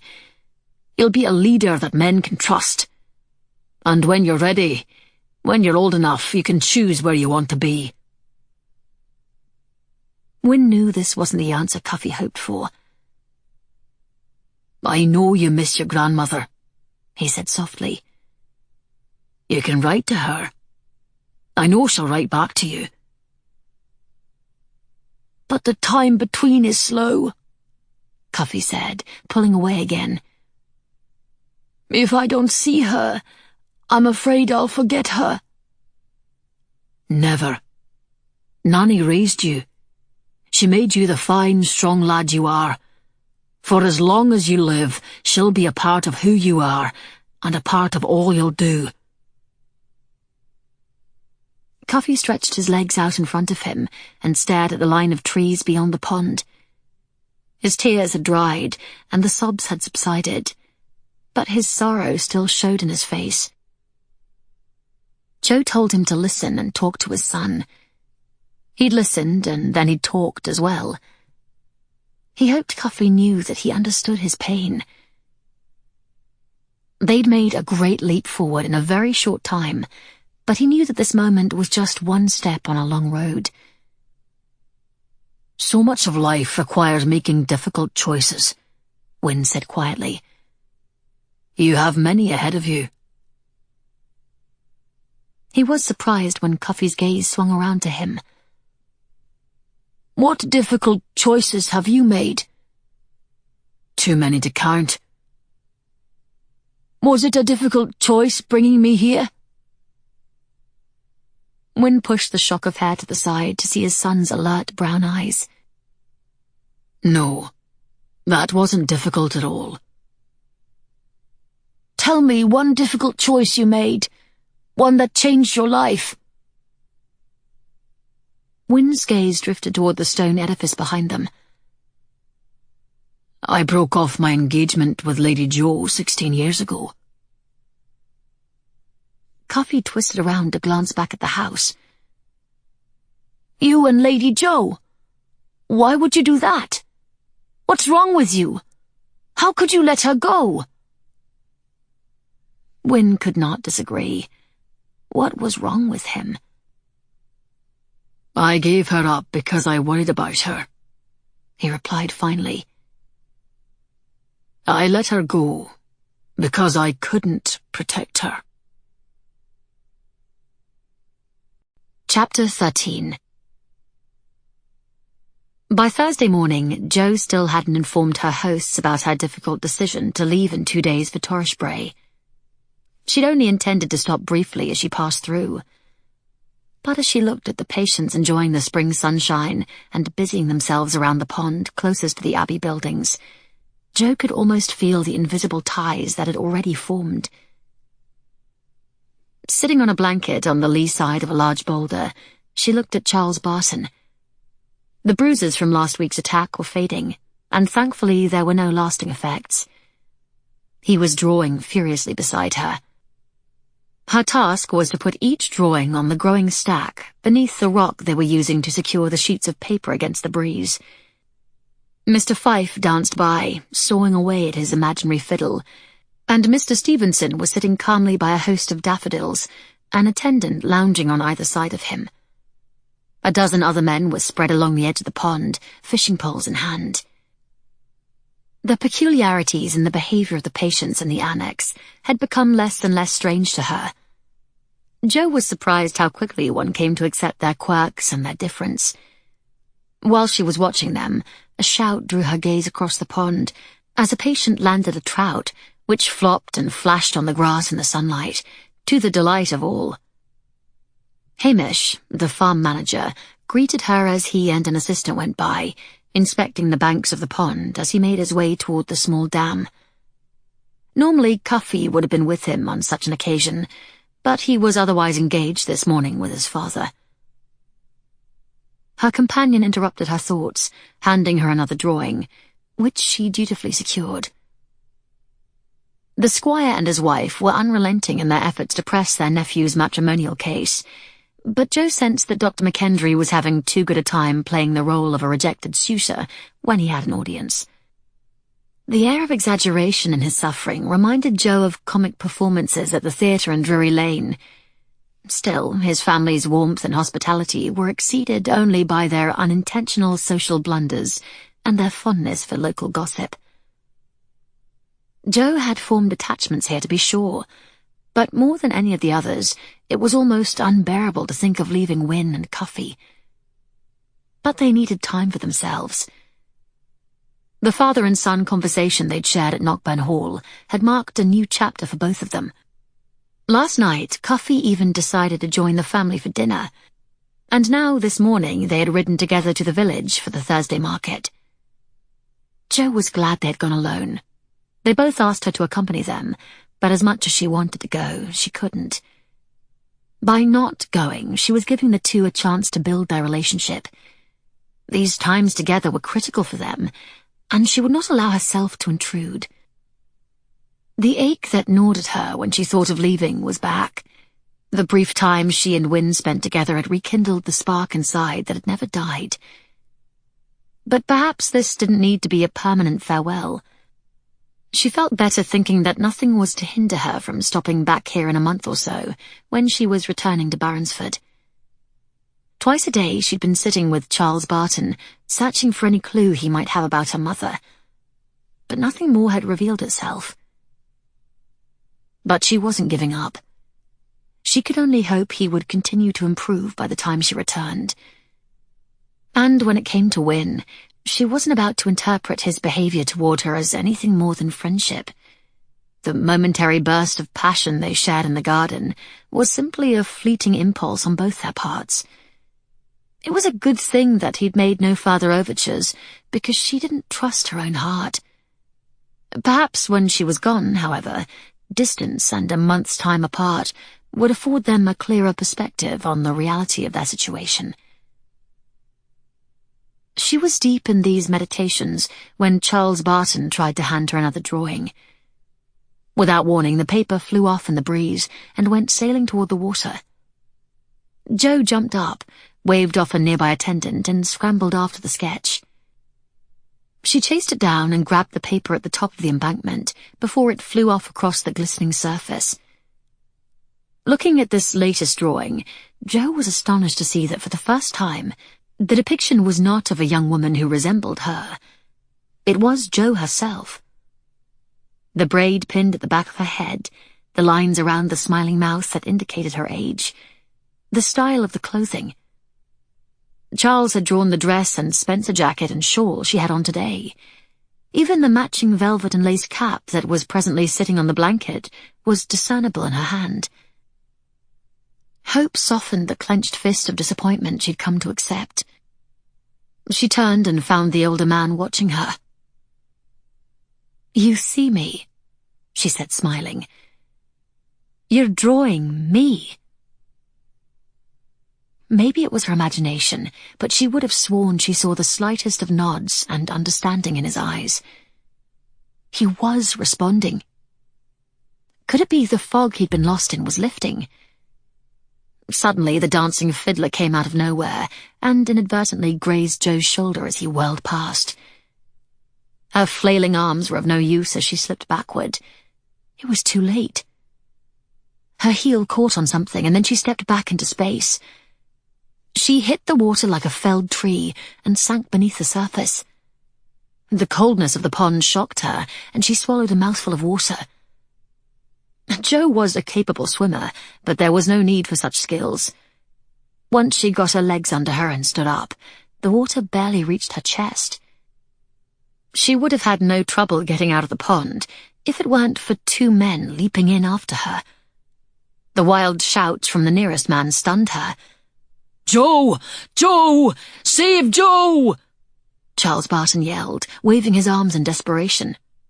Right behind him, Hamish was up to his waist and shouting to the attendants to fetch blankets and help.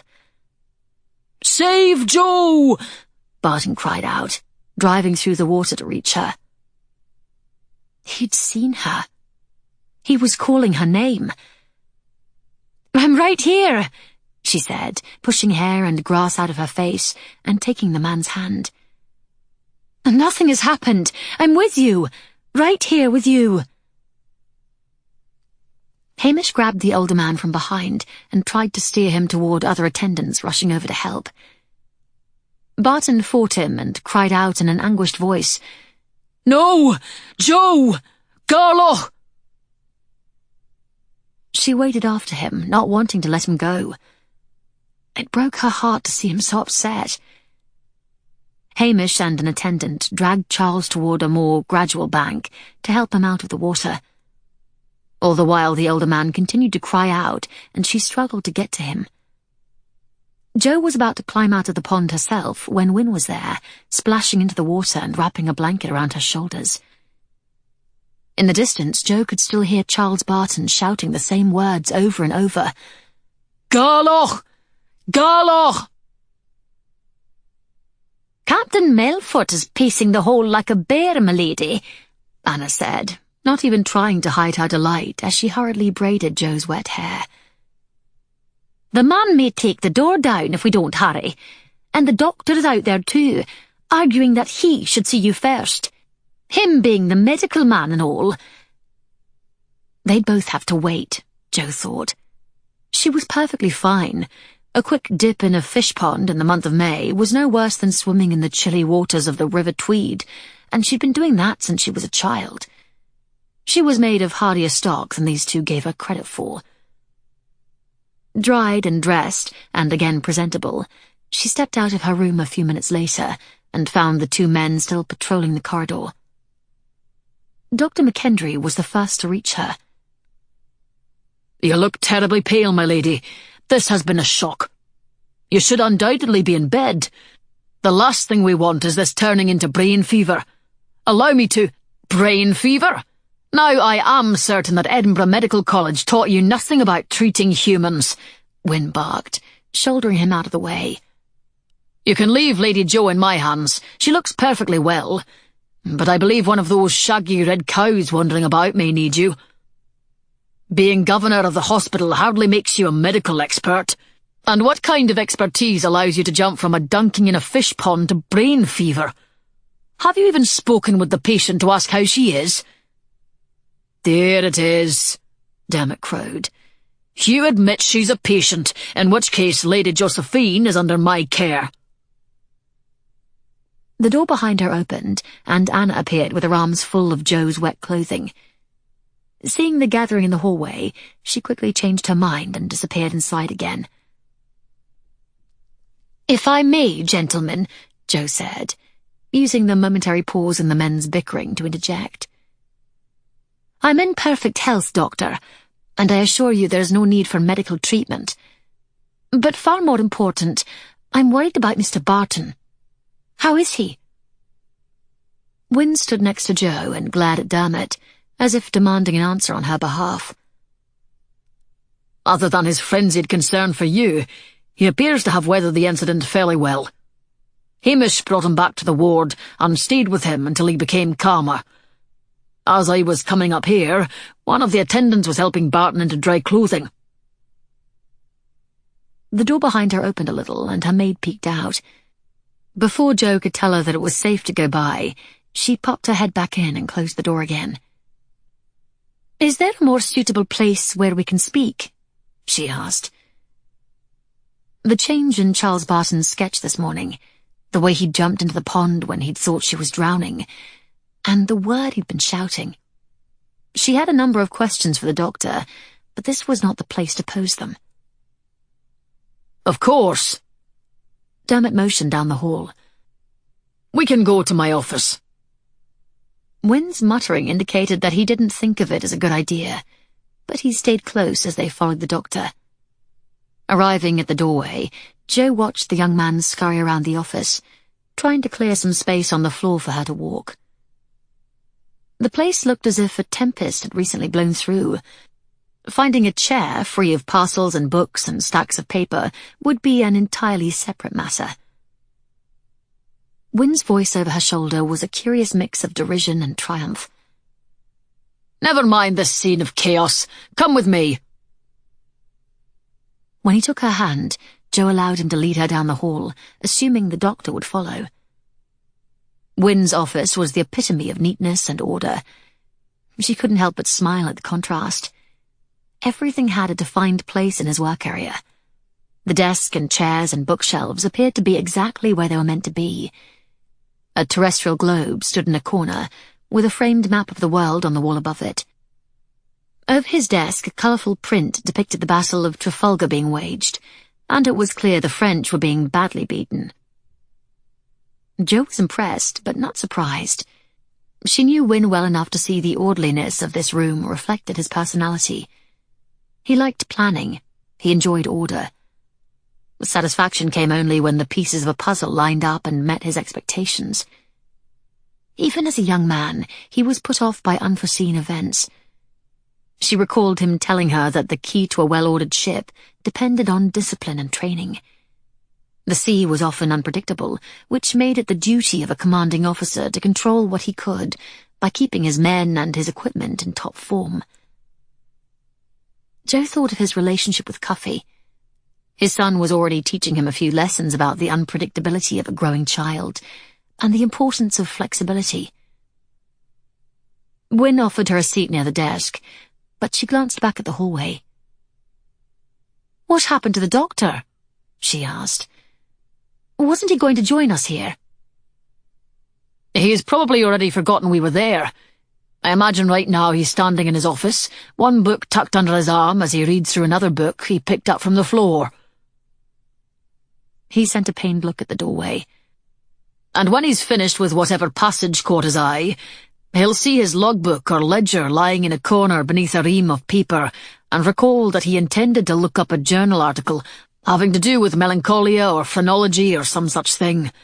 And then, of course, he could just possibly find a parcel of letters he'd intended to ask me to answer a month or so ago. The man is incapable of keeping order." Jo's mind flashed to her youngest sister Millie and her obsession with creating order. Dr. McKendry would provide a worthwhile challenge for her talents. Wynne paused as Jo sat in the proffered chair. Pray don't let on that I told you this, but in spite of my badgering and complaining, I know the man is as fine a doctor as you'll find anywhere.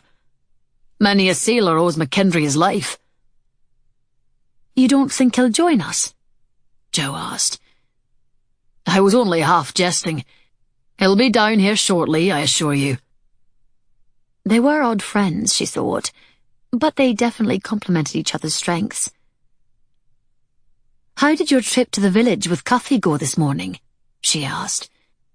The crease in his brow disappeared as Wynne settled into a chair. Satisfaction registered on his face. Jo already knew that look meant he was pleased with his son.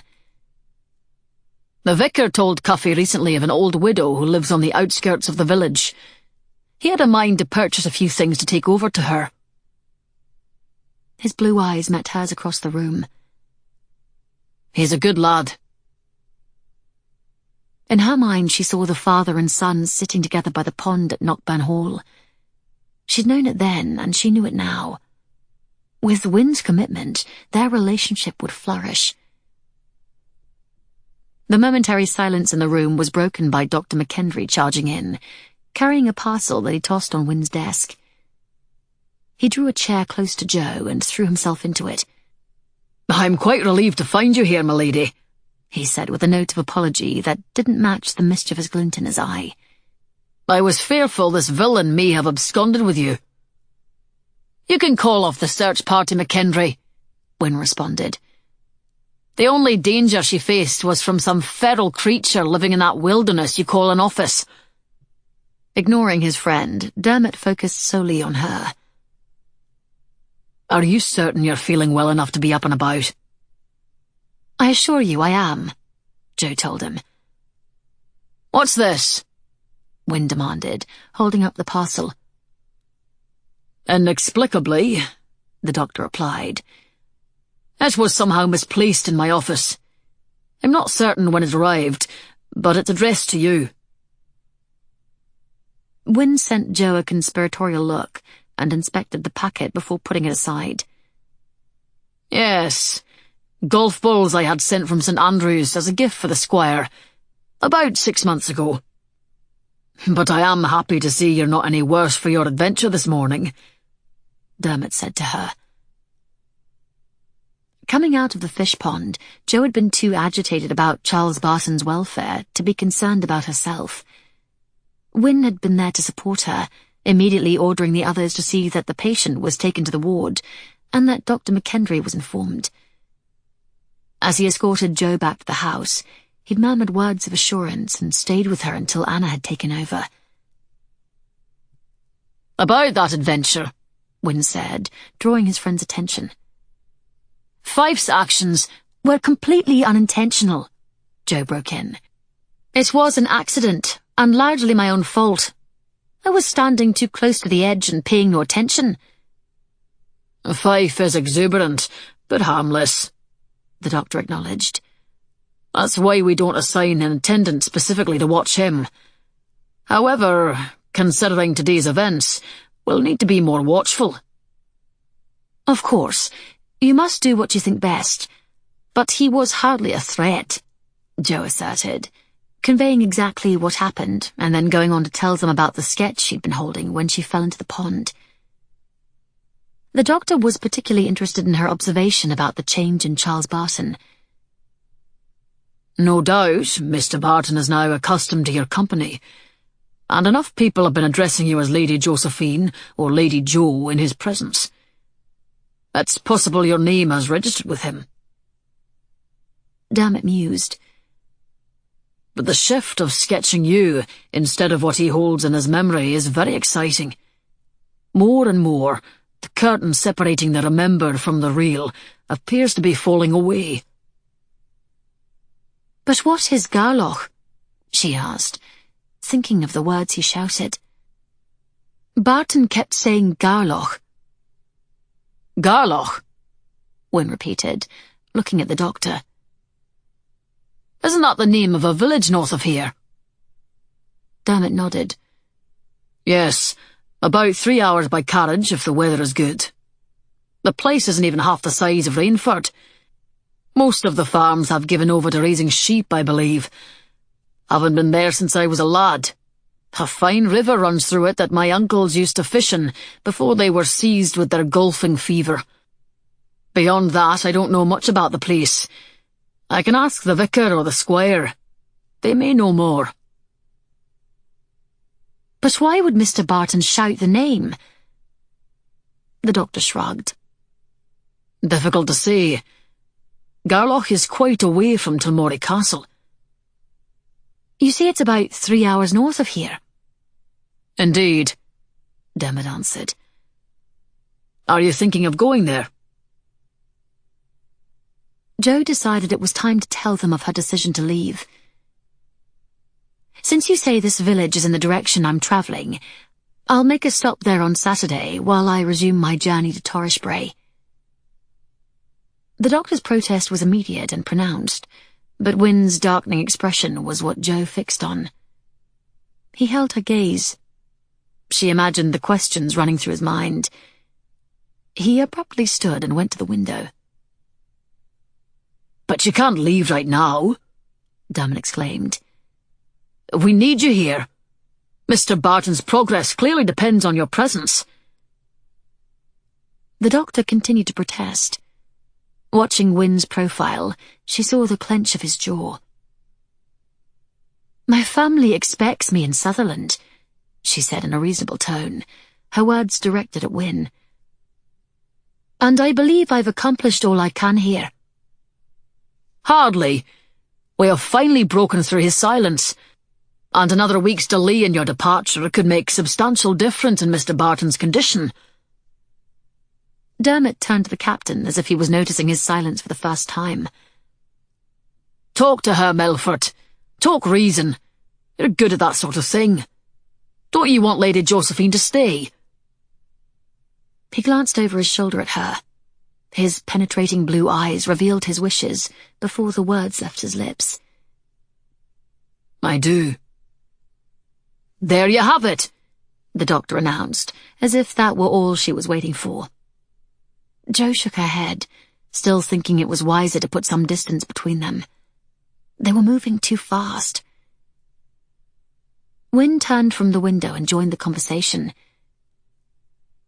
That village is not on your way. You'll still need to travel toward the coast to go north to Sutherland.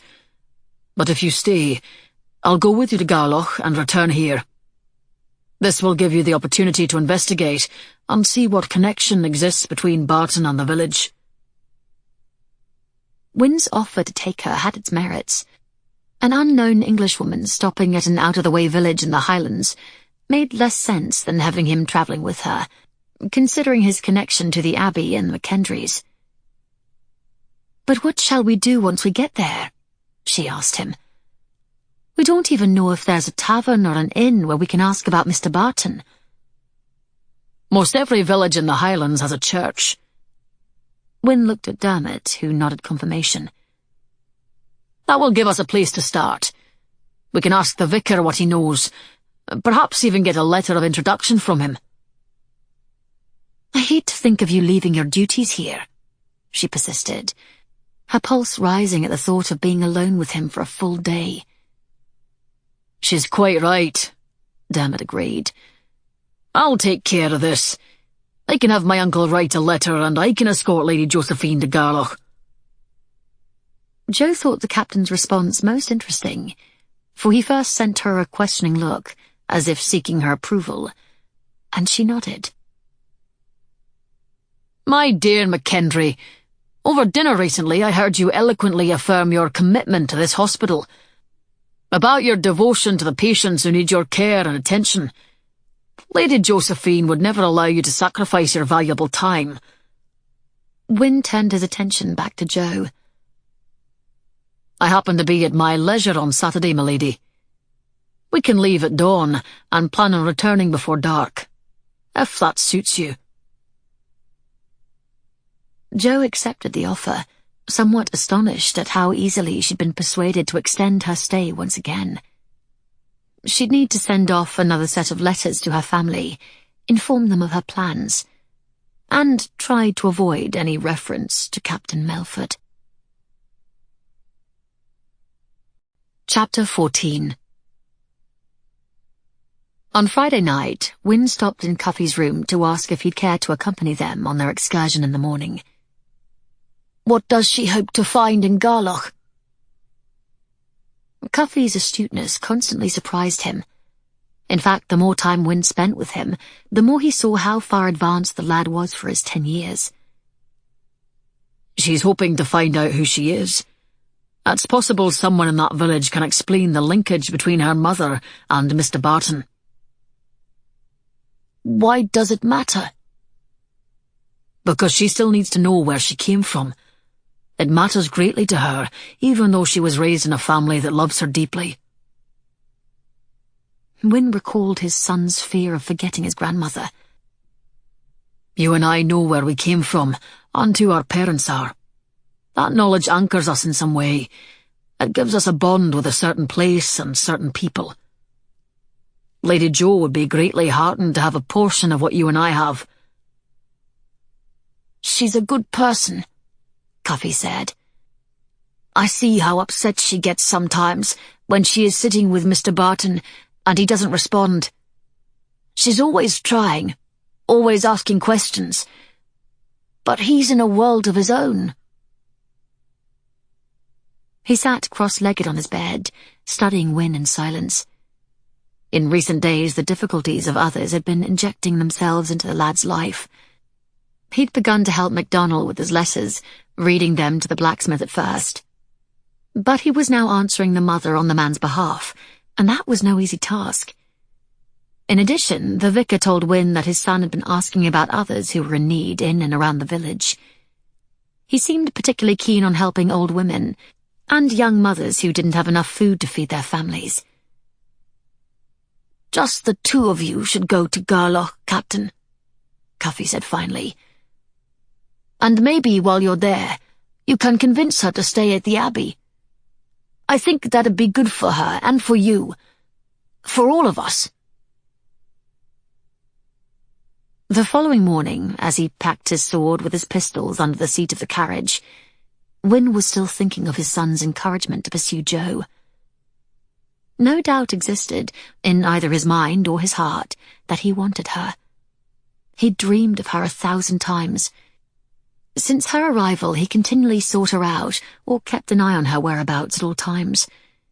She was back in his life, and her effect on him was stronger than it had been 16 years ago.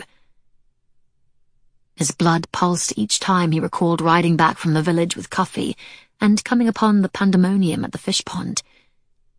When he heard her name cried out with such anguish, along with the heart-rending entreaties to save her, he'd become a madman himself, until he saw her standing upright and wading through the water. Later, her announcement that she was leaving wreaked havoc in Wynne's mind. He was struck with the fear that he'd found her only to lose her again.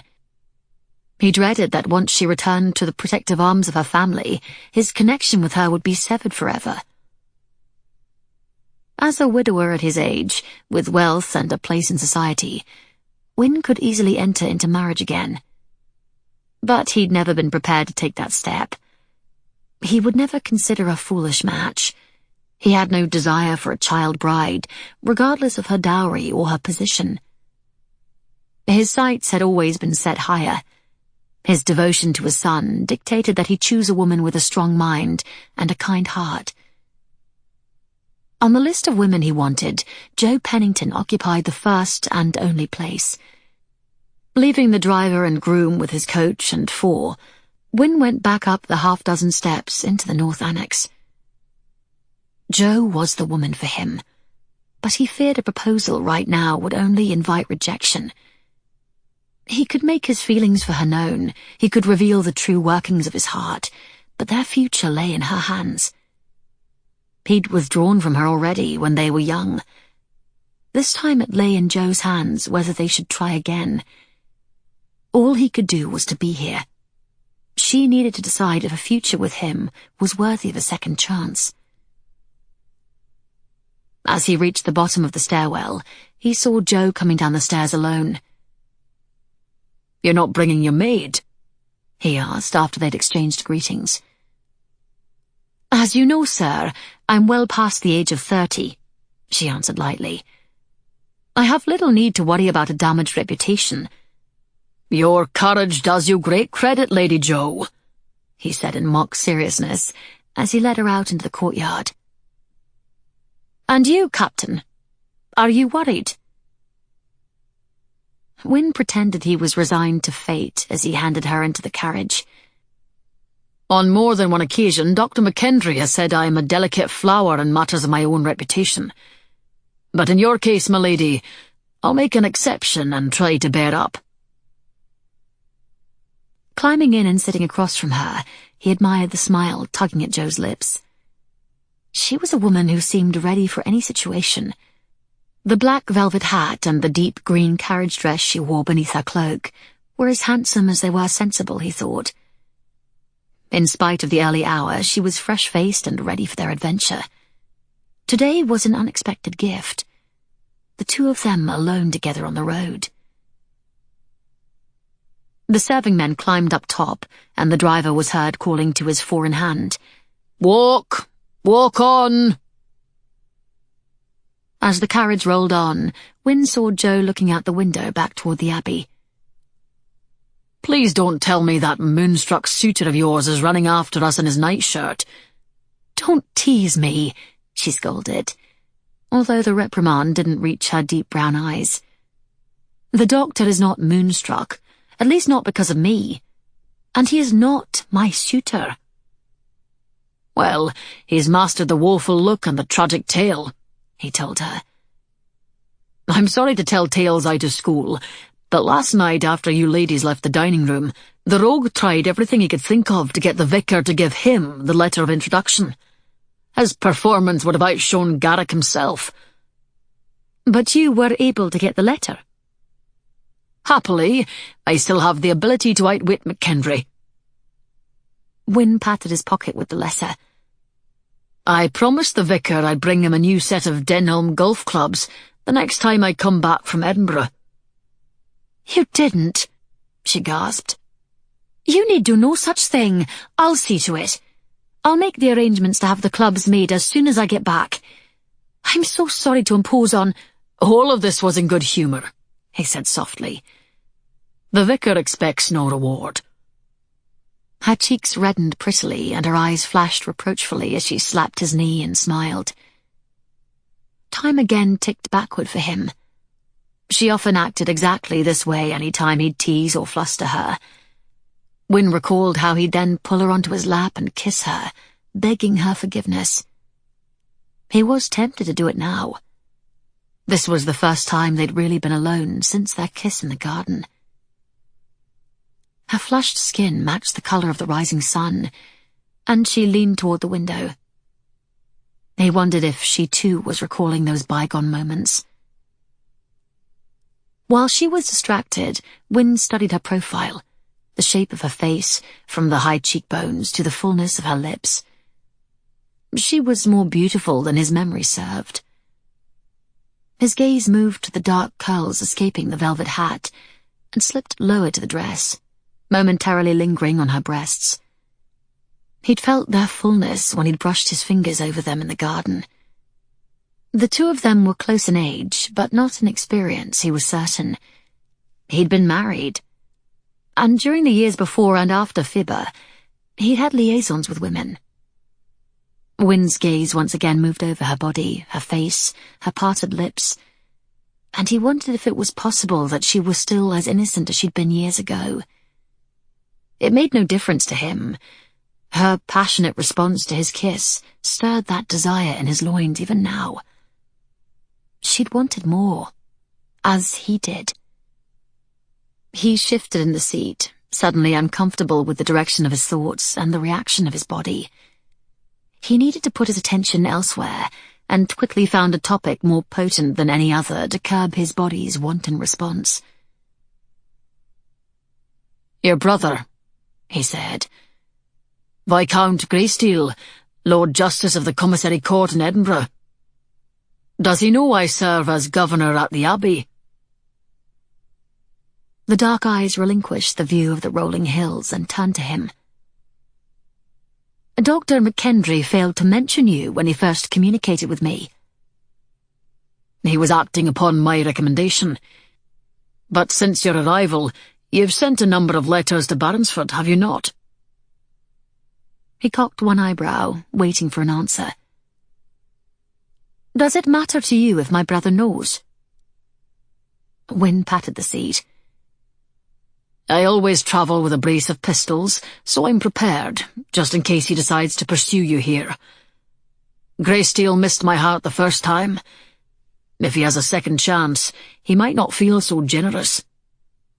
He was joking, but Jo's eyes clouded at the memory. I thought we weren't going to speak of the past. That was before, he said softly. Now I find it unavoidable. Her brows knitted, and she returned her attention back out the window. I didn't blame him then. I don't blame him now. He was defending your honour. If I was gifted with a sister like you, I would have done the same thing. She continued to sit in silence, but Wynne knew he didn't have days or weeks or months to pursue her. She could decide tomorrow to leave the Abbey, and he'd be left with only memories and regret. This was his opportunity to speak. My manner of breaking our engagement was badly done. Leaving you a letter instead of meeting with you and telling you in person. Did you know Hugh lost his wife and son during the war on the peninsula? She interrupted, her voice grave. She was forcing a change in the topic. They died of camp fever. Wynne knew this. His sister-in-law sent him not only news of Jo. He was also regularly informed of Greysteel's successes and losses. He suffered terribly. The entire family mourned their deaths for years. Her words were marked with sadness. His reference to the past reawakened more than just the tragedy of their own separation.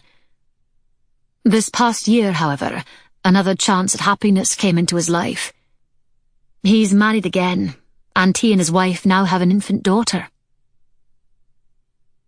Studying Jo's imploring look, he nodded and accepted her entreaty to cease his attempt to speak of their break, at least for now.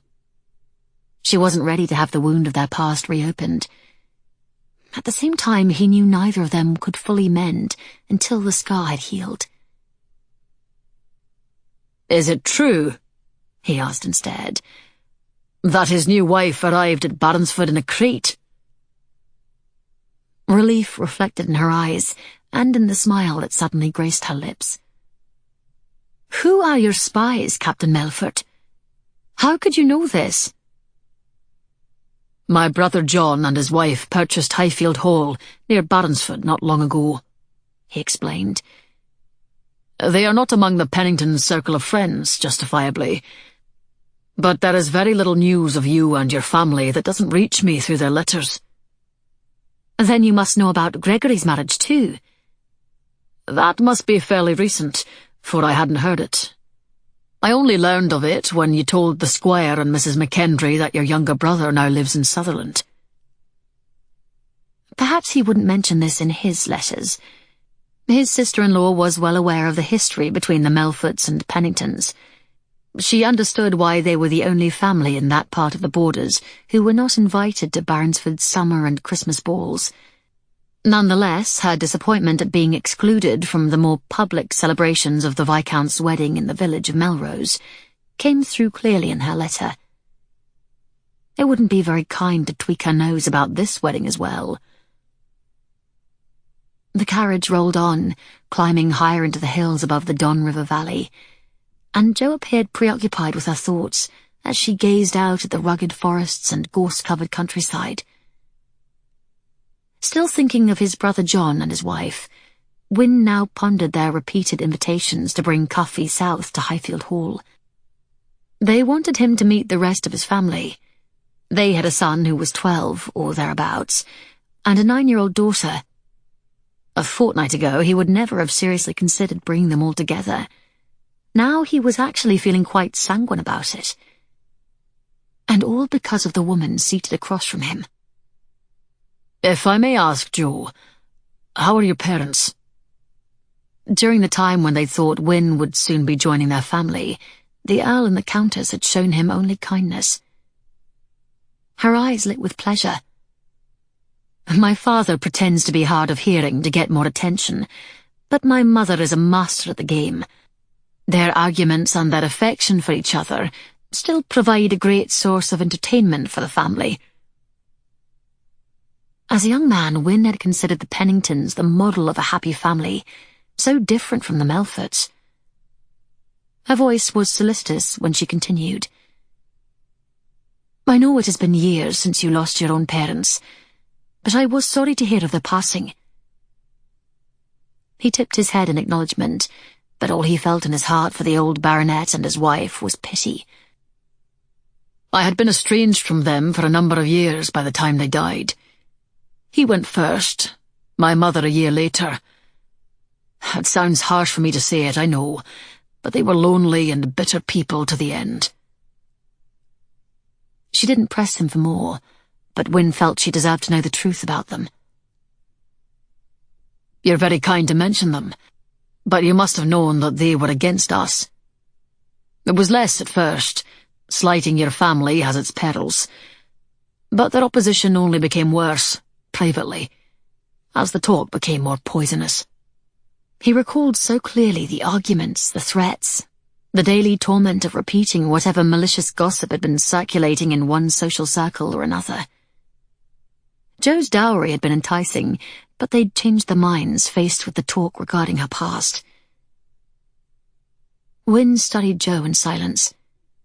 She'd been too generous to complain back then about their subtle slights, and she was too polite to acknowledge now what they both knew to be the truth. "After I recovered from my wound and went to sea, my brother John fell in love with a minister's daughter from Cornwall. She was a young woman of no social consequence and very little dowry. As you can imagine, their disapproval was fierce.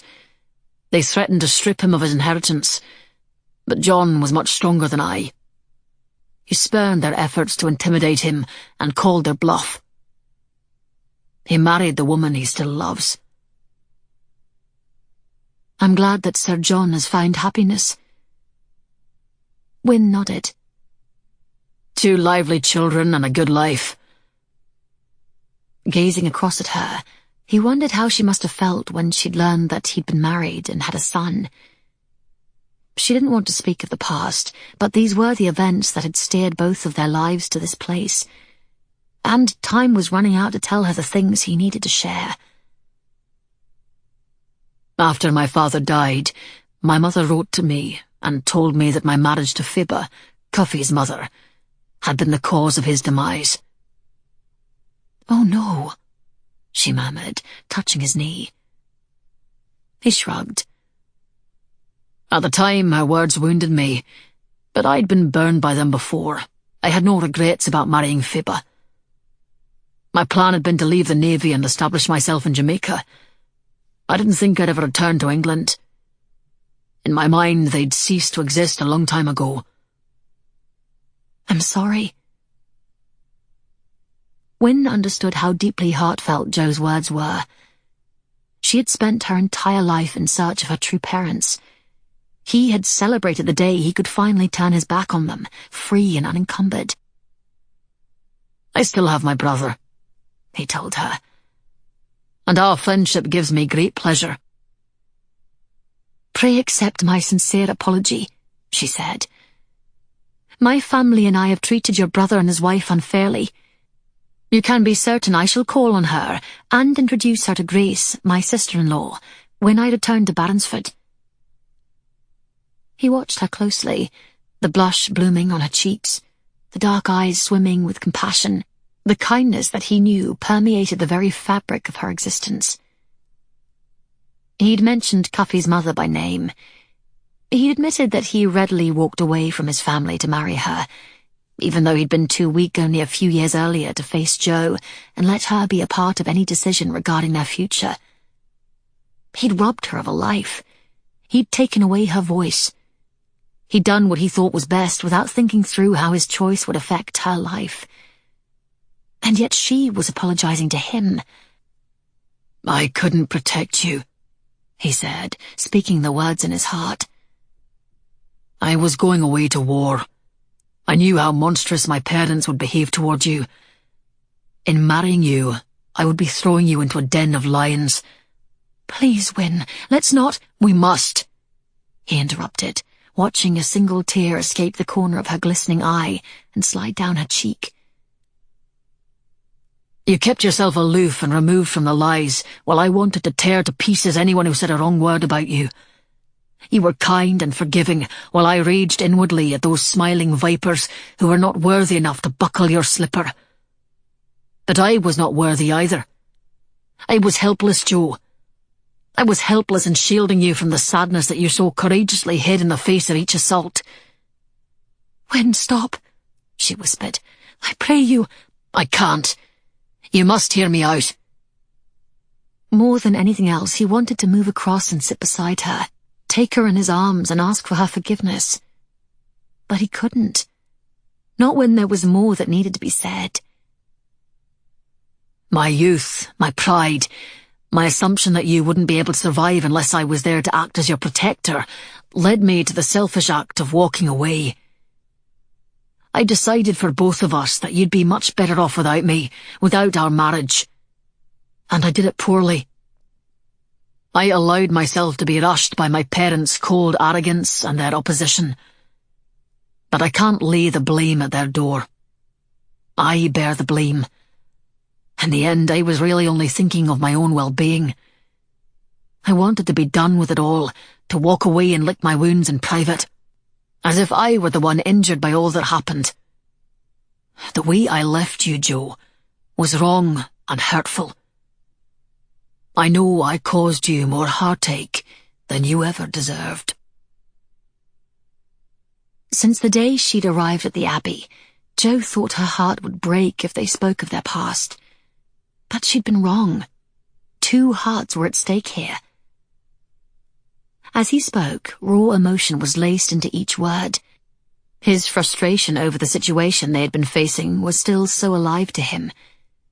She saw it in the set of his shoulders, in the turn of his head, in the searching gaze that constantly returned to her face. He'd carried the blame for so many years, and she knew she could not allow that to continue. 2 young people were involved, Wynne. 2, she repeated, forcing the words past the knot in her throat. She paused, summoning her strength and willing herself to continue. His hand reached for hers, and their fingers entwined.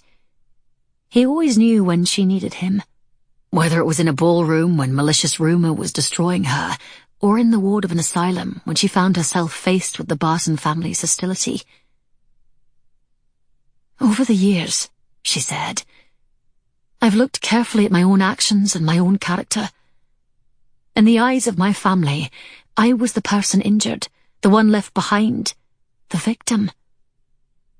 But as I've searched my soul, I've come to realize that I was greatly responsible for bringing an end to our engagement." Wynne started to deny her assertion, but this time Jo silenced him. "I was timid, ashamed of my past, and I allowed the rumors and the innuendo and the slander to affect me. I withdrew, rather than challenging the hateful people who spread the poison." She met his troubled eyes. "My excuse was that I had no firm ground to stand on. I didn't know what was true myself, so how could I fight the lies?" Long after their breakup, Jo continued to avoid confrontation with the rumor-mongers. In her mind, she always found a way to diminish the insult, back away, and retreat into silence. It pained her now to know that she'd forced the men in her family to become that much more protective. To this day, no one dared whisper a word about her in the presence of Hugh or Gregory or her parents. But when they weren't present, the behaviour of many others of their acquaintance was quite different. I know that in my hesitation to fight the insidious backbiters so prevalent among the ton, I hindered you from defending my honour and speaking up for me. I wasn't strong enough myself, and I rendered you helpless too. She spoke the truth that had taken her years to see. I know now you could never stand by and allow that. I asked you to be something you could not be. In doing so, I pushed you away. His hands were warm when they closed around her icy fingers. You can say all you like, but the blame still lies with me, he said. I was young and impatient. I was nearly mad with thoughts of war and dying, and I couldn't think past tomorrow. When the orders came that I would soon be sailing, I panicked. My duties would not bring me back for some time, that I knew. What would happen if we married and you found after I left that you were with child? I certainly didn't trust my parents to treat you as they should. And what would happen if I died at sea? I had more questions and insecurities than I could convey. We were both so young, but rather than giving you a voice in what our decision should be, I chose for both of us. I decided that our marriage would be a disaster. And yet, Jo thought, she would have made it work, even in his absence. She loved him, and what she wasn't willing to do for herself, she would have done for him. But there was no point in saying any of that now. I wanted everything to be ideal, Wynne continued. In the rashness of my youth, I thought if I couldn't make things perfect, I couldn't subject you to what I was certain would be a harsh reality. It took years for me to realise that the ideal is a goal, but falling short of it is not always disaster. But to be honest, I still struggle with it when it comes to Cuffy and his life here in Scotland. I had to learn all over again who my son was. I needed to remember his mother and what she would have wanted for him. He sat back. Jo kept her eyes on his face. Wynne's apologies had been on behalf of a youth who'd proclaimed his love to her and then faltered. Since that time, another woman had helped him grow into someone better. What she saw now was a man firmly in control of his own destiny. "Will you tell me about Fibber?" He stirred in the seat. A moment of unease darkened his expression. "Pray forgive me. I'm not asking to pry into your life. I shouldn't have—" "No, you should know," he told her, relaxing. "When we met, Fibber had been married to an English naval officer, but was recently widowed. I was taking command of the Carnassic, which was being fitted out for duty at the time." Wynne's gaze moved to the window, and Jo almost felt the groundswell of memories rushing back at him. Cuffy was an extremely handsome child, and she could only imagine how striking his mother must have been. She came from a Maroon family, and in spite of being part of English society during her marriage, she maintained her allegiance to her people. Jo knew that the number of those like Fibber in Jamaica was only a fraction of the multitudes enslaved there. Cuffy comes about his fighting nature honestly. After Fibber and I became involved, I realised she had another life from the one she lived openly. I closed my eyes to what I saw. She was relaying to the Maroons living in the cockpit information about the traders and the plantation owners. "She was so brave," she said admiringly. How different her life had been from Fibber's. How meaningless her aspirations were to a champion like Cuffy's mother. "I can understand why you would turn away from your family to marry such a special woman." His intense blue eyes found and held her gaze. Marriage was not part of our plan. Neither of us wanted or needed it. Fibber was financially independent after the death of her first husband, and she cherished her newfound freedoms. And my duties would rarely bring me back to Jamaica. To be honest, I had a very difficult time convincing her to marry me after we found out that she was with child. Jo would have expected nothing less from him. His sense of honor had never changed over the years. In their own relationship so long ago, he'd never taken advantage of Jo. Carrying your child didn't influence her to marry you. Phoebe's refusal wasn't about me. For the first time in her life, she'd been able to help her people. Marrying another English officer only complicated matters. As far as our child, she planned on raising him herself, and argued that the island had a large number of mixed-race children. How sad that Cuffy lost a mother of such strength before having a chance to know her. How did you finally convince her? I told her about you. About me? She asked, confused. I told her about a child who grew up searching for answers. About a young woman who couldn't fathom the value of her own qualities and character, simply because of questions about her origins. I told her I did not want a child of mine to suffer as you had suffered. Jo thought of all he'd said about Phoebe. A rival, a woman she should dislike, perhaps even hate. She'd married the only man Jo ever loved. She should envy Phoebe for the multitude of days she'd had to spend with him. She had so many reasons to feel the deepest antipathy toward her. And yet, she could not. They'd loved the same man, and what Jo felt instead was nothing but kinship. Chapter 15. Garloch had more to offer than the vicar had suggested.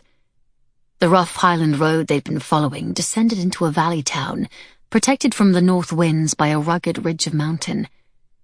A coach road, no doubt built by the army for moving troops during the Jacobite Rising, followed the shore of a long, narrow loch that stretched to the west, and a number of shops, cottages, and a venerable coaching inn clustered around the market cross in the village centre. A second river converged here at this end of the town, cascading from the higher elevations and flowing beneath a stone bridge that appeared fairly new. The small stone church, the object of their journey, sat in a shady flower-studded glen below the confluence of the waters.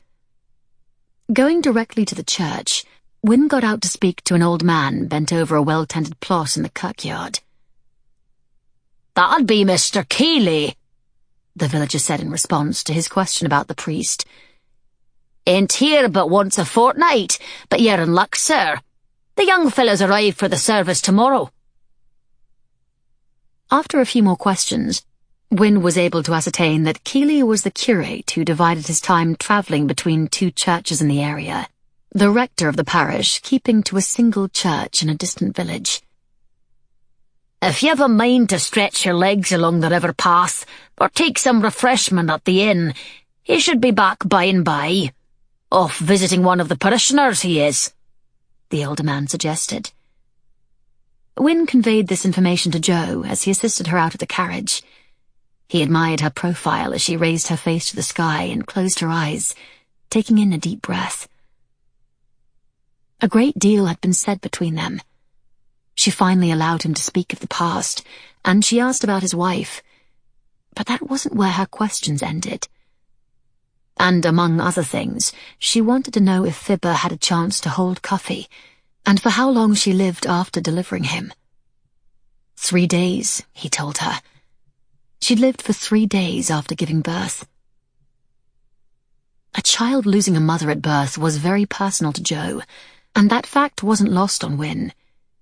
It was the reason she'd come to the Highlands. Their journey to Garloch was based on long odds. The incoherent cries of Charles Barton could hardly be considered definitive. But she was not about to leave a stone unturned in her search. Here in this village, she believed she would find answers about her own mother. "Would you care to go to the inn, or shall we walk?" he asked when she turned her beautiful brown eyes on him. "Let's walk," she replied, linking her arm in his. Following the stone wall that bordered the kirkyard, they made their way toward the river. The path was well used, and they passed pine groves and cottages. Green fields dotted with sheep and adorned with yellow flowers stretched out over rolling meadows on either side of the wood-lined river. The sun was shining, and Wynne wondered if she knew how much he appreciated the gift she'd given him. A burden had been lifted from him now that he'd had the opportunity to explain his actions and apologize for them. Jo's absolution was more than he'd ever hoped for. "I know this is a monumental day for you," he told her when they paused on a prospect above a bend in the river. "You believe you'll find a key here that will unlock the past. But regardless of where the day leads, I hope you know that I'm here with you. And I'm not only talking about this village or today. I mean whatever you need, whenever you call on me, however you allow me to help." Wynne didn't want any misunderstanding to linger with regard to his intentions. He didn't want to lose Jo. At the same time, he understood she had much on her mind. He took her hand in his and looked into her eyes. "Jo, there's so much more that I want to say." Unexpectedly, she slipped her arms around him and pressed her face against his heart. Wynne's arms closed around her and he held her. How often in their youth would she do this? When they were alone and she was shaken or upset, she would suddenly turn and embrace him like this. Holding him for even a moment seemed to reassure her that he was there with her. "I'm sorry," she murmured, releasing him quickly as she always did. But Wynne wasn't ready to let go. His arms remained around her, keeping her against him. "I'm not," he replied, smiling down into her upturned face. "Does it still make you feel better?" "Much better. Thank you." Her bright eyes glistened with unshed tears.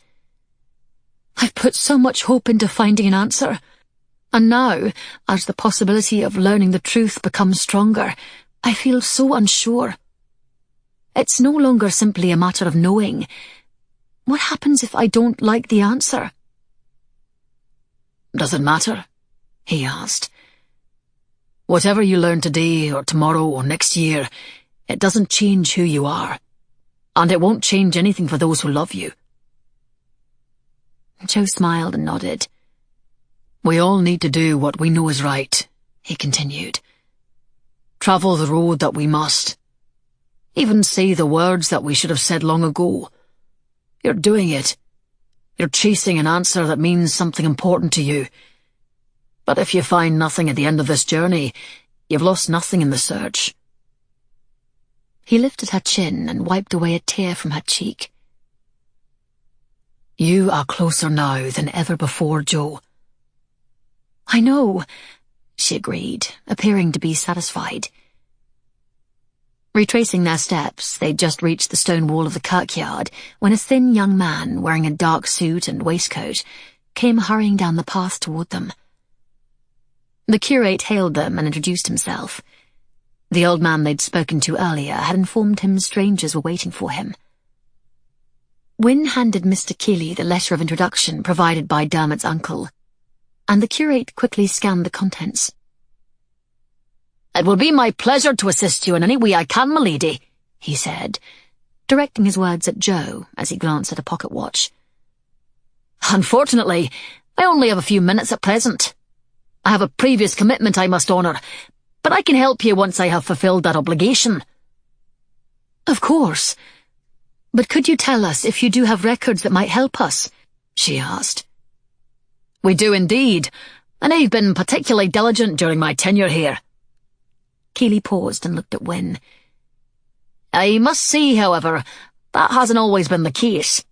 Sadly, I know of one curate in recent years who was, well, less devoted, shall we say."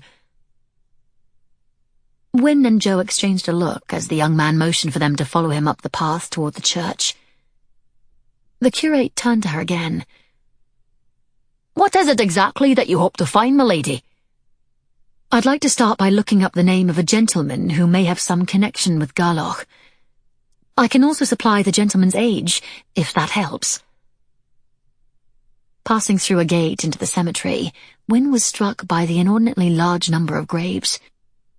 "We keep records of birth, baptisms, marriages and burials in a secure box with 2 locks," Keeley told them. "Everyone in the parish is there. Since the change in the law 6 years ago, we've used the official registers from the King's printer, and once a year I send a duplicate copy of our records to the office in Aberdeen." "And how far back do these records date?" Wynne asked him. "Well, with the exception of my predecessor, the curates and rectors have kept exceptional records going back to the years before the Union. So, well over a century, I'd say." The young man paused and looked thoughtfully at the graves around them. Many of the older stone markers nearest the church had fallen or were askew.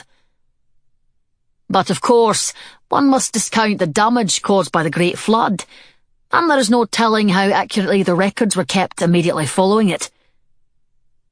"The Great Flood?" Jo asked.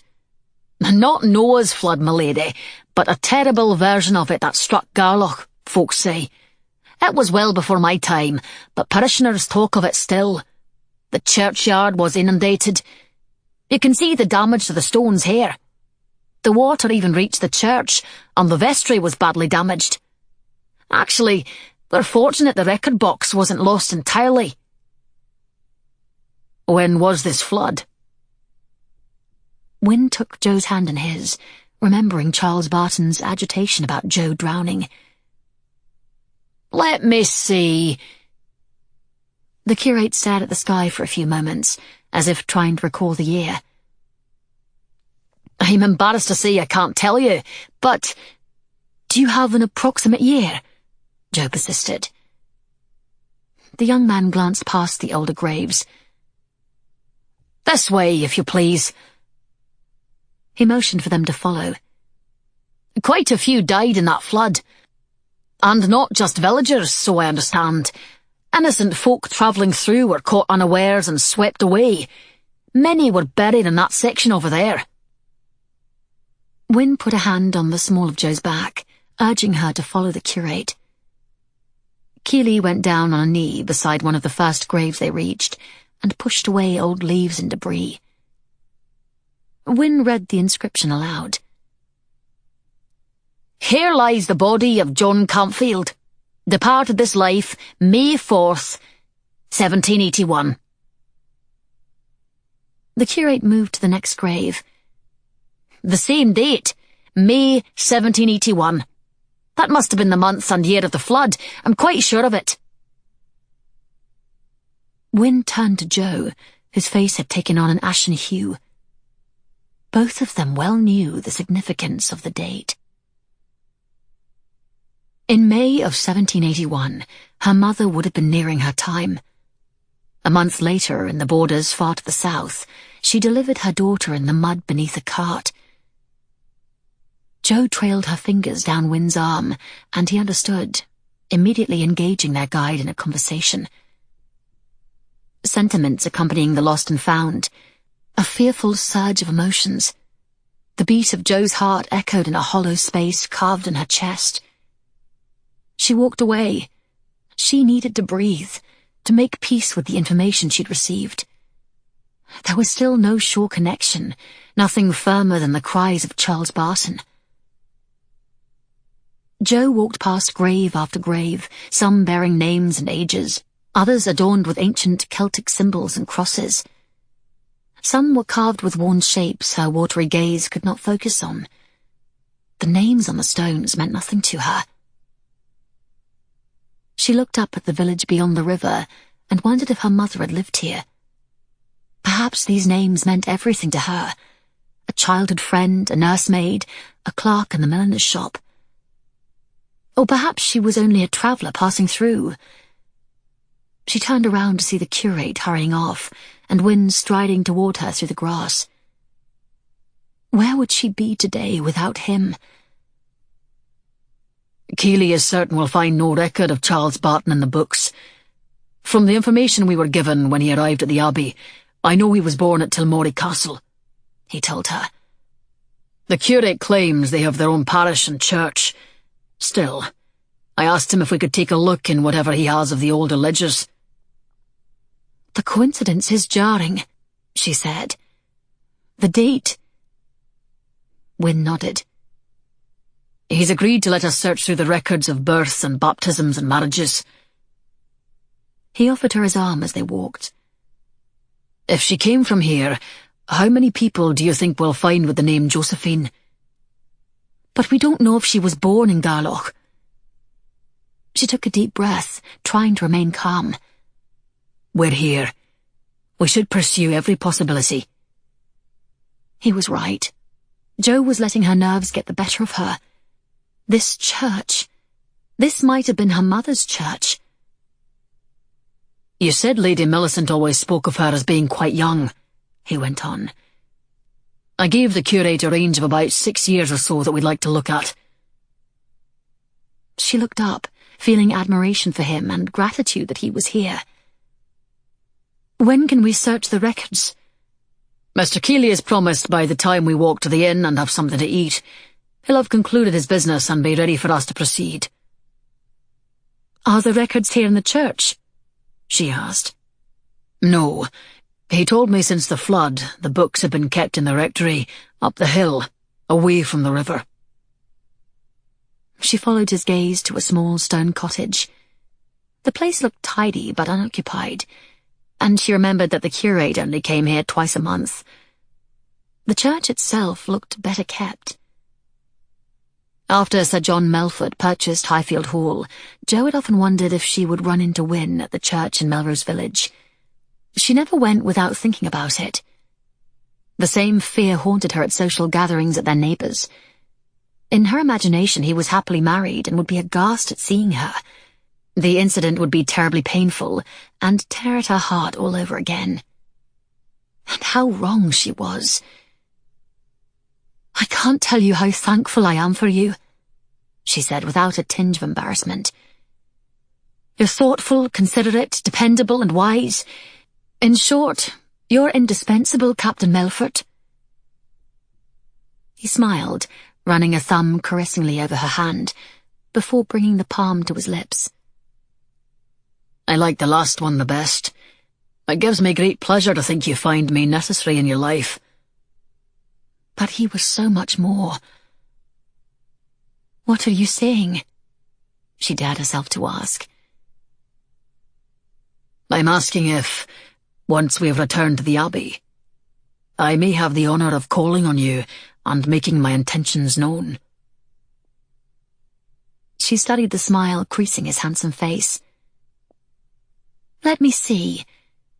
We have conversed privately many times, have been alone in a room, travelled unchaperoned in a carriage, called one another by our given names, corresponded with one another and exchanged gifts, danced more than 2 sets on any evening, and touched intimately, if I may be so bold as to recollect.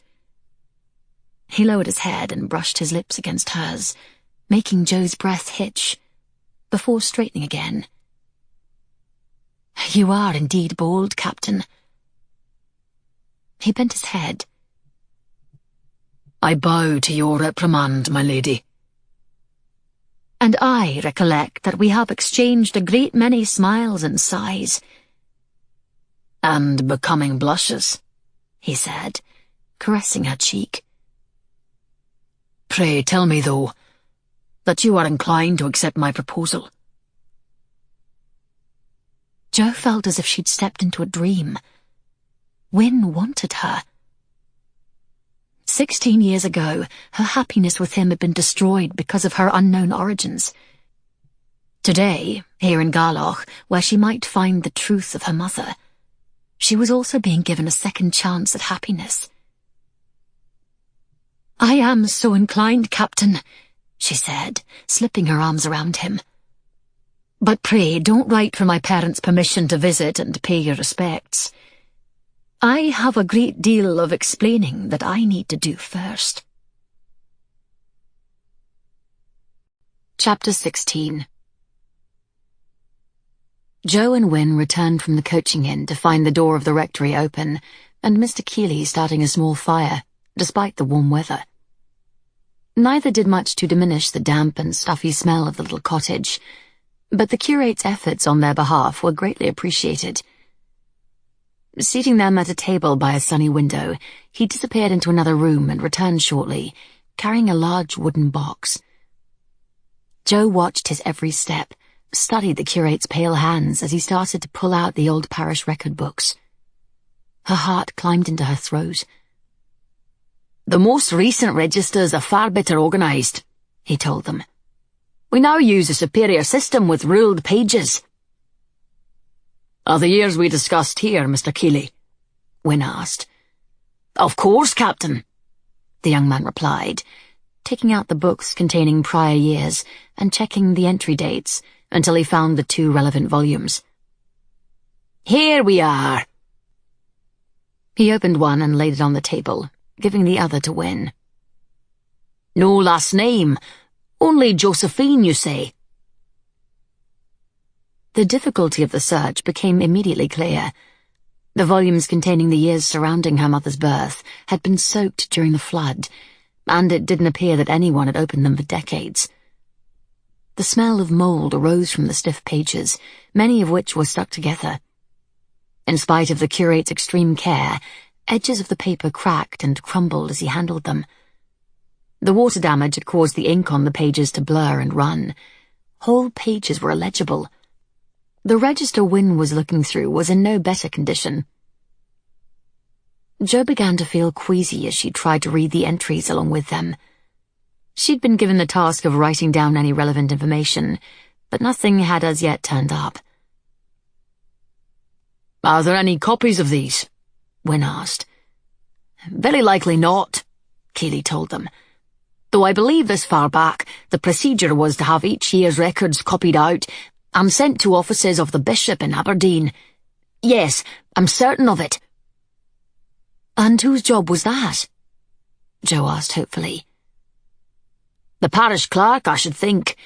But looking at the condition of these registers and the untidy handwriting, have to think they were as short on qualified help as we are now." He shook his head.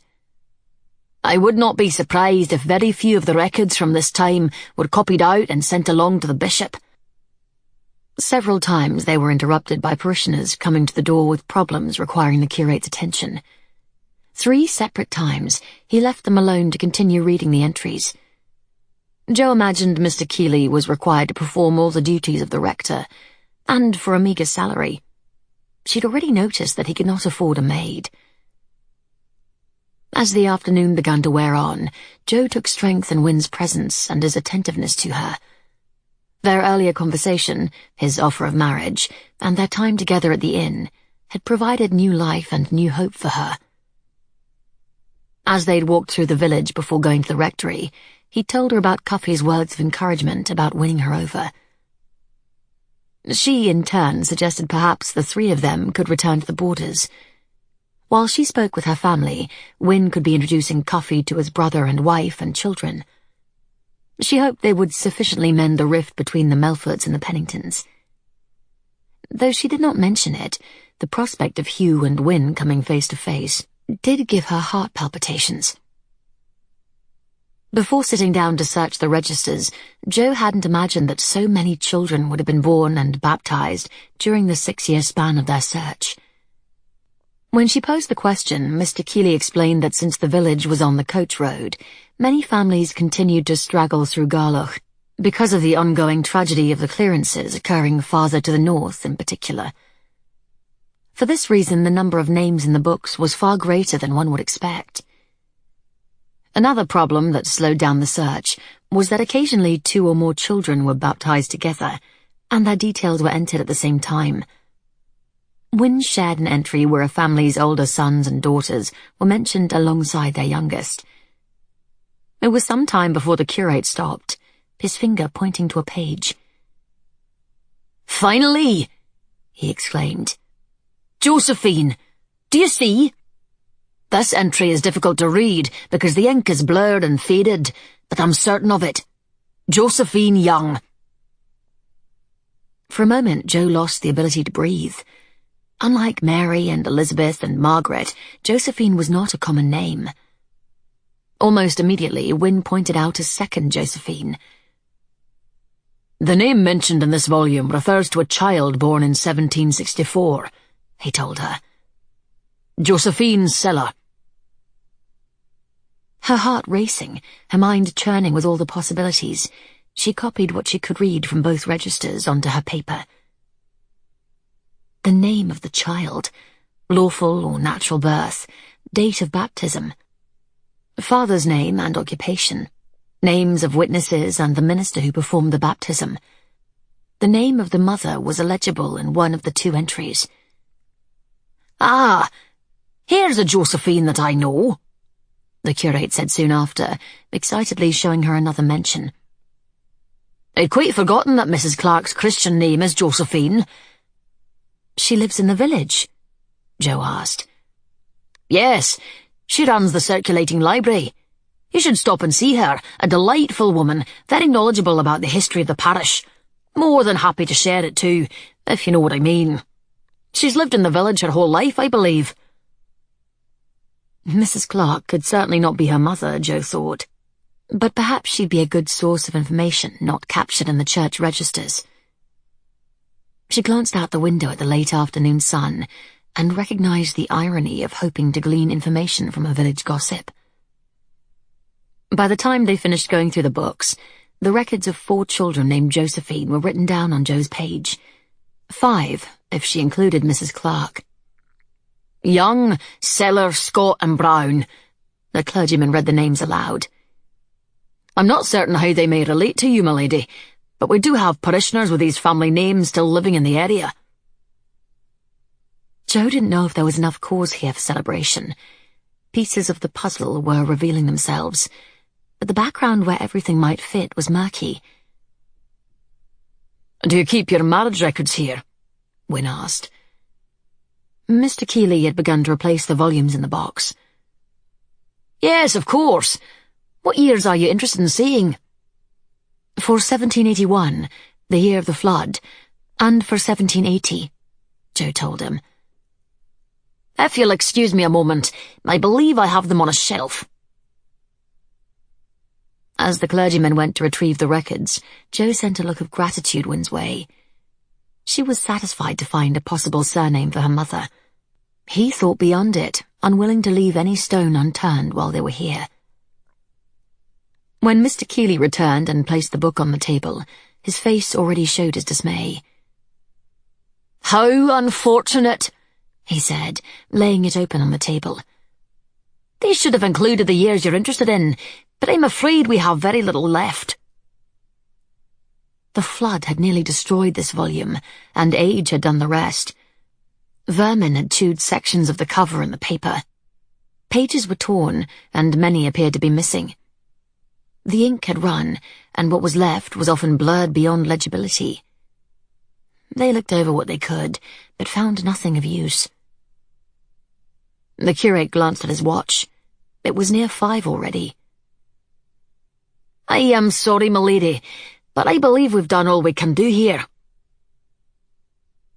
Picking up her list, he studied the names they'd collected and proceeded to explain where each of the families lived in relation to the village.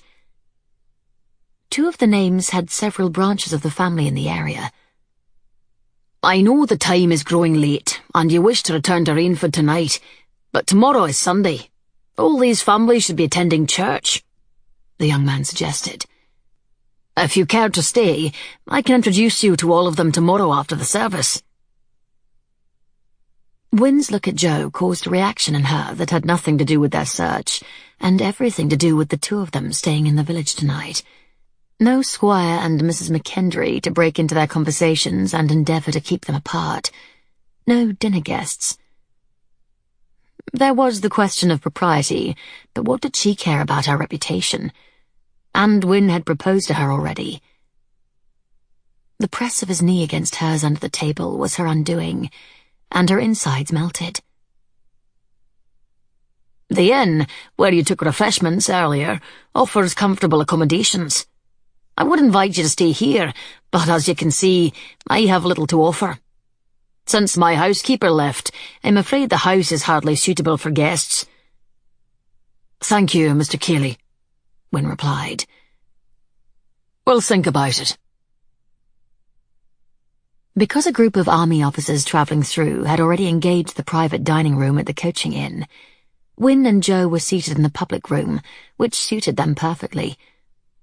He'd convinced her that they should have their dinner in Garloch before making a final decision about staying or going back to the Abbey. But what about coffee? Jo asked, speaking over the noise of the villagers, as well as a crowd of travellers who'd stopped to eat while the coach horses were being changed. The lad will be fine. I left Dermot in charge of him, and the good doctor takes that responsibility very seriously. I didn't mention it before, but thanks to you and his success reading in the ward, Cuffy has agreed to follow Dermot about as he attends to his duties. I imagine Dr. McKendry would be an enthusiastic teacher. The waiter arrived with their steaks and fish. Wynne was tempted to make a humorous comment regarding his former rival's enthusiasm, but he could no longer do it. He had Jo's affection, and that was all that mattered. Dermot can be relied upon to give my son every attention. As they ate, Jo grew silent, and that worried him. He didn't interrupt her thoughts, though. He knew her mind had to be roiling with everything that had happened today, from their conversation in the carriage to the information they'd collected at the rectory. And with regard to her mother, she still had no definitive answers. He'd proposed, and she'd accepted. He was only moderately concerned about her family accepting their decision, but they needed to consider how they were going to arrange their lives together. He didn't want her to feel she must make a sacrifice to adapt her life to his, but he didn't want to set the dust of the past swirling about her either. And that would happen if they were to live in London or the borders. 16 years ago, the uncertainty of her birth was the source of her unhappiness. Today they were looking at many doors, and Wynne would do whatever was necessary to help her open every one. If we were to stay, meeting all these people tomorrow could produce nothing, she said finally, laying down her knife. All I can ask them is what happened to your Josephine. But what would induce them to answer such a question? I have nothing to offer in return for their family confidences. Wynne could understand her hesitation. Still, he found himself arguing against it. You might never come this close again, he told her. And time will inevitably diminish your chances of finding the truth. Tomorrow, if we stay, we can attend the service, go through some introductions, ask the questions, and return to the Abbey. I've already spoken to the innkeeper, and he's put aside 2 rooms for us if we choose to take them. Jo began to say something, but stopped. Her gaze was fixed on something behind him, and a faint blush was rising into her cheek. I'm being stared at. Wynne turned and looked. Sure enough, a middle-aged woman stood by the door, clutching a large canvas bag and gaping in their direction. I believe she knows me, Jo said, getting to her feet. Wynne stood as the woman approached. My apologies for being so forward, my lady. Captain. She curtsied, and they learned she was Mrs. Clark.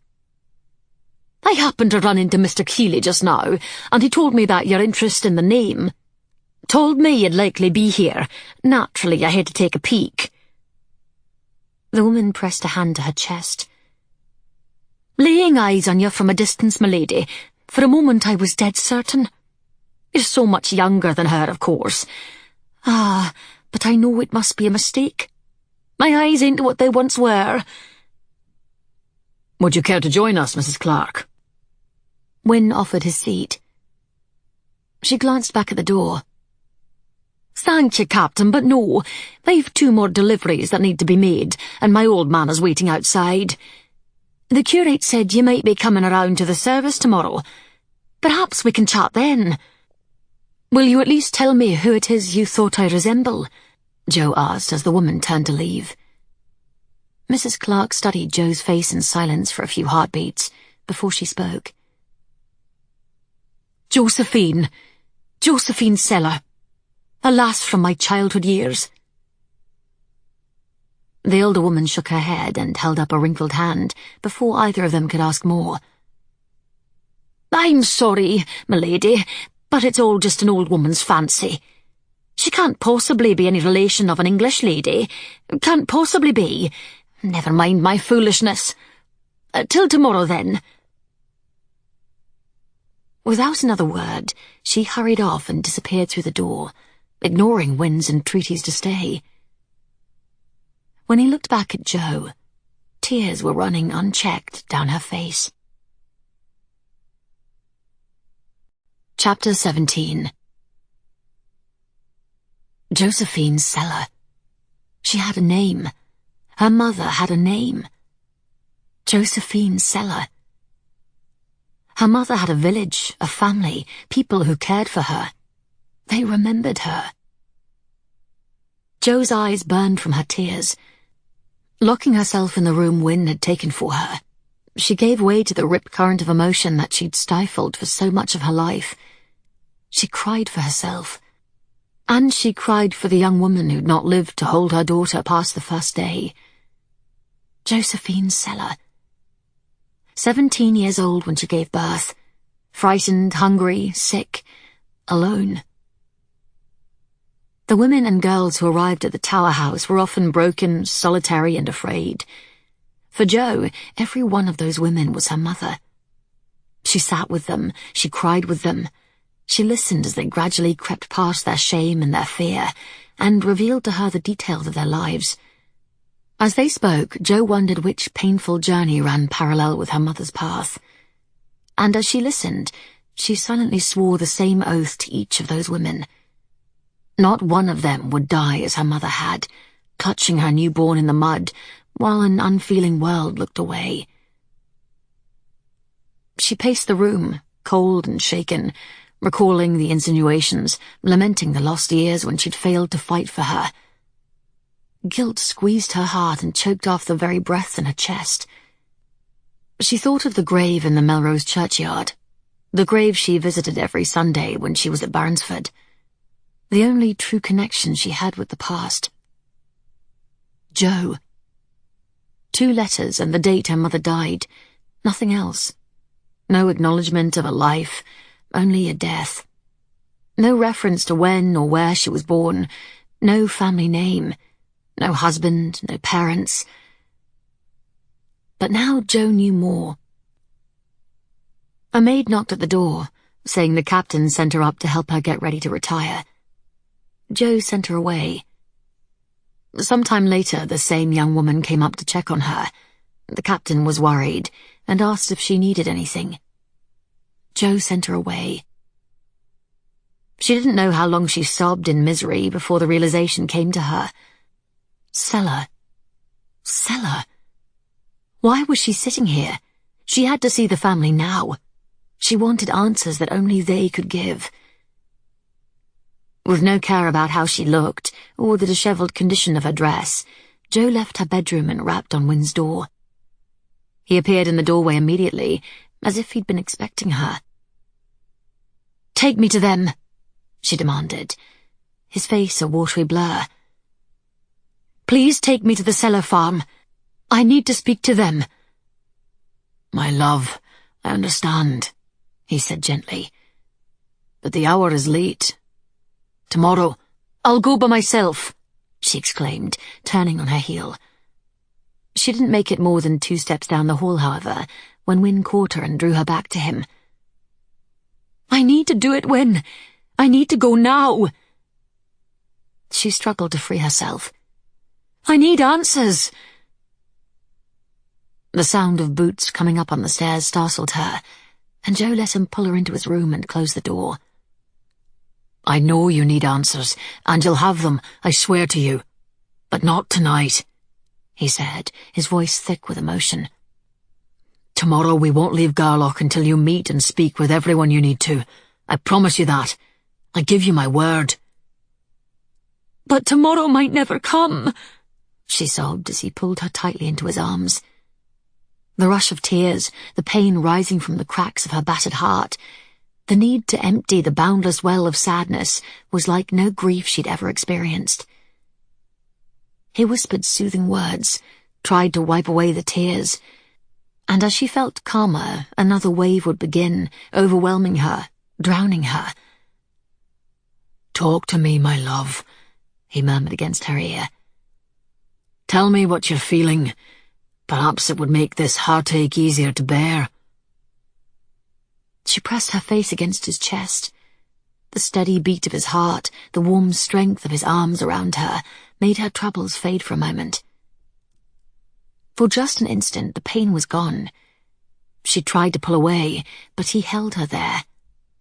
"Stay. Let me." Jo's tears soaked his linen shirt, and she realized he wasn't wearing his coat and waistcoat. His hands massaged her back. His lips pressed kisses into her hair. He enveloped her with his soothing warmth. She didn't know for how long they stood there, but gradually the sobs lessened. The tide of tears ebbed until only a few runaway drops were left. "What happened?" he asked softly. "I thought the discovery of your mother's family name would be cause for celebration, but your reaction breaks my heart."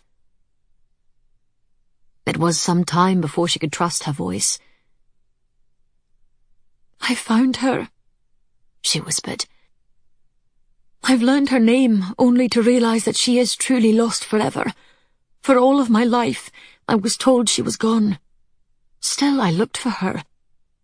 I searched for someone that I resembled, creating a world of my own. I imagined a woman who shared my hair, my eyes, someone who spoke like me. Deep in my heart, I carved out a protected space for the belief that she wasn't really gone.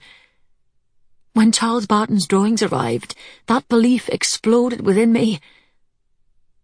"I can only imagine the shock." He continued to hold and caress her. "Tonight, giving her a name, a village, people who knew her, made everything finally, irrevocably real. I mourn because she was gone before I ever knew her." Jo pulled herself out of his arms. She felt horrified to have fallen apart like this in front of him. Her eyes were nearly shut. The room was small. A bed and a dresser comprised all the furnishings. There was no space for her to pace. She took his hand and pulled him to the bed and sat on the edge. He remained standing. "Sit with me." He hesitated. She wasn't so far gone in her grief not to understand why. He was trying to be a gentleman, even now. "Hold me, Wynne." She was relieved when he sat next to her and gathered her to him. She was calmer, more in charge of her wits, her mind clearer. She leaned her head on his shoulder, inhaled his scent, took comfort in his warmth. "When did you first learn that Lady Millicent wasn't your mother?" he asked. The leaves of time flew back to a day that she'd never forget. Lord Ayton's younger brother Pierce and his wife Portia were visiting Baronsford. She was with child and close to term. The women were gathered in my mother's favourite room, the upstairs library in the west wing. Hugh and I were very young. We were playing with some toys on the floor. She told him how the golden rays of sun angled through the open windows. The women were laughing happily at the active nature of the unborn babe in Portia's belly, its movements clearly visible through the material of her dress. Jo walked to her aunt, amazed by the display. "My curiosity made me ask Lady Millicent, did I move like that when I was in your belly?" To this day, Jo recalled the sudden silence that fell over the library. It was as if the air had been drawn from the room. "Did she answer you?" Wynne asked. "Did she tell you in front of the others?" Before she could say a word, Portia's mother answered. "You aren't hers, child," she said. He pulled her closer. "Why people insist on cruelty?" "It wasn't cruelty," Jo told him. She was battling dementia. She'd become less and less responsible for the things she said. She was finished with her tears, but the vividness of that memory wouldn't leave her. I recalled throwing a tantrum in front of them all, demanding to know whose belly I grew in, and where was my real mother. What did Lady Millicent do? If I shed one tear, she shed 10, Jo told him. She took me out of the library. She kissed me and hugged me and wept over me. She explained that my mother was in heaven, but that was only the start of my questions. Jo told Wynne about the crippling anxiety she felt any time she had to be separated from Lady Millicent as she grew up. She began each day worrying if her parents were going to be gone, or if she might be separated from her siblings. She was my mother as truly as any birth mother could be, she whispered, sitting straight and pressing her fingers to her swollen eyes. She and my father were always there. They always loved me. They protected me, even when the rumours during my first season made me want to run in shame to the Antipodes. They never made me feel like an outsider. Jo took some deep breaths, trying to recover from her earlier breakdown. My reaction tonight... She shook her head. I was telling Cuffy last night that part of knowing who you are is knowing where you came from. He tucked a curl behind her ear. Your search has been about finding your history. Histories have a beginning. Today you made a fine start. But I understand your sense of loss, and I am sorry for it. He was so loving, so perceptive. Years ago, this was the way it had been between them. Their minds and hearts were so open, so much in harmony. She could tell him anything, pour out her heart, share with him her struggle to belong and feel connected to a society that kept her at arm's length. He always understood. He always made her feel complete. A weight had been lifted from her chest. She could breathe again. I am sorry I've behaved so badly. You haven't. He raised her chin, and his gaze caught and held hers, before placing a kiss on her brow. But you're allowed if you choose to. I must look a fright. You look beautiful, he whispered, his lips kissing the wetness from her cheeks as his fingers combed the loose tendrils of her hair. Jo studied the line of his jaw, the sensual shape of his lips, the deep blue of his eyes as they caressed her face before focusing on her lips. A reckless hunger pounded through her. She wanted him. She needed his kisses. Where sadness had ruled before, hunger now reigned. She stood up and moved between his knees, looking down at his surprised expression. Kiss me. He smiled, closing his eyes for a moment and shaking his head. Jo, this room, the two of us alone, this might not be the best. She recognized the change in his voice. He wanted her, too. Very well. Then I'll have to kiss you. She pressed her lips to his. Wynne's mouth immediately took hers, and sparks exploded within her. The kiss was scorching, so different from those they'd exchanged in the garden, coaxing, shaping, exploring. He was now a man with all the time and all the patience in the world. She was aroused and welcomed the light touch on her spine as he reached for her.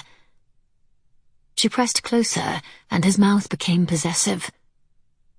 Lost in the kiss, Jo moved her hands over his shirt, feeling his chest and broad shoulders, and then slipped her arms around his neck. The moment she molded herself to him, his mouth opened further, his tongue becoming more demanding. His hand slid along her waist and ribs, caressing her breasts through the bodice of her gown. Their tongues played a seductive dance until they were both shaking with need. Then he abruptly ended the kiss and rested his forehead against hers. They were both breathing heavily. Jo wanted more. I don't want you to stop. He pulled her arms down from around his neck. Jo, he whispered raggedly. You don't know what you're doing. We should wait.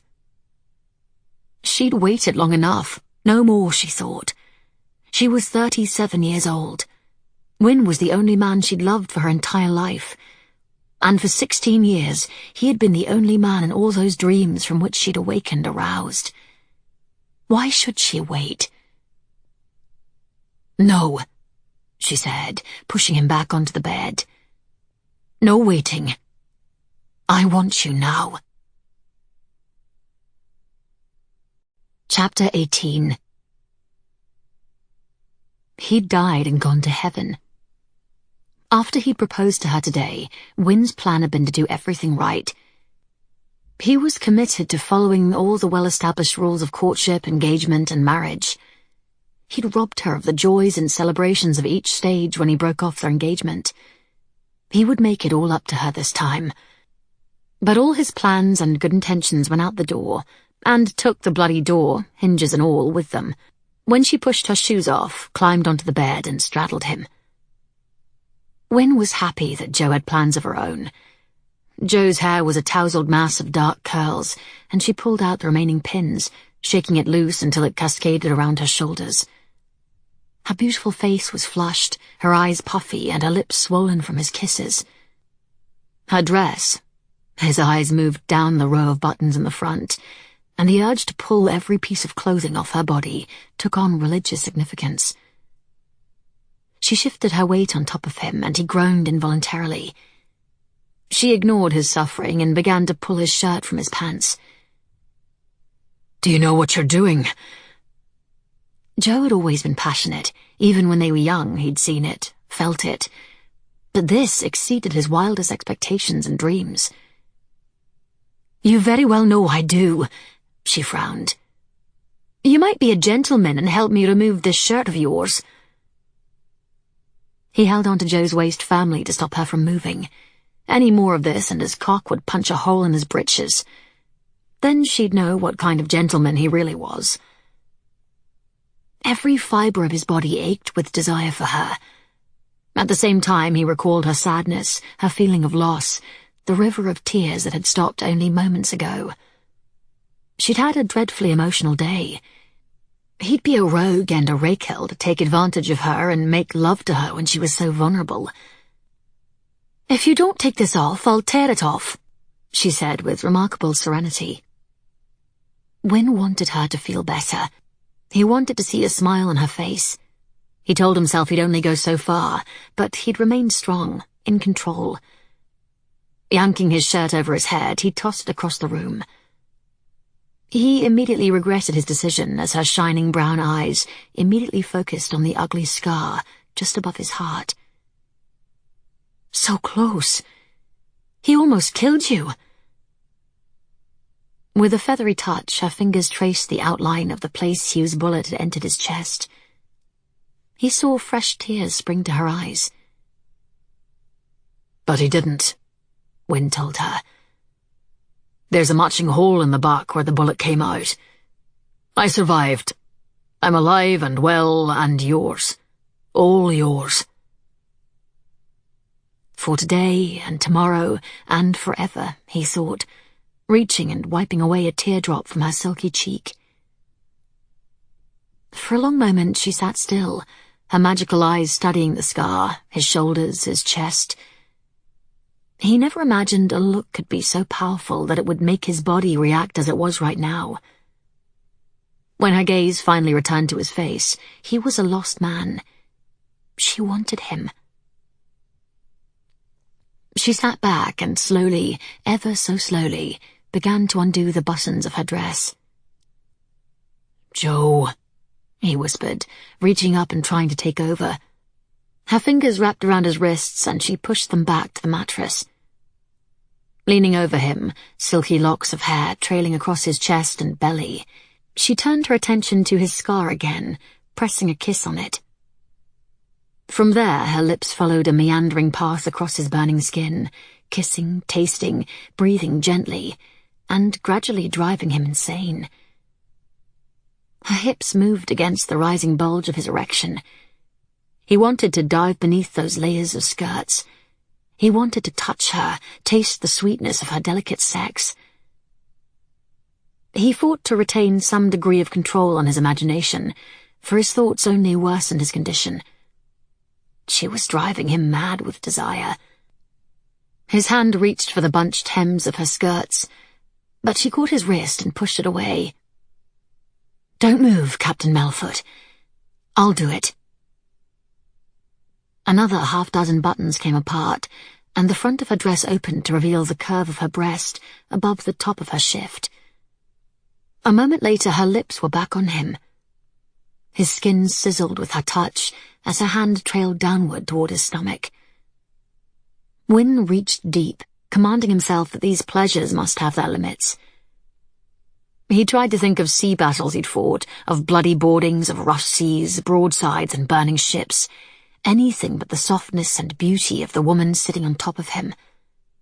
His muscles were flexed, rock-hard, and he ached with the primal need of the male.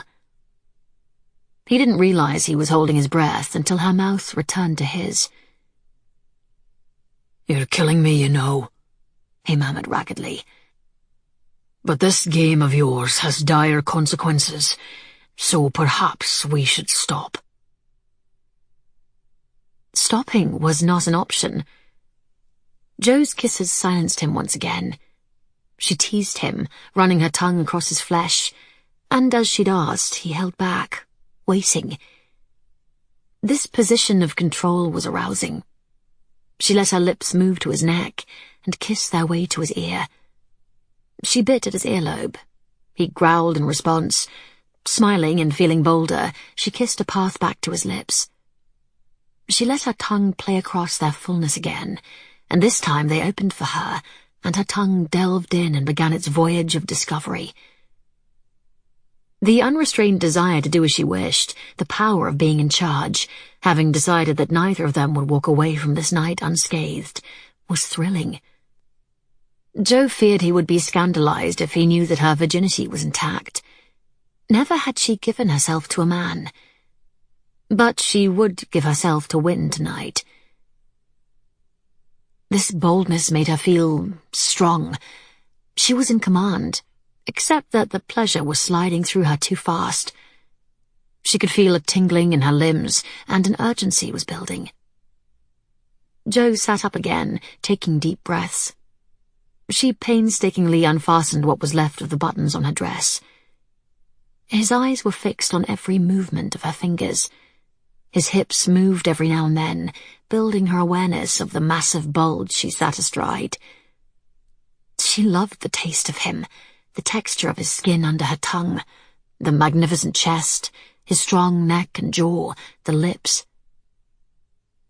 She pushed the dress down one arm, then the other, then to her waist. The ties at the neckline of the shift came undone with one tug, and the material fell open, baring her breasts. Her gaze moved to his eyes, and he was an animal unleashed. He couldn't wait. He wouldn't wait. The flawless skin exposed and the perfection of her breasts took his breath away. "Take me," she whispered. He sat up abruptly, taking possession of her mouth. His tongue plunged into the soft recesses of her mouth. She arched against his body as his palm closed over the firmness of her breast. She moaned, driving him insane. He had to go slow, take his time. The urge to tear off her clothes and bury himself deep inside her was too great. Wynne took her by the waist, and the next instant she was on her back, staring up at him. Leaning over her, he studied her eyes, the curve of her cheek, the delicate colouring of her lips, the play of dark hair on the sheets. She'd finally stepped out of his dreams into his life. He would love her for eternity. He kissed her more gently this time, and their mouths continued a dance of love as their souls joined. "Make love to me, Wynne," she whispered against his lips. "I will, in time." He slid his lips slowly down her neck and to her breasts. He pushed the shift to her waist, and he heard her gasp as he tasted and teased her nipple. He wanted to see all of her. Moving back onto the floor, he slowly undressed her. As he worked, his hands grazed across her skin, over her quivering belly, down the leg and up the inside of her thighs, until a finger brushed against the slick opening of her sex. A moment later, still standing beside the bed, Wynne looked down at the incomparable splendor of her naked body. She was the huntress Diana come to Earth to take her pleasure and grace the world of mortals. He tossed aside his boots, but didn't trust himself to remove his breeches when he lay beside her on the bed. "Why?" "Later," he told her. "After I'm done with you." Before she could object again, his hand slid over the symmetrical perfection of her breasts, and then moved slowly downward. His mouth recaptured hers, again muffling her gasp when he touched her center of pleasure. "Close your eyes and feel every sensation," Wynne whispered in her ear, and she arched her body in response. Jo closed her eyes as his mouth trailed down to her nipple. She felt a blissful madness coming on as his lips tugged at her. Waves of heat swept from her breasts to her core. She lifted her hips, desperately wanting his hand there again. He was an expert. He knew what she wanted. His warm and magical hand slowly skimmed down her belly, leisurely exploring until it reached the junction of her thighs. She moaned as his finger gently slipped between her legs and found the delicate spot. "Wynne!" His name escaped her lips in wonder. He began to stroke her, and Jo forgot her own name. His palm pressed at the mound, his fingers retreating and entering again. He caressed her so softly, so perfectly. Her legs tensed, and she felt the slick wetness beneath his touch. Jo found herself short of breath. Her body was suddenly humming with brilliant new sensations. All the years of dreaming, of imagining this man in her bed, in her life, and the real experience of this moment so much surpassed all those visions. His fingers circled and stroked, and an unbearable pressure was building within her. She was possessed by him. He had enthralled her body in a timeless, frenzied world of sensation and passion. When she thought her release was imminent, he surprised her again by moving down her body and kissing her stomach and moving still lower. Her eyes opened. She stared, not allowing herself to breathe, praying that he wouldn't stop. Jo gasped when he covered her sex with his mouth. His tongue replaced his finger, nudging at her so gently, lightly sucking, prodding. Jo's hands tangled themselves in Wynne's hair, trying to pull him closer, wanting it to never end. Suddenly her world splintered into unfathomable pleasure she'd never known before, and she heard herself cry out. The climax exploded within her with the awesome power of the summer storm. The air around her lit up and she could not breathe.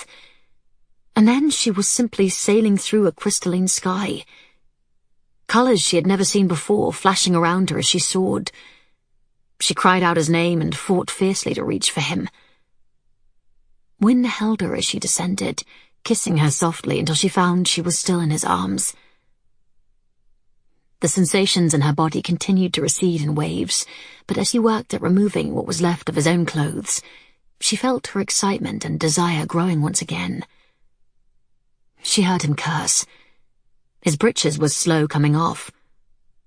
She shivered in anticipation when he stood gloriously naked beside the bed. "Make love to me, Wynne."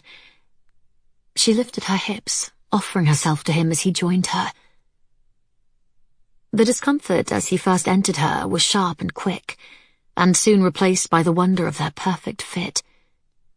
The haze of frenzied delight that followed swept her up in wave after wave, lifting her, shattering her, until her bones dissolved into liquid, her flesh tingling and spent. Lying together, they banished every spectre of sadness and loss. Right now, all that mattered was the two of them, All that existed was the affinity of two hearts and minds, two bodies and souls. Tomorrow would be a challenge, and the day after, and many days after. But they would have time, a lifetime together, to face the world that awaited them. But for now, for tonight, each lived only for the other and basked in the afterglow of love. Chapter 19. Grey mist rose from the river, the sun only a dull smudge of light above the phantom fields and cottages. The worn and battered graves in the kirkyard were dark with the damp. Beads of dew clung to the tufts of grass on either side of the path, and here and there a patch of daffodils hung their heads, waiting for the day to brighten. Jo needed to keep a hold on her emotions. It was as if she were going to the funeral of a friend, and she could not allow herself to break down when she needed to be strong. They arrived early for the Sunday service, and walked on in silence for some time, until she became aware of the sound of the river running over shallows. A cuckoo called from a grove on the far bank, and the feel of Wynne's arm linked with hers fortified her will. It was time to go in. They were the last ones who entered the church. As they seated themselves in the back row of the congregation, a spectral arm wrapped around her, surprising her with the comfort and encouragement it conveyed. Ghostly hands pressed her arm and gently touched her cheek, filling her with an unexpected sense of welcome. Jo knew it was her imagination, her anticipation of meeting those who shared with her the blood of the same forebears, of having long-held questions answered. But only in part. Her mother had been here. The curate started the service, but Jo's mind couldn't comprehend the words. Instead, she wondered how many times a little dark-haired girl had sat in this church, perhaps in this very pew. Perhaps her wandering attention had been caught by the dark wood of the seat in front of her, and run her tiny fingers along the swirling lines of the wood grain. Perhaps she had practiced her counting on the rows of grey stones that shaped the arches of the windows, and been distracted by the thought of spring flowers outside in the kirkyard. Maybe, as she sat here with her mother and father, the worn coat of the stern old farmer sitting in front of them may have drawn her eye, and she'd been tempted to pull the ribbon that held his hair back. The droning voice of the minister might have caught her attention, and she'd wondered why he wore such funny clothes and had such strange hair when he looked nothing like that during his visits for dinner. As she grew older, her gaze may have wandered from neighbour to neighbour. Her friend Josephine, who had the same name and loved to read, the two horrid boys from the next farm who teased her in the tiny schoolhouse at the end of the village. Perhaps those boys became less horrid as time passed. Her mother had been here. Jo could feel her presence. As she studied the backs and the occasional profiles of the people in the congregation, she wondered which of them had known little Josephine Seller, loved her, pined for her, puzzled over her disappearance. Wynne's hand closed around hers, their fingers entwined. She thought of Charles Barton. Had he come here too, sat with her in this church with her arm linked with his, her hand pressed against his side, as Wynne was doing now? What was the relationship between them?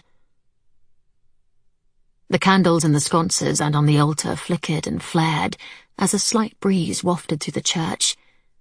Mr. Keeley concluded the service, and Jo and Wynne stayed in the last pew, watching the parishioners leave the church in clusters of 2s and 3s. Old and young, women and men, children and old people. Many passed, deep in conversation with friends. Some paused and nodded, but the pleasantry was neighbourly and gave no hint of recognition. Mrs. Clark saw them and stopped to introduce her husband. The 4 of them were among the last to leave. "You should know, my lady, I thought of our meeting for much of the night," Mrs. Clark told her as the women walked out ahead of the men. "Jo and I were bosom friends when we were but lasses, always had our heads together, we did. But our family circumstances drew us apart. My husband says my memory ain't what it used to be, But your resemblance to my dear old friend sent me back on my heels, I don't mind saying. And now Mr. Cayley tells me you might just be a relation to Josephine Seller. I'm thinking it must be a blood tie.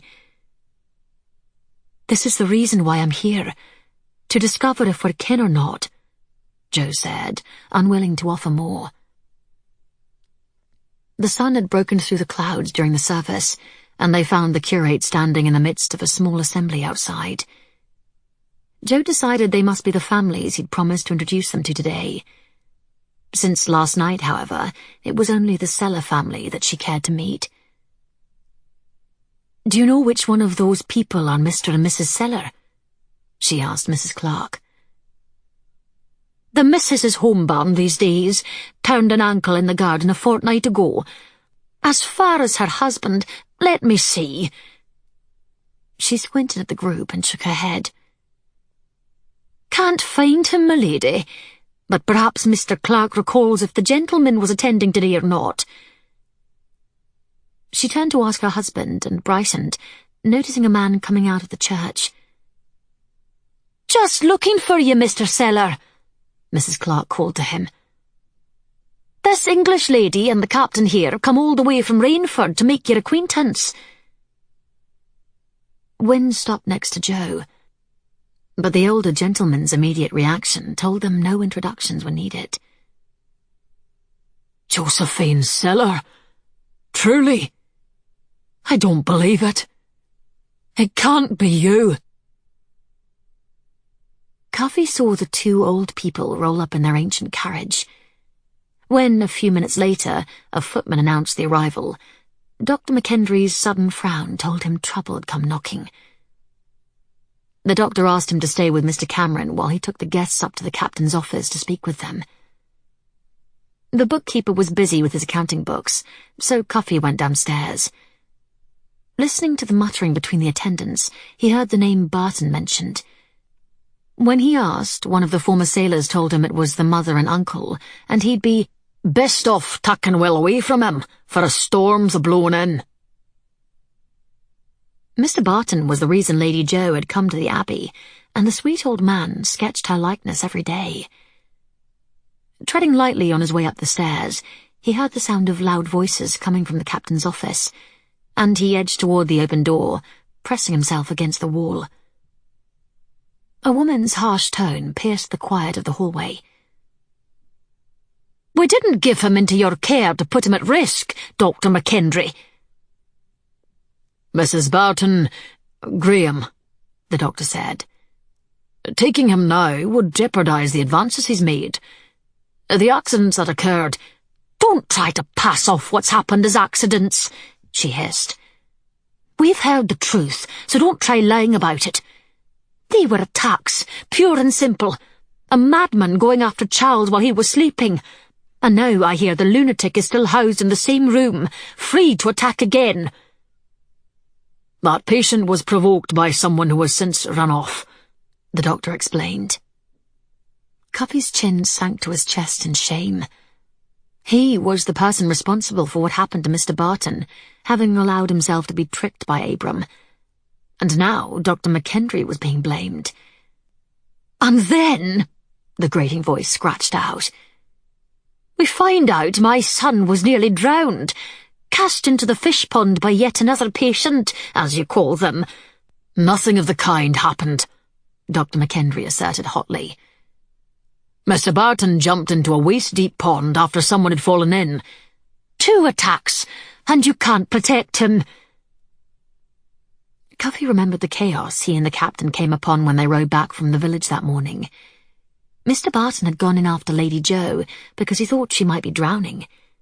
He cared for her. He was worried.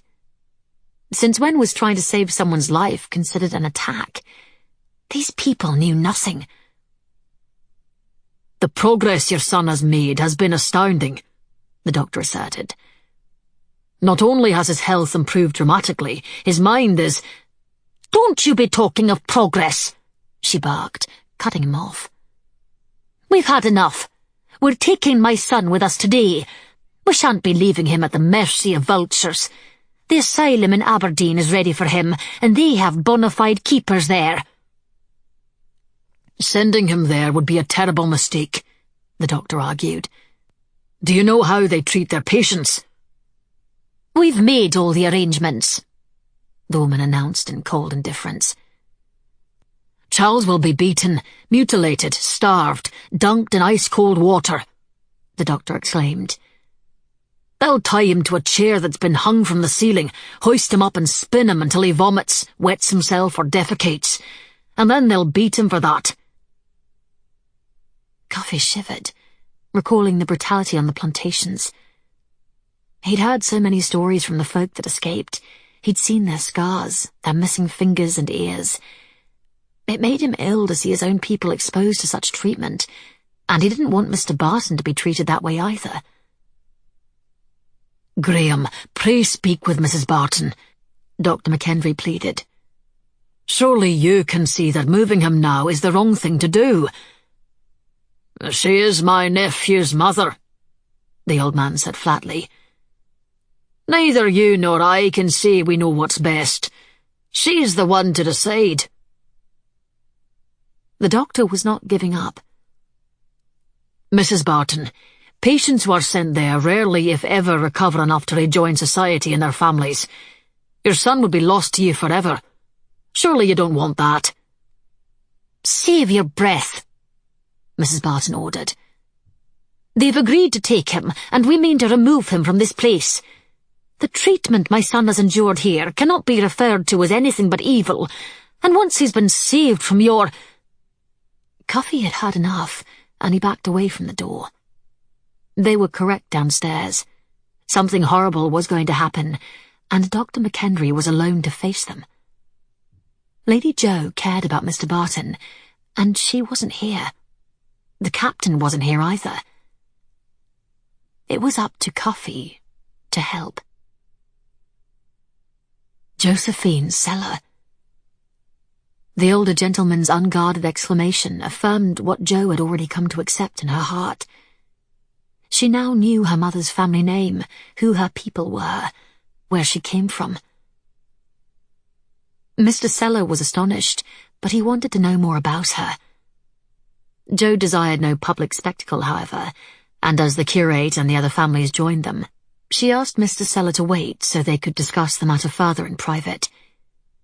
None of the others appeared to recognize Jo, or even understand what the curiosity was about. Wynne asked permission of Mr. Keeley for the use of his cottage, and as Jo started up the hill with Mr. Cellar, she was relieved to see him head off Mrs. Clark and the others. Perhaps I only say the resemblance because the curate mentioned before the service that a visitor in the village was asking about someone named Josephine, the old man said once they settled in at the cottage. Too many years have passed. Memories fade. But when I first looked into your face, I swore I saw her. Jo had left the door open, and Wynne ducked his head and entered. She was glad. She needed his strength, his astuteness. If I may ask, how was Josephine Sellers related to you? A cousin, twice removed. Not close enough to warrant guardianship when she became an orphan, nor close enough to inherit when she died. Her mother was an orphan. Of course, Jo thought, understanding the poverty she'd been enduring those last days of her life. She was grateful when Wynne asked about the parents and how they died. I was a soldier, off fighting in America back then, so I wasn't here to know or help, he said, staring at a streak of light illuminating the stone floor. What I heard after, though, was that fever ran through the village. It took some lives, including Josephine's parents. And what happened to her after the parents died? Wynne asked. She was left no pauper, certainly, Cellar said, his gaze swinging around to them. She had land and the great house, and once she came of the age, it would have been hers to keep. And it should have been, with Ainsley her guardian. Ainsley? She asked. Ainsley Barton, a great, kind-hearted man, bless his soul. He was brother to Josephine's mother. A tragedy it was, but he died a year later. Barton. Jo met Wynne's gaze. There was a family connection. Do you know a Charles Barton? Wynne asked. Of course. Charles was Ainsley's son. Another good man, cut from the same cloth as his father. Cousins, Jo thought, emotions welling up in her. They were cousins. Charles's sketches of her mother, they had to know each other for all of their lives. Her mind returned to Mrs. Barton's denials, and to Graham's response. They said Jo resembled no one they knew, but Ainsley Barton was her mother's guardian and uncle. She must have been well known to them. Did Charles become Josephine's guardian when his father died? Wynne asked. He shook his head, and his expression showed his disappointment. No, that couldn't have happened. Charles was close in age to Josephine, maybe 2 or 3 years older. No, Graham became her guardian after his brother passed. He's the one who has made all the decisions about Tilmore Castle since. He was the one I bought the cellar property from when I came back from the war. Jo tried to speak, but her voice couldn't push past the knot in her throat. Why Graham? Wynne asked. How could he sell you her property? The old gentleman looked at Jo. We were told, I was told, Josephine drowned in the big flood. I don't know why or how she came to be in Garloch, but a gravestone is sitting out there in the kirkyard with her name on it. I can show you, if you care to see it. Chapter 20.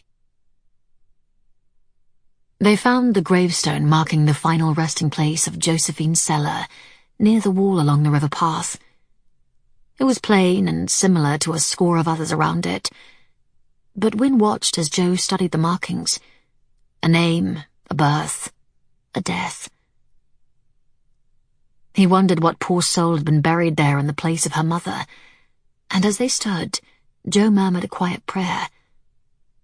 And as he listened, the thought crossed his mind that someone else may have gone on living, never knowing what had become of their daughter or sister or wife, or mother.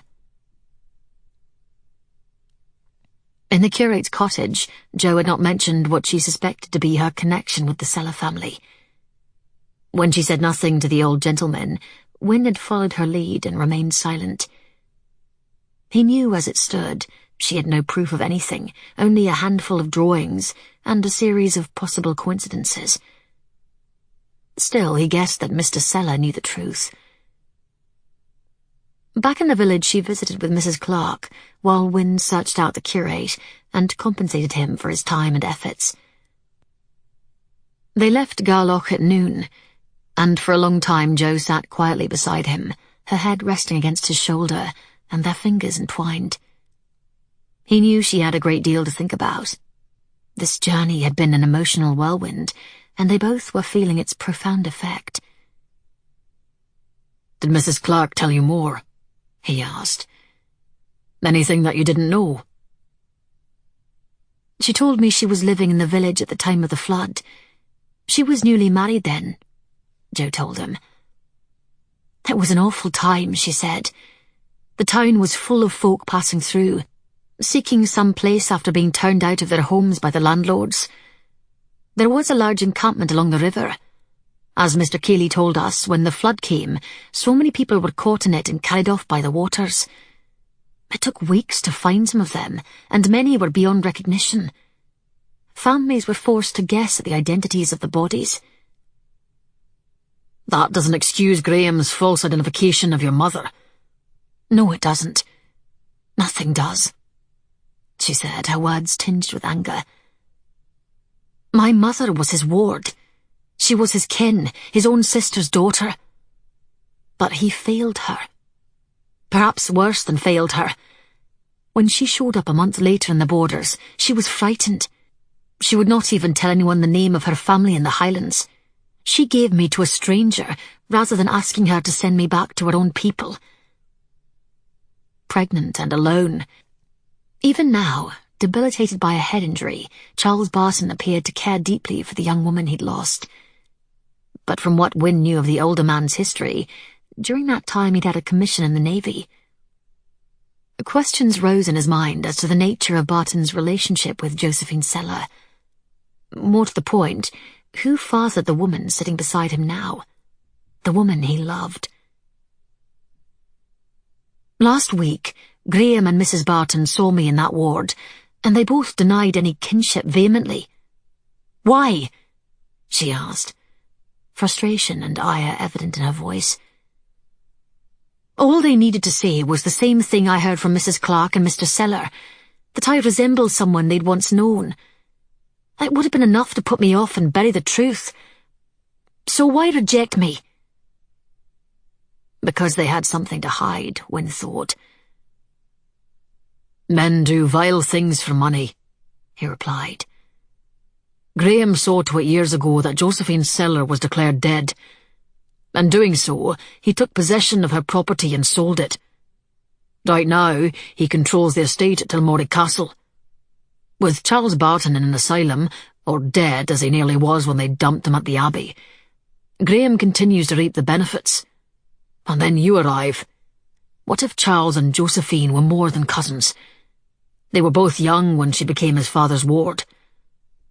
We have no proof that they were married, but what if they were and Graham knows it? You would be the heir to everything." "We have no proof of anything," she said, not denying his assertion. "But what man draws the same woman's face day after day after day?" A man in love, Wynne thought. "According to Mr. Seller back in Garlock, the farm was to be inherited by your mother. The estate was provisioned to allow for a female heir. Perhaps the same condition exists for Tilmorey Castle. Why would Graham worry unless he thought you would inherit once Charles is gone? He has a great deal to lose unless you go back to your life in the south." "But I don't care about Tilmorey Castle," Jo burst out. "Or the money, or any of that. I'm only trying to find out the truth of what happened to my mother." Wynne drew Jo closer to his chest and pressed a kiss on her brow. "I know that, but Graham doesn't. And I don't think he'd believe you if you told him." They rode in silence for a few moments until she spoke, calm again.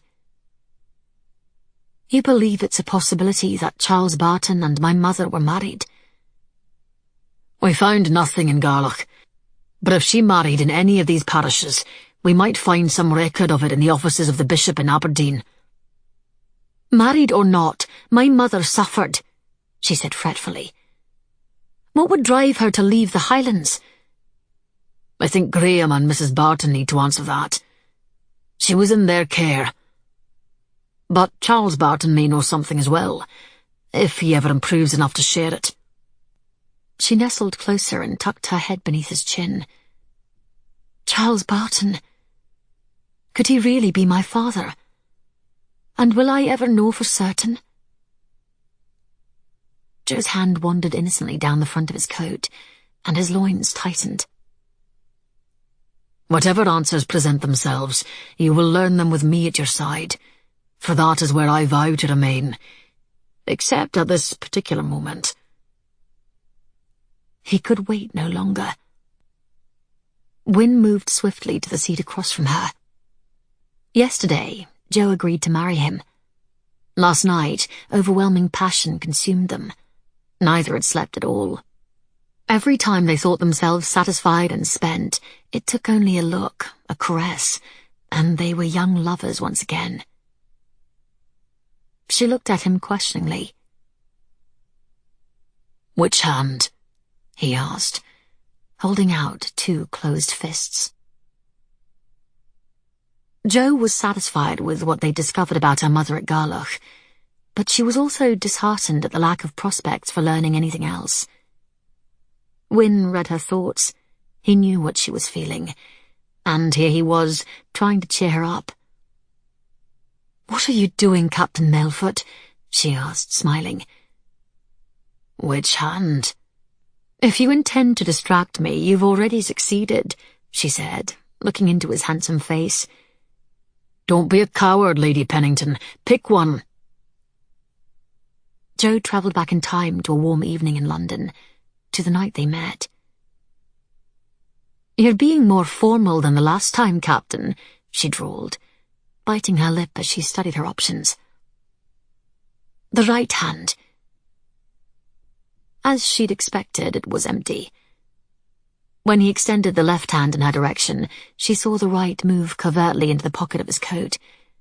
This was preposterous, but suddenly she felt young and playful. "What are you hiding in there?" she cried out, throwing herself into his arms and trying to dig her own hand into his pocket. "Lady Jo, your impatience astounds me." "I'm glad," she laughed. "And I'm shocked by your forwardness." "Which delights me even more." Smiling, he gathered her family onto his lap, and she met his gaze, reveling in the heat and masculinity he exuded. She wanted him. She wanted to make love to him right now in this carriage. And from what she felt through the layers of their clothing, he wanted it too. "After," he said, reading her mind. He laid his right fist on her lap. "Which hand?" If he had a rosebud in there, she thought, he was truly a magician. Jo sighed, turned the hand over and pried open his fingers. There, in his palm, an intricately designed gold band gleamed. She looked at him, perplexed, but for only a moment. Then her heart soared as she slipped it on. "I was hoping you'd allow me to put this on your finger when we marry for the first time, at the church in Rainford. The vicar will be officiating." "Marry for the first time?" she asked, mystified. They'd already spoken of going to Baronsford, having Wynne's family meet the Penningtons, and then planning their wedding. She reminded him of that now. He shook his head. "That will be our second wedding, and we could have a third or fourth as well if you want," he told her. "After last night, it became clear to me that there'll be no waiting, no long engagement. I'm yours as you're mine. In fact, you told me yourself last night that your younger brother Gregory and his wife were wed twice.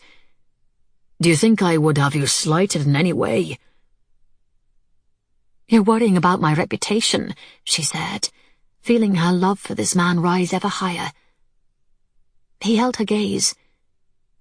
"I love you, Jo, and I'll be dashed if I allow anything to jeopardize our future together. Malicious talk, gossip, and lies will never touch us again. We shall forge a bond between us that the world will look on with awe. But if something were to happen to me today, before we marry, I want you—" She put her fingers to Wynne's lips. She'd die if something were to happen to him, and she understood what he was saying. After what they'd learned about her mother's life, she shared his resolve about the future. "And I love you, Wynne," she whispered. "We'll marry twice, but this is the only ring I'll ever wear." The early afternoon sun slanted through the small window, and the older man's eyes were fixed on the angular ray of light on the dusty oak floor of the upstairs room in Knockburn Hall. "Everything will work out, Mr. Barton," Cuffy told him reassuringly. "The captain is on his way back." They were supposed to come last night, he thought. He had no doubt they'd be back today. He got up and went to a south-facing window. When they first got here, he'd seen men in the distance searching the fields, but he saw no sign of them now. No one was happy to have the Bartons show up at the Abbey unannounced. Cuffy wondered if the doctor knew his patient was here. Perhaps he even approved. In any event, the men never came close to the hall. They never got the dogs out of the kennels. The three boys Cuffy approached wouldn't say a word. They were to get a shilling apiece from him for their part in this. In the stables he told them he needed their help. Mr. Barton was at the pond with an attendant. They'd fallen on the man like highwaymen and taken him unawares. With a satchel thrown over his head, they'd gagged him, bound him, and dragged him back to the barn, while Cuffy led the patient away to Knockburn Hall. It had taken them a long while to reach their hiding place. The older man had grown winded quickly, and needed to sit and rest several times. But he was good about following directions. Cuffy looked across the room at him now. "We'll be all right. You'll be safe here," he said. Mr. Barton was sitting where Cuffy had put him when they arrived, in the niche of window near the fireplace. "I couldn't let them take you, not after I heard them talking. That other asylum, the one in Aberdeen, it's a bad one. I've seen people in the islands who suffered, hurt for no reason. It's not right. Spinning and beatings, putting you in cold water. The captain wouldn't have let it happen." The patient said nothing, and Cuffy wasn't sure if he understood a word of what was said to him. His eyes remained locked on the rectangle of light on the floor. "The captain will be back today," he repeated. "We're safe here, you and I both. Would you care to take a nap? Make the time pass quicker?" He wished Mr. Barton would sleep a little. He usually did at this time of day, but the man made no move to lie down. It was odd to carry on a one-sided conversation. He thought about when he was doing this to the captain. Not answering, not looking at him, acting like he didn't exist, even when the captain was being good to him. Much like Mr. Barton was doing to him now. Cuffy thought guiltily how much trouble he'd been to his father. His father. "You've probably been wondering why no one has found us," he said. "I come from Jamaica, you know. I'm a Maroon, and we live out where no one can catch us, not even the soldiers." He looked out the window again. "You know the captain. He's Dr. McKendry's partner at the Abbey, the governor. But before that he commanded warships.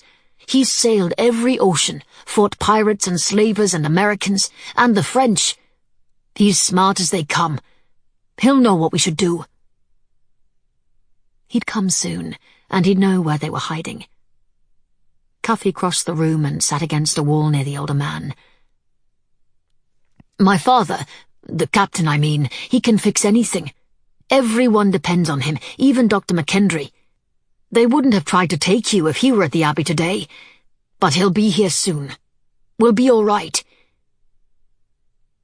Cuffy wished he were here now. His father. On Thursday they'd ridden together to the village. He liked how the captain had let him choose a horse as his own, and how he'd gone with him to bring food for an old widow in the run-down cottage at the end of the lane, and how the captain came to his room on Friday night and talked to him about Lady Jo. The captain, his father, and perhaps Lady Jo to make a new family. Maybe it wouldn't be bad to grow up in Scotland. The touch on his arm startled Cuffy. He turned to see the old man sitting beside him. The eyes were alert, watching him. "What's wrong, Mr. Barton?" "Where is Jo?" Chapter 21. Wynne knew something was wrong before they reached the long drive leading to the Abbey. Groups of men moved along in lines across the fields and the golf links, searching every inch, kicking at patches of gorse and long grass. He could see others by the ponds, poking into the water with their sticks. They were looking for something. "What do you think has happened?" Jo asked. "I don't know." He paused and motioned toward the carriage and grooms waiting by the door to the annex. "But we have visitors." There was no point in guessing what was amiss. They'd know soon enough. But as their own carriage stopped by the door, Dermot dashed out of the building and climbed in before they could step out. "Driver, go out beyond the grove of chestnuts and stop there," he called out, and the carriage immediately lurched into motion. "My apologies, Lady Josephine," he said, bowing his head in greeting. "But it would be better if you were not to arrive at the Abbey just now." "What's wrong?" Wynne demanded. Dermot turned to him. "Graham and Mrs. Barton stormed in here some time ago, angry as a pair of wasps. They want to take her son and deliver him to the lunatic asylum in Aberdeen. They claim all the arrangements have been made. I tried to reason with them, but they're not having any of it. They're demanding that we release him to them immediately." Jo grew pale, and her dark eyes fixed on Wynne. "Is there a way to stop them?" Dermot's face showed his doubts. "They know about the attack last week. They also know Barton went into the fish pond. She's claiming we've been negligent in caring for him, and as his mother it's her duty to take him. I managed to keep your name out of any discussion of the events, my lady. It was obvious to me your arrival and influence on Charles's improvement distressed them." "Did they ask about Lady Jo?" "Mrs. Barton did, as soon as we found that Charles was missing." "What did you say?" "That she travelled north yesterday." True enough, Wynne thought. "What is the asylum in Aberdeen like?" she asked with a quaver in her voice. "Dreadful." The doctor shook his head. "He won't survive there for very long." Wynne quickly considered their options. "Where are the Bartons?" Dermot glanced out the carriage window like a man expecting an ambush. "Right now they should be in the East Wing with my uncle and aunt. I'm guessing the squire is talking ceaselessly about golf while my aunt buries them with refreshments. But I don't know how much longer they'll stay put." "And Charles Barton?" Wynne asked. "That's the other issue facing us at the moment. He's disappeared." "Disappeared? Where?" Jo asked, upset. "Is that why you're searching the fields? Who took him? What happened to his attendant?" "We found his attendant in one of the barns, tied and gagged with a bag over his head. He was quite unharmed, really, but there's no sign of the patient." "Let me understand this," Wynne said, visualizing how the events unfolded this morning, or rather how Dermot presented it to the Bartons. "Charles wandered off on foot. Since he cannot have gotten far, he must still be close by. And you're not using the dogs because you don't intend to upset him or cause him to injure himself. You understand the situation perfectly." Dermot's look spoke volumes. "Once Graham learned his nephew was missing, he was ready to go to the village and fetch the constable and put a search party together himself. But I assured him that no carriage or horses had been taken, and we were confident about finding Charles very quickly. In fact, they assume you're leading the search." "He was satisfied with that?" Wynne asked. "For the moment, anyway, but yes. Particularly when I mentioned Charles was last seen by the fish ponds." Jo stared at Dermot and then looked at Wynne. Her expression told him she understood the hinted accusations. After what they'd learned in Garloch, he was beginning to think Graham was capable of anything. "Where is Coffee?" she asked. "He is—" The doctor paused with a meaningful look at Wynne. "He's out and around somewhere, but I don't know exactly where. But actually, when I think of it, the lad might have gone missing quite soon after the Bartons arrived and made their intentions known." "Buy us some time." Wynne leaned over and opened the carriage door. "Read them one of your dissertations on the migration of cuckoos and the structure of the salamander brain. Just hold them. I'll get word to you how we'll proceed next." The carriage pulled up into the overgrown courtyard at Knockburn Hall. No sooner had they stepped out when, to her relief, Cuffy's face appeared in an upstairs window. "While you go up, I need to speak to my son." Jo studied Wynne's grave expression and his purposeful steps as he strode to the house. Before he reached the entrance, Cuffy pulled open the door. Time stood still. Jo was unable to move, watching as the two faced each other. Finally, Cuffy's chin rose a notch. I did the right thing," he said. "Didn't I?" "Indeed you did. You've made me proud." He closed the distance between them and took his son into his arms, lifting him up and hugging him tightly. Cuffy's arms wrapped around his father's shoulders. As Wynne put him down and they walked off a few steps in the direction of the pond, Jo could hear little of what they said. But she knew these two had overcome a great barrier. Father and son were firmly connected, and she was looking at her future, at the men she loved. They were her dreams realized. Jo turned her attention to the house and hurried inside. She found Charles upstairs where they'd seen Cuffy in the window. He sat on the floor beneath the window, his legs crossed tailor fashion. His attention was fixed on a beam of afternoon light at the base of a far wall. Jo studied the lean, angular planes of his face, the narrow shoulders. He had a slight build, medium height. She tried to imagine him as a young man. Thinking of what Wynne had said, of the possibility of this man being her father, she searched for similarities. Physically, she'd inherited her appearance from her mother. That fact had been confirmed time and time again since her arrival in the Highlands. But what of her personality? Jo was no gifted artist, but she was quiet and unassuming. She was nurturing and had a giving nature. She crossed the room to him. He was either her father or simply a kind-hearted man who'd never gotten over the loss of a dear cousin. It didn't matter. She was here to help him. If she could reach him at all, she thought he'd want to hear about her journey to Garloch and what she had discovered. "Mr. Barton," she said softly, "may I join you?" She didn't expect an answer, so she sat cross-legged on the floor in front of him, their knees almost touching. The beam of light was directly in her eyes, but she wanted to be here, where he would see her. Jo didn't know what Wynne planned to do as far as stopping the family from taking this man to Aberdeen. He'd commended Cuffy for helping Charles disappear. She knew he'd bend the law if necessary to thwart the Bartons and their foul plans. Right now, at this moment, to calm her own nervousness, she had to talk.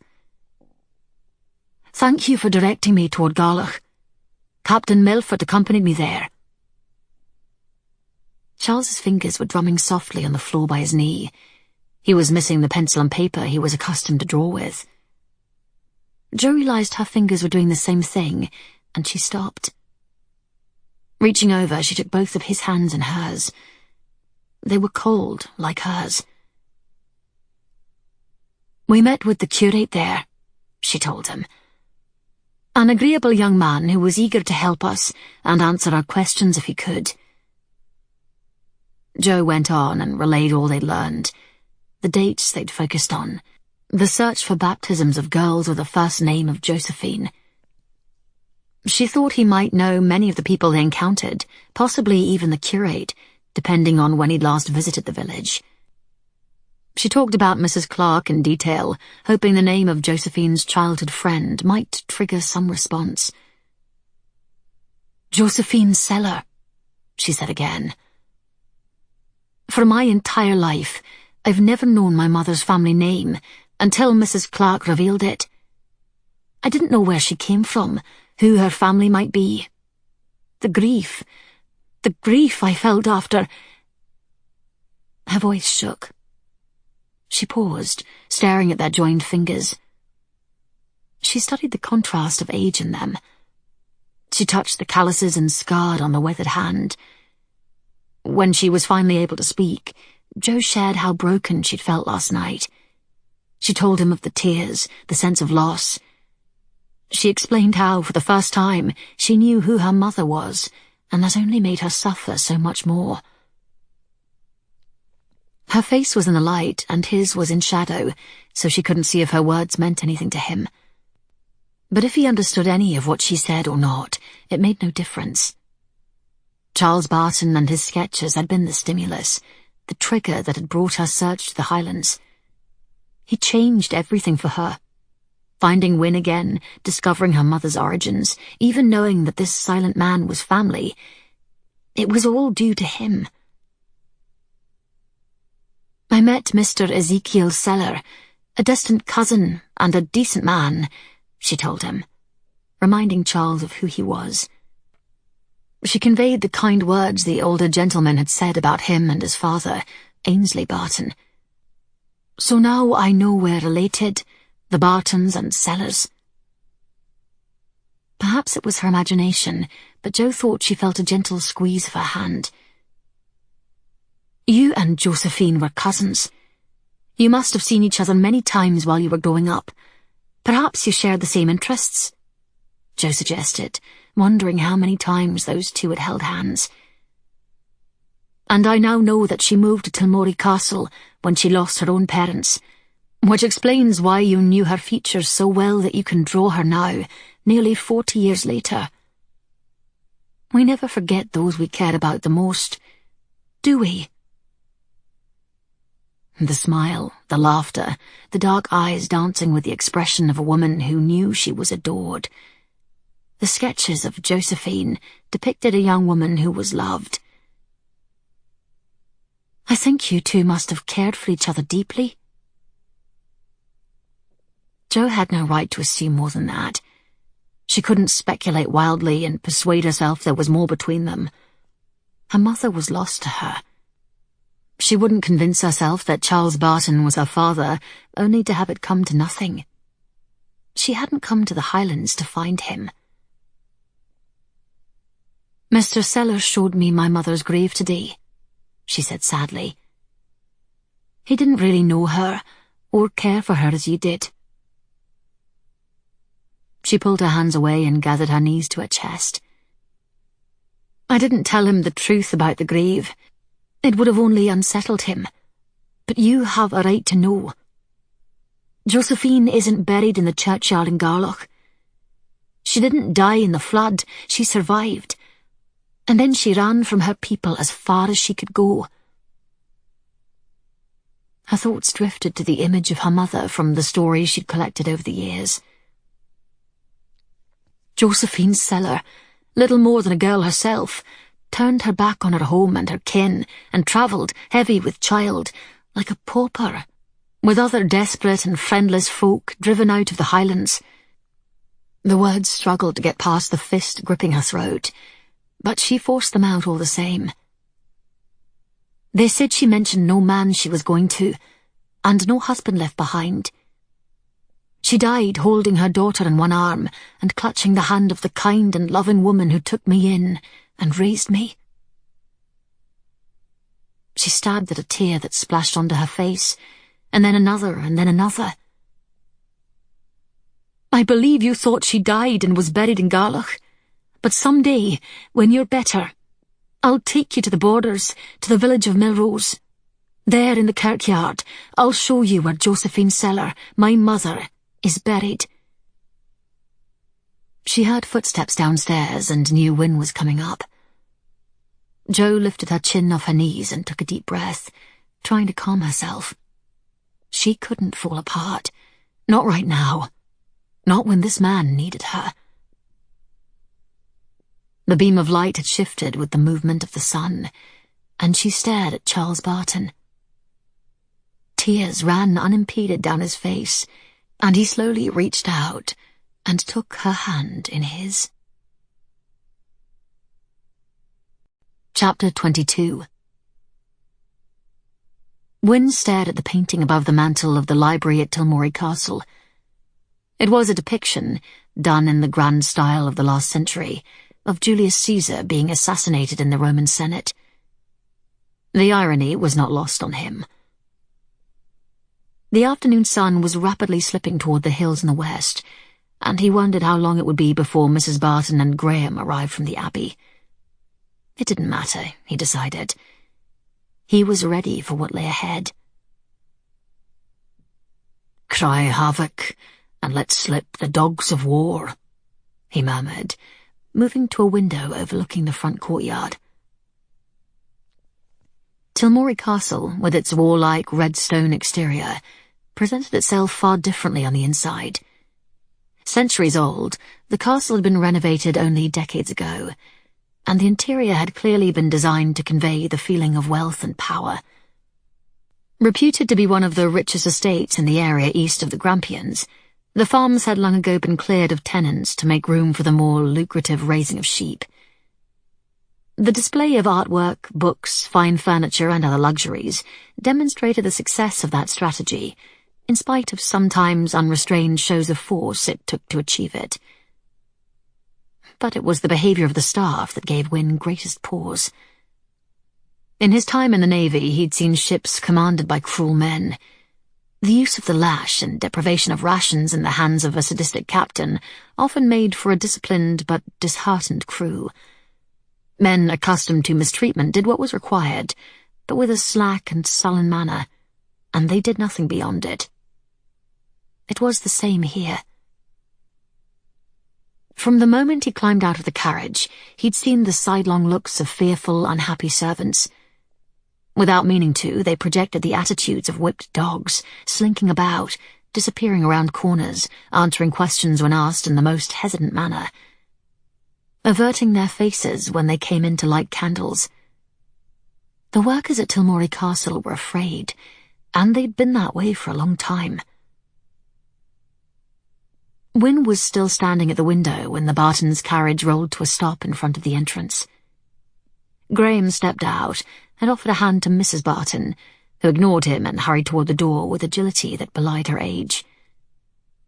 Dermot was to tell them that Wynne had found their son and was delivering him personally to Tilmore Castle, where he would await their return. He could only imagine how they must have received the message. Only a moment later the library door opened, and Mrs. Barton barreled into the room, with Graham on her heels.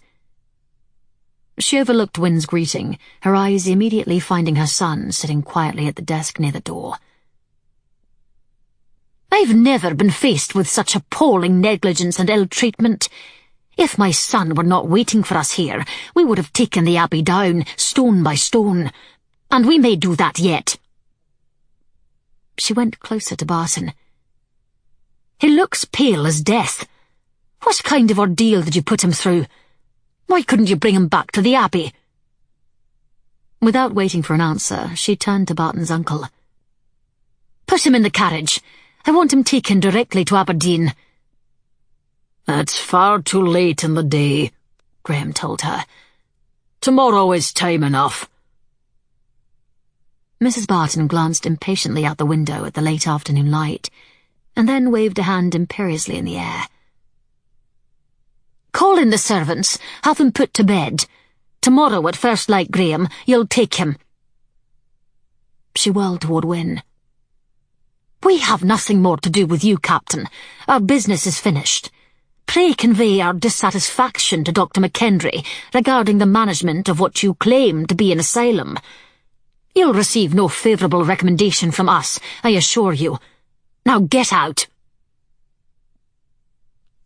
When no one moved, she turned to Graham, who was staring across the room.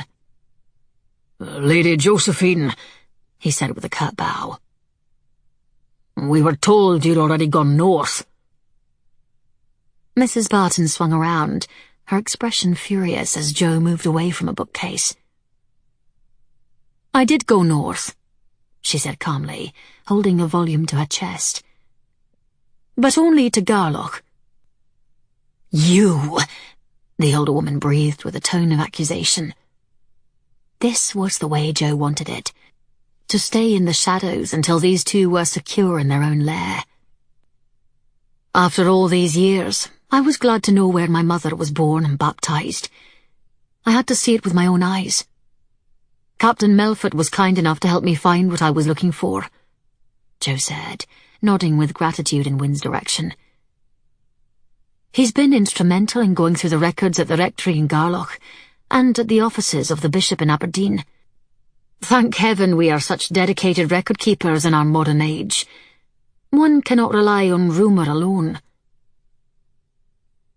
Silence deadened the room. And then Graham closed the door as she continued. "In Garlock I visited with some old friends of my mother's, and I had the opportunity of speaking with her cousin, Ezekiel Seller. He sends his best wishes to you, sir. He was heartily sorry he hasn't seen you since you sold Josephine Seller's property to him." There'd been a time when Jo would not stand up to her enemies or even allow anyone else to fight her battles. That time was long gone, Wynne thought proudly. A different woman stood in this room now. And we stopped at the grave, but we all know she's not the one buried there. She was ignoring Mrs. Barton's expression of scoffing disdain, but kept her gaze on Graham. And when she spoke again, her abhorrence spilled out with every word. "How could you do that to her? She was your ward, the daughter of your own sister. She was your own blood. How could you not protect her, cherish her?" Graham didn't have a chance to say another word. "Get out!" Mrs. Barton exploded. "Get out of this house now, this very moment." "Calm yourself," Wynne ordered. "If you would allow Graham and Lady Josephine—" "No, I'll allow nothing of the kind." She glared wildly at Jo and pointed at the door.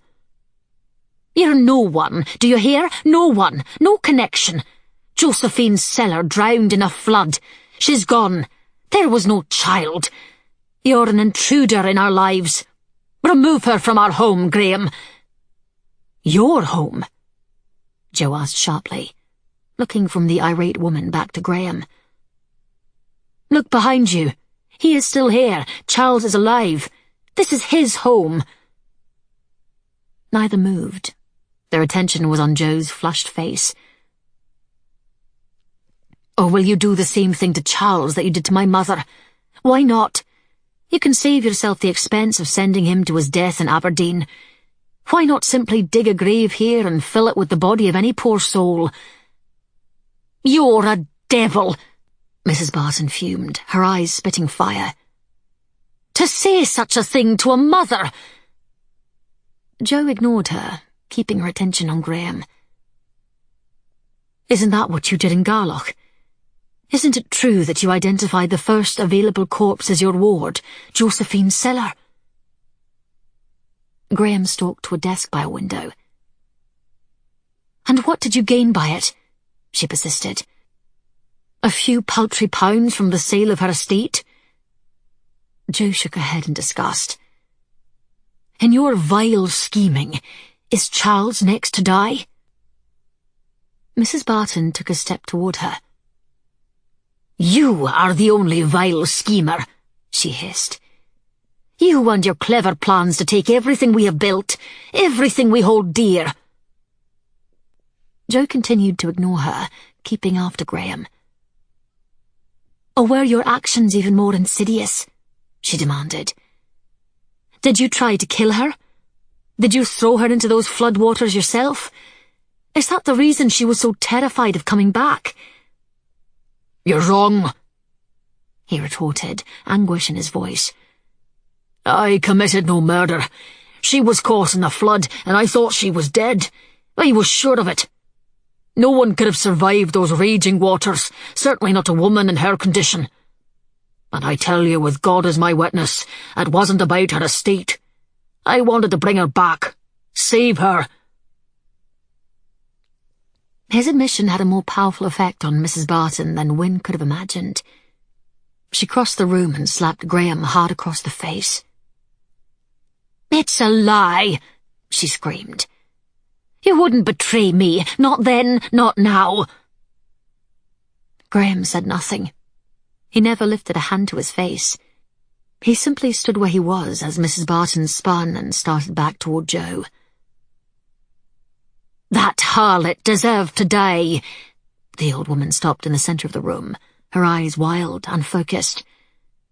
"It was God's will that she should drown like the Pharaoh and his Egyptian whore.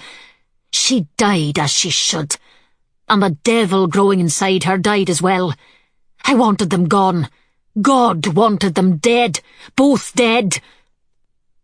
As if suddenly awakened, Graham started toward her. "Lyanna, stop." She held up a hand, halting him in his tracks. "From the first moment the little jade stepped foot in this house, all she wanted was to steal the Barton men from me," she sneered. She wanted to take everything from me. Ainsley and his sanctimonious drivel, speaking of her as the daughter I should have given him. Backing toward the desk where her son sat, she reached out to touch his hair, but stopped, pulling her hand back as if burned. And then my Charles, my boy, fell under her spell. She glared at Jo, pure hatred in her eyes. He turned on me like an adder, and she made him do it. Turned his back on the match that would have made him a man for all Scotland. Shrugged off the marriage prospect that I'd arranged for him like it was nothing. Nothing! And turned to her. Married her, just to spite me. All my plans for him. All for nothing. Married her? Josephine and Charles. Married. He was her father. Married her.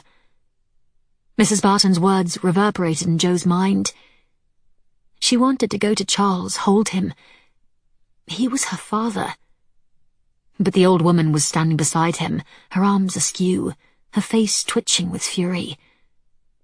And Jo knew Charles's mother would fight her like a wild animal if she tried to get near him now.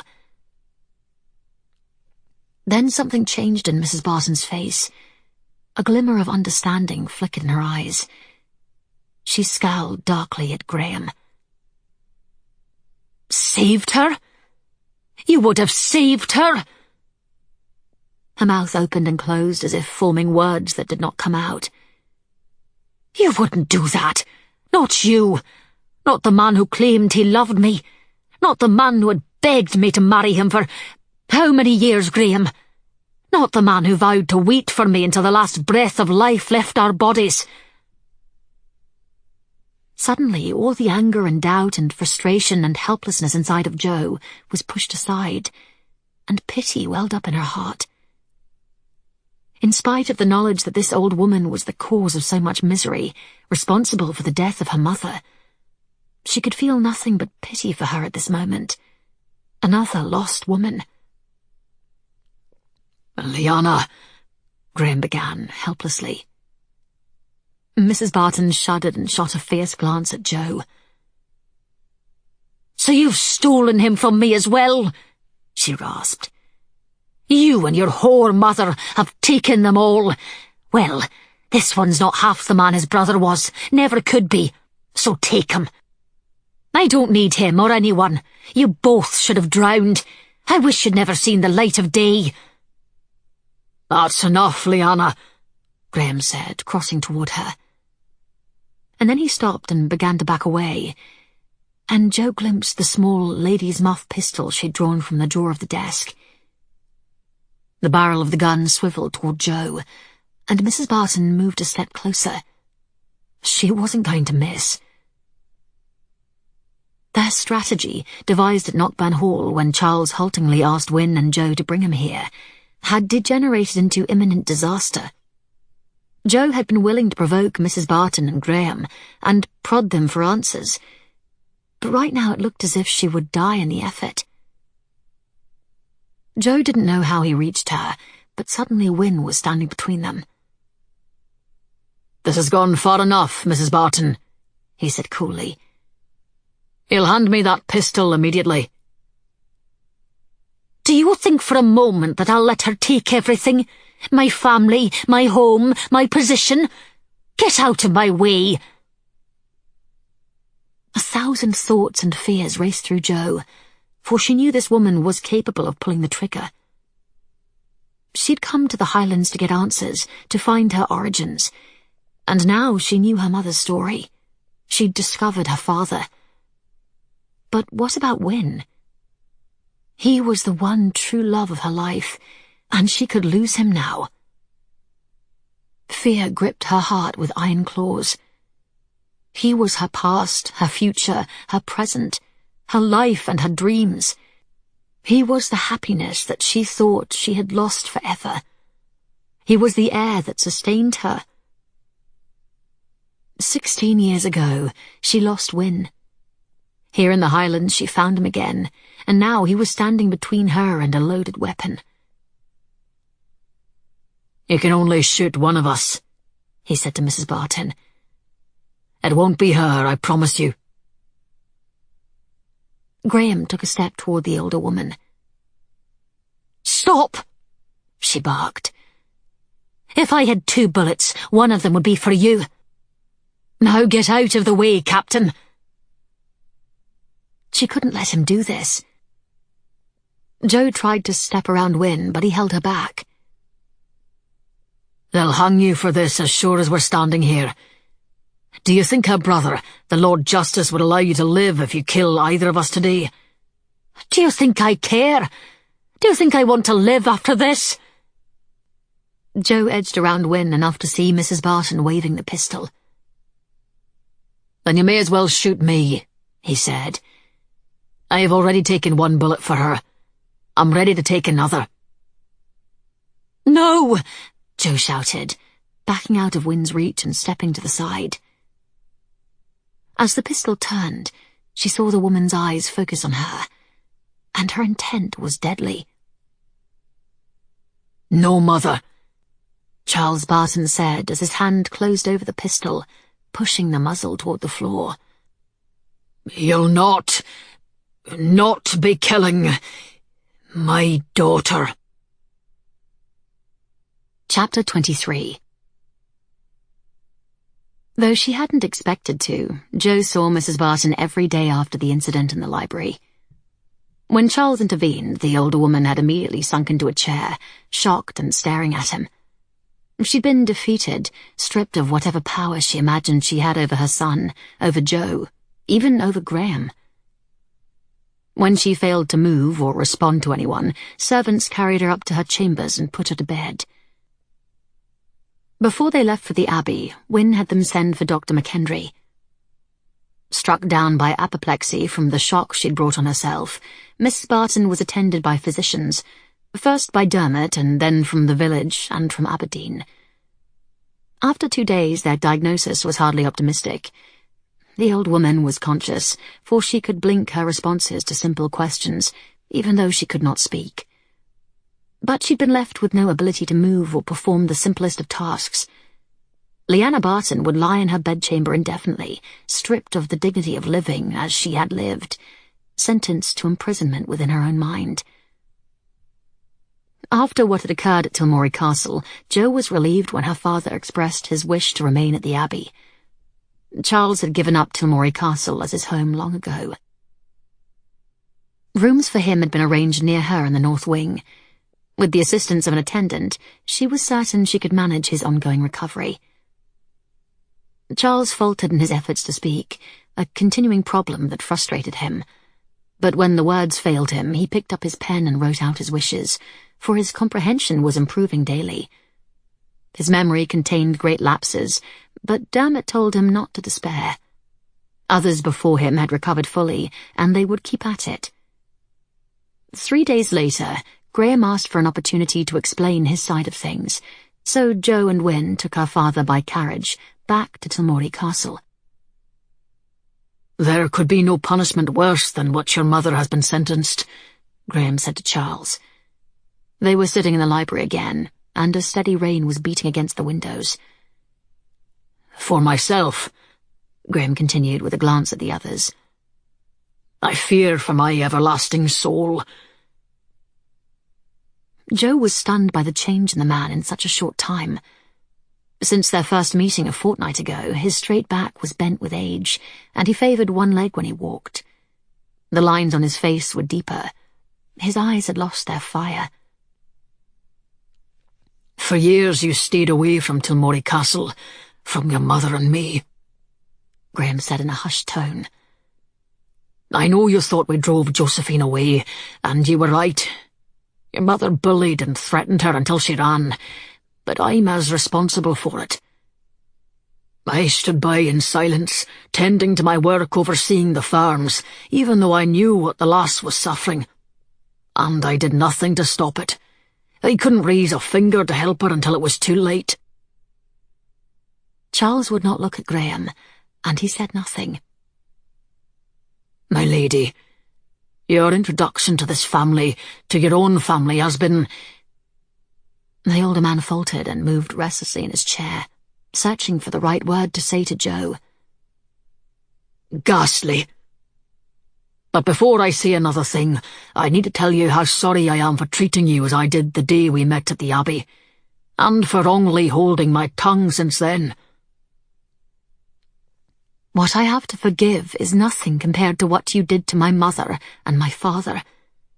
It was their futures that you destroyed. I know, he said grimly. I know. More than apologies, she wanted answers.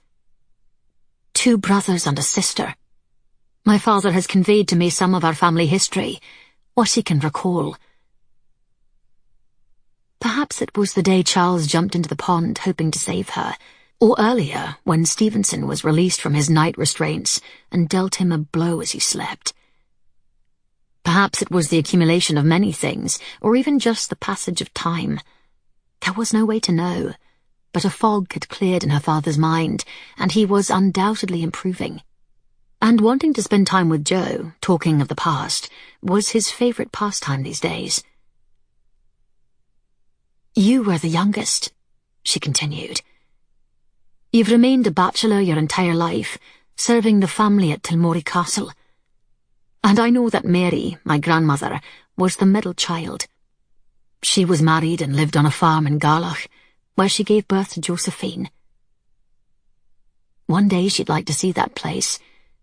Ezekiel Seller had invited them when they met, but there wasn't time then.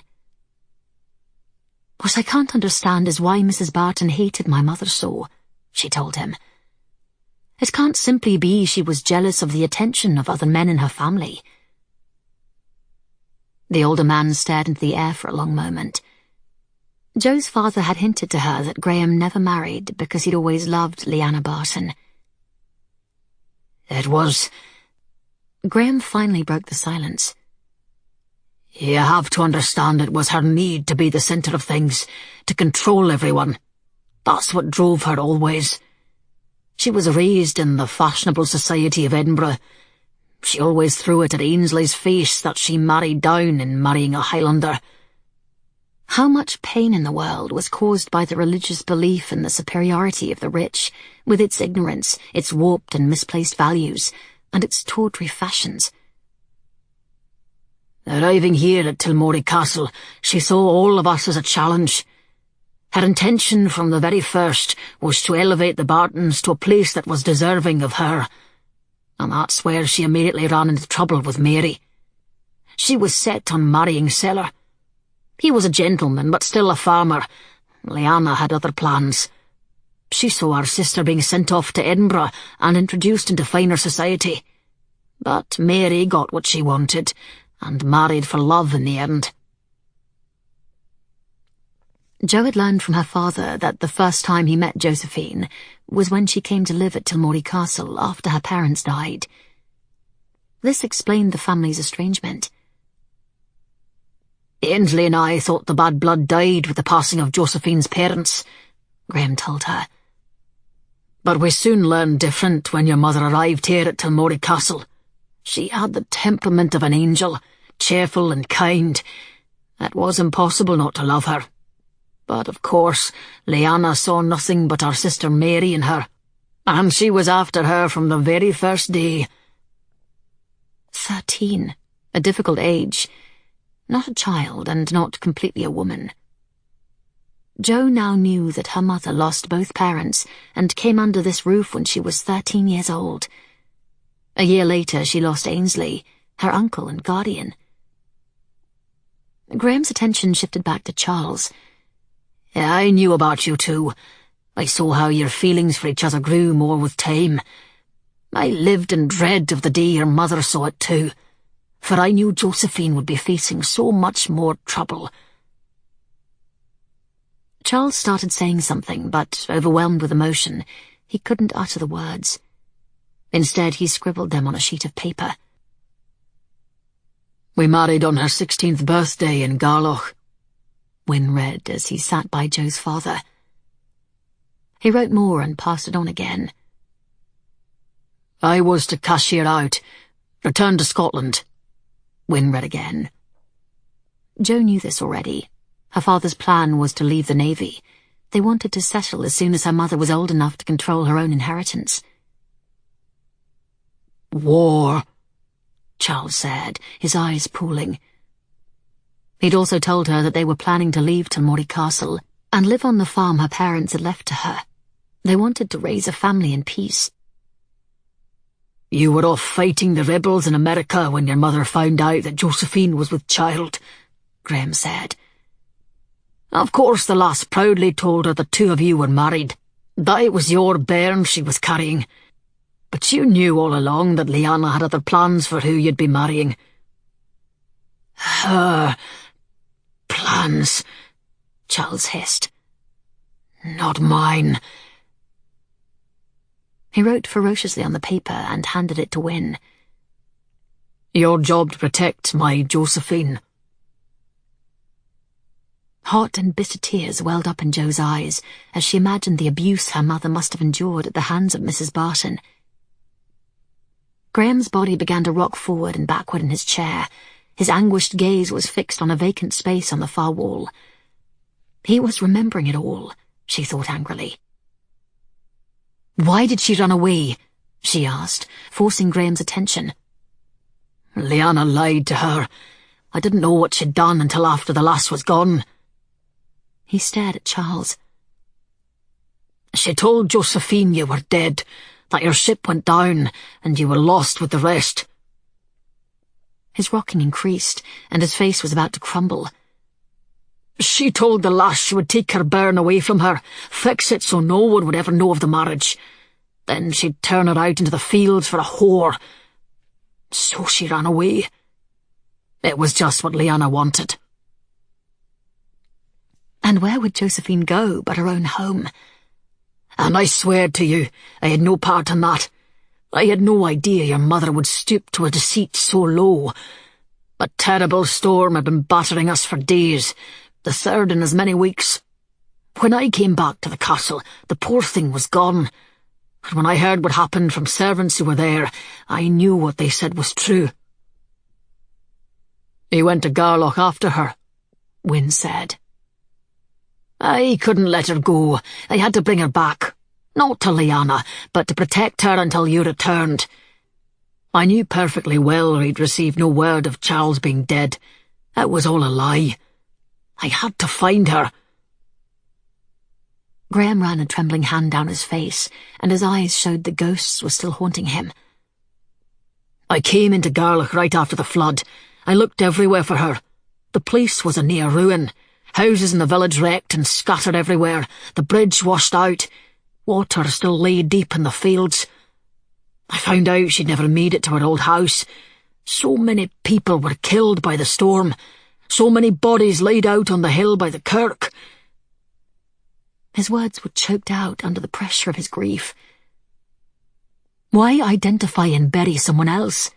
Jo asked. It wasn't about taking over what was hers, not at all.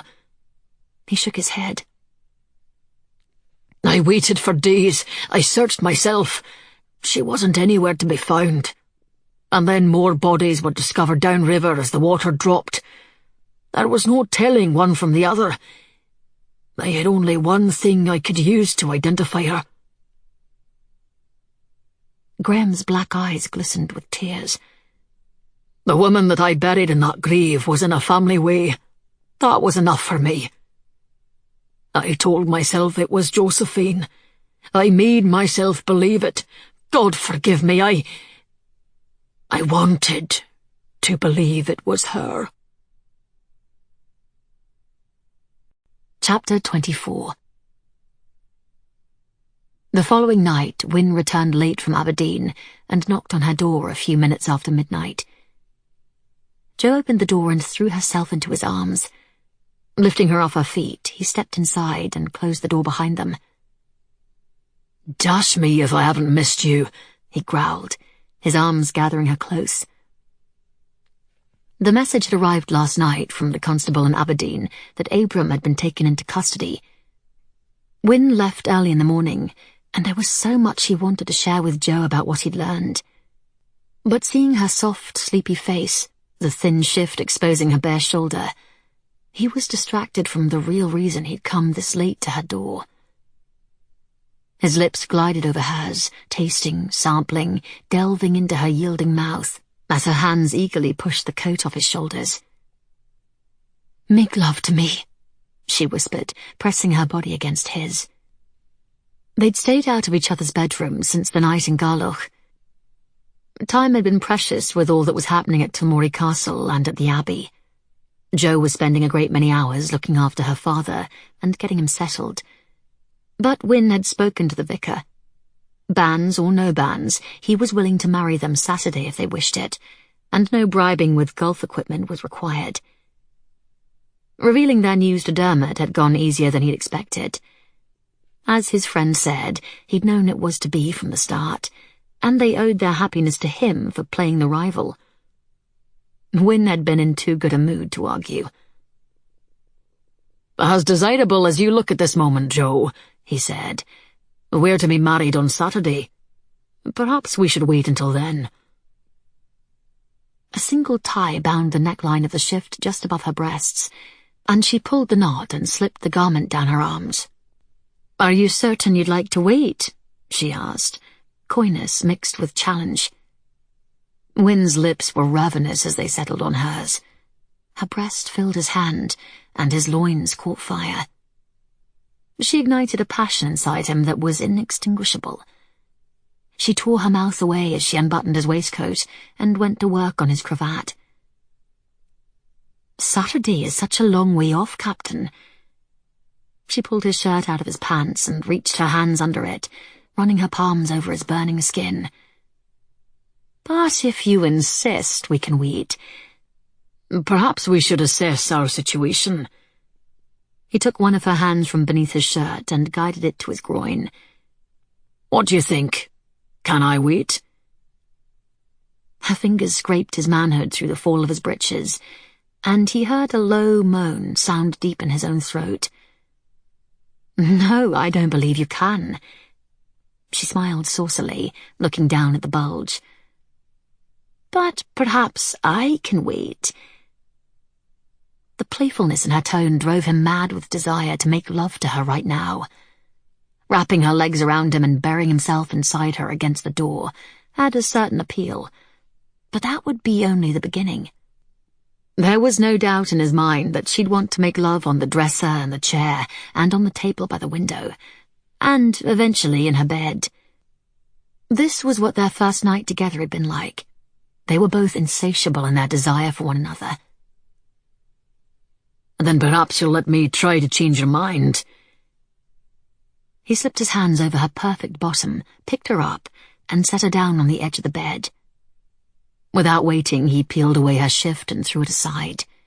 Then he stepped back and took his time undressing as she lay back on an elbow and watched.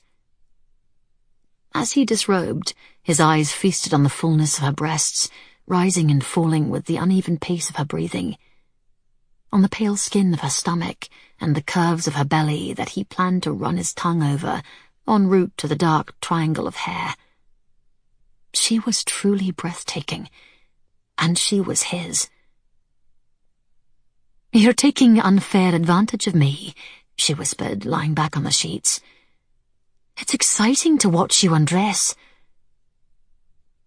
Wynne took hold of her knees and pulled her to the edge of the bed. Her eyes were smoky with passion, and a low moan escaped her lips as his thumb played lightly over the rosy hardness of her nipples. Pushing open her legs, he stepped between them. His hand moved slowly downward over her stomach, and he heard the sharp intake of breath. "Watching me undress is the only thing that excites you?" he asked, feeling her shiver beneath his touch.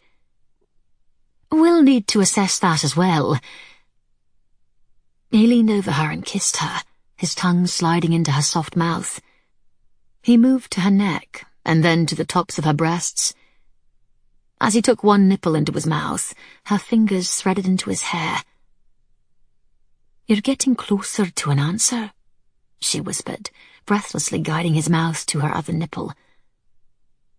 He slid a finger into her wet folds and watched her eyes open wide. She raised her hips to his touch, rocking gently against it. The urgent desire to drive his throbbing shaft into her was beginning to madden him. She was perfection, softness as in a dream, and more willing than he'd ever conceived in his most carnal imaginings. He was about to put his mouth where his fingers were, but she stopped him, wrapping her hand around his cock and sliding her fingers along the length of it. "Have you assessed the situation?" he said, trying to stay sane. "I believe I have." She shifted on the bed, positioning herself. "And I'm proposing a contest." "A contest?" he asked, looking at the temptress on the bed. "Who will make the other fall apart first?" she said, inching closer to tempt him. "In Garloch, you were certainly the winner. Tonight, I'm challenging you." He had no doubt he'd be a winner in this game, regardless of her enthusiasm or the outcome. "And no putting your lovely mouth on me, or using your magical fingers to drive me over the edge. At least not the first time." "The same goes with you," he told her, reluctantly removing her fingers from his manhood.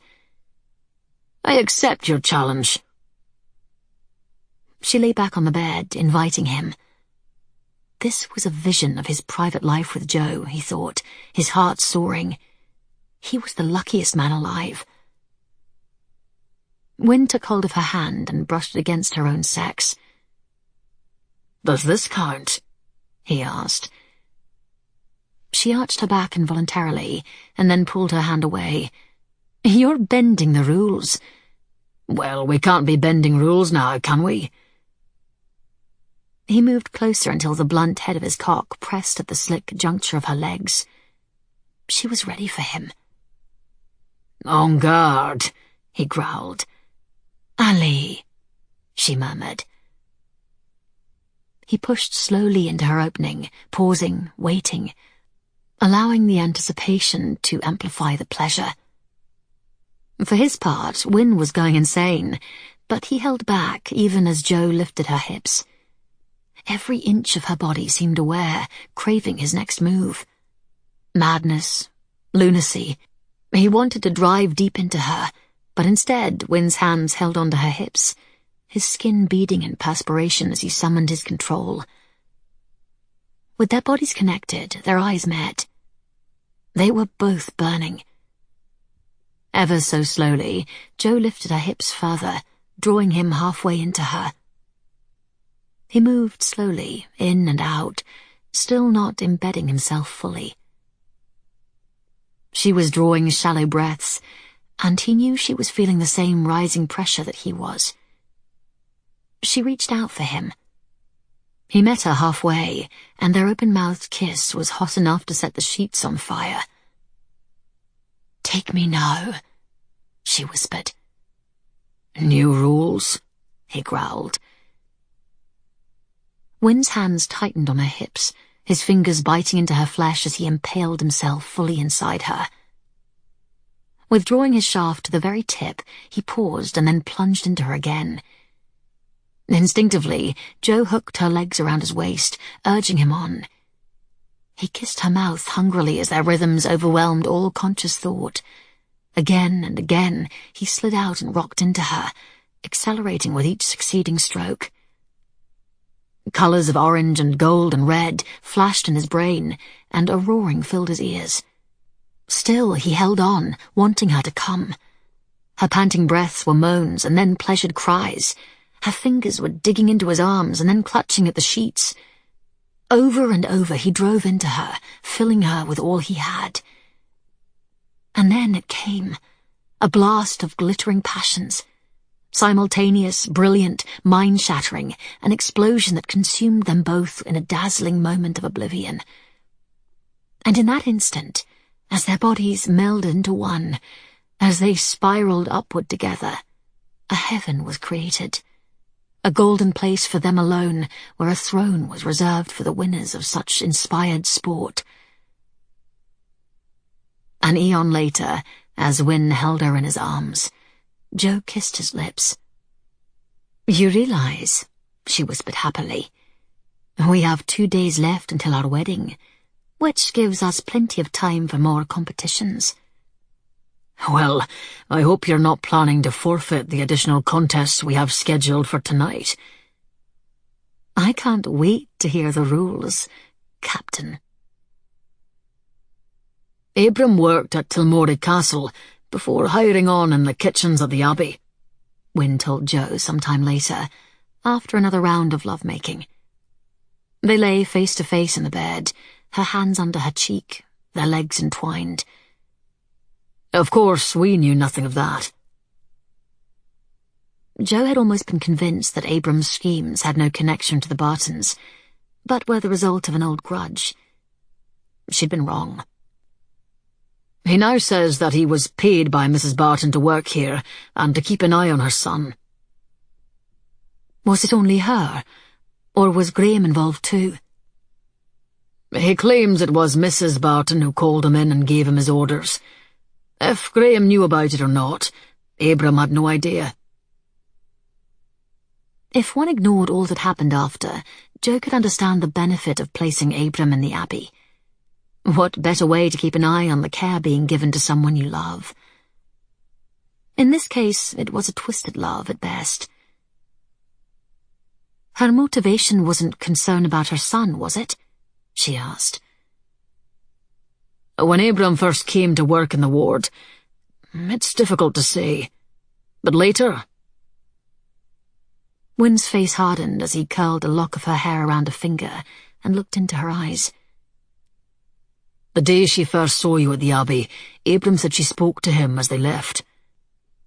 He claims her exact words were that he is already dead to her because of the state of his mind.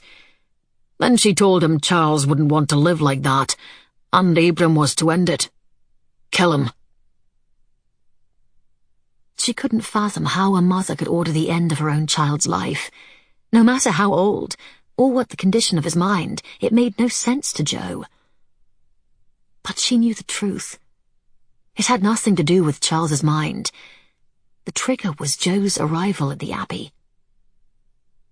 Why get Cuffy involved? Why the deception? Abram claims he didn't trust Mrs. Barton. She was madder than the patients at the Abbey. He insists Cuffy misunderstood him, says he intended no harm to come to Charles Barton. He never planned to follow through with her order. Of course, he's only admitting to any of this now because blame needs to be assigned somewhere, and he's pointing the finger at her. You don't believe him, do you? She asked. He's a liar, Wynne told her. Abram was smart enough to realize the likeliness and consequences of getting caught. If Charles's death appeared to be accidental, he'd still get compensated by the mother. If he didn't succeed, he'd play it as he is now. What will happen to him? She asked. He'll be locked up for a while, perhaps transported, but he won't hang for it. A much better future than Mrs. Barton was facing, Jo thought. Chapter 25. 3 weeks later. Since passing through Melrose Village, Wynne and Cuffy had been riding along a road through heavy forests. Only a few cottages had broken the shade cast by the tall trees. "What's Baronsford like?" Wynne wasn't at all surprised by his son's curiosity. So far, their visit to the borders had been a positive experience for him. He'd been made to feel very much at home at Highfield Hall. Meeting and spending time with his cousins had gone exceptionally well, and Wynne's brother and his wife had showered their nephew with affection. Today, however, he was taking Cuffy to the Pennington stronghold for the first time. Some say it's imposing. He tried to imagine how a 10-year-old might see it, particularly one who'd grown up acutely aware of the strategies of running battles and survival. One might see it as a fortress, ready to withstand all attacks. The place has miles of footpaths that wind along bluffs overlooking the River Tweed, where lookouts can spot an enemy's approach for great distances. And in case of siege, the deer park and the lake would make for a steady supply of food. Cuffy rode along in silence for a while, contemplating his answer and looking through breaks in the wood for a glimpse of the castle. Wynne had ridden over earlier in the week to meet with the Earl and the Countess, and formally ask their permission to marry Jo. It was no secret that they had already been married by the vicar in Rainford. Still, a second ceremony would be performed at the church here, with a reception to be held the day before Baronsford's famous summer ball. All of this was a matter of formality, but Wynne encouraged it, knowing how much the Penningtons meant to Jo. He was prepared to do anything to smooth over the bad memories of the past. He wanted them all to accept him and his son into their family circle. And that led him back here this morning, for Jo's brother Hugh, Viscount Greysteel, had been away on legal business the day Wynne spoke to Lord and Lady Ayton. Baronsford has always been seen by Lady Jo as home. She grew up here surrounded by a loving family and scores of people who, regardless of their rank or position, are treated with dignity and respect. Is there anything not to like about it? Wynne would be able to answer that better after his meeting with Hugh Pennington. Cuffy knew nothing of the duel he'd fought with Jo's brother 16 years ago. Today was the first time he and Greysteel were meeting since that misty dawn in Hyde Park. Perhaps you can tell me when we ride back to Highfield Hall tonight. They broke out of the woods into the sunlight, and Cuffy reined in his horse. In the distance, perched dramatically on a rocky rise, the castle reared up impressively over the rolling fields and meadows. Baronsford! The one and only. He watched a hesitant expression cross Cuffy's face. Imposing. So I've heard, Wynne said with a smile. And why exactly are we going there today? You need to meet your new mother's adoptive parents, her siblings and their spouses, he said reassuringly. I was told her younger brother, Captain Gregory Pennington, was expected to arrive with his wife and niece from Torresbray yesterday. But why can't all of this wait until the day of the wedding? Won't there be scores of other people to meet? Wynne understood all the questions. In every new place since they arrived in the borders, with every new group of people, questions and whispers had begun because of the darker colour of Cuffy's skin. Questions about the legitimacy of his relationship to Wynne. Every time he'd resolved the situation swiftly and efficiently, but Cuffy was aware of the tension. You shouldn't be nervous. The Penningtons are unlike any family you'll ever meet. They live according to their own values, without any regard for the opinions of society. They've weathered far greater scrutiny in their lives than we ever shall. Wynne reached across and placed a hand on top of his son's. Besides, I need you there today to help me. How can I help you? Be yourself and win their affection. Make sure they can't refuse to take you in as a member of the family. Cuffy smiled. That will be easy. Good, because I might have a difficult time convincing the Viscount to accept me as his new brother. Entering Baronsford's downstairs library, Jo was taken aback to find her father, the Earl of Ayton, loudly chastising her younger sister Phoebe. It had been some time since she'd seen the two of them so agitated with one another. "This is too much, young lady, this bruise on your face," he roared.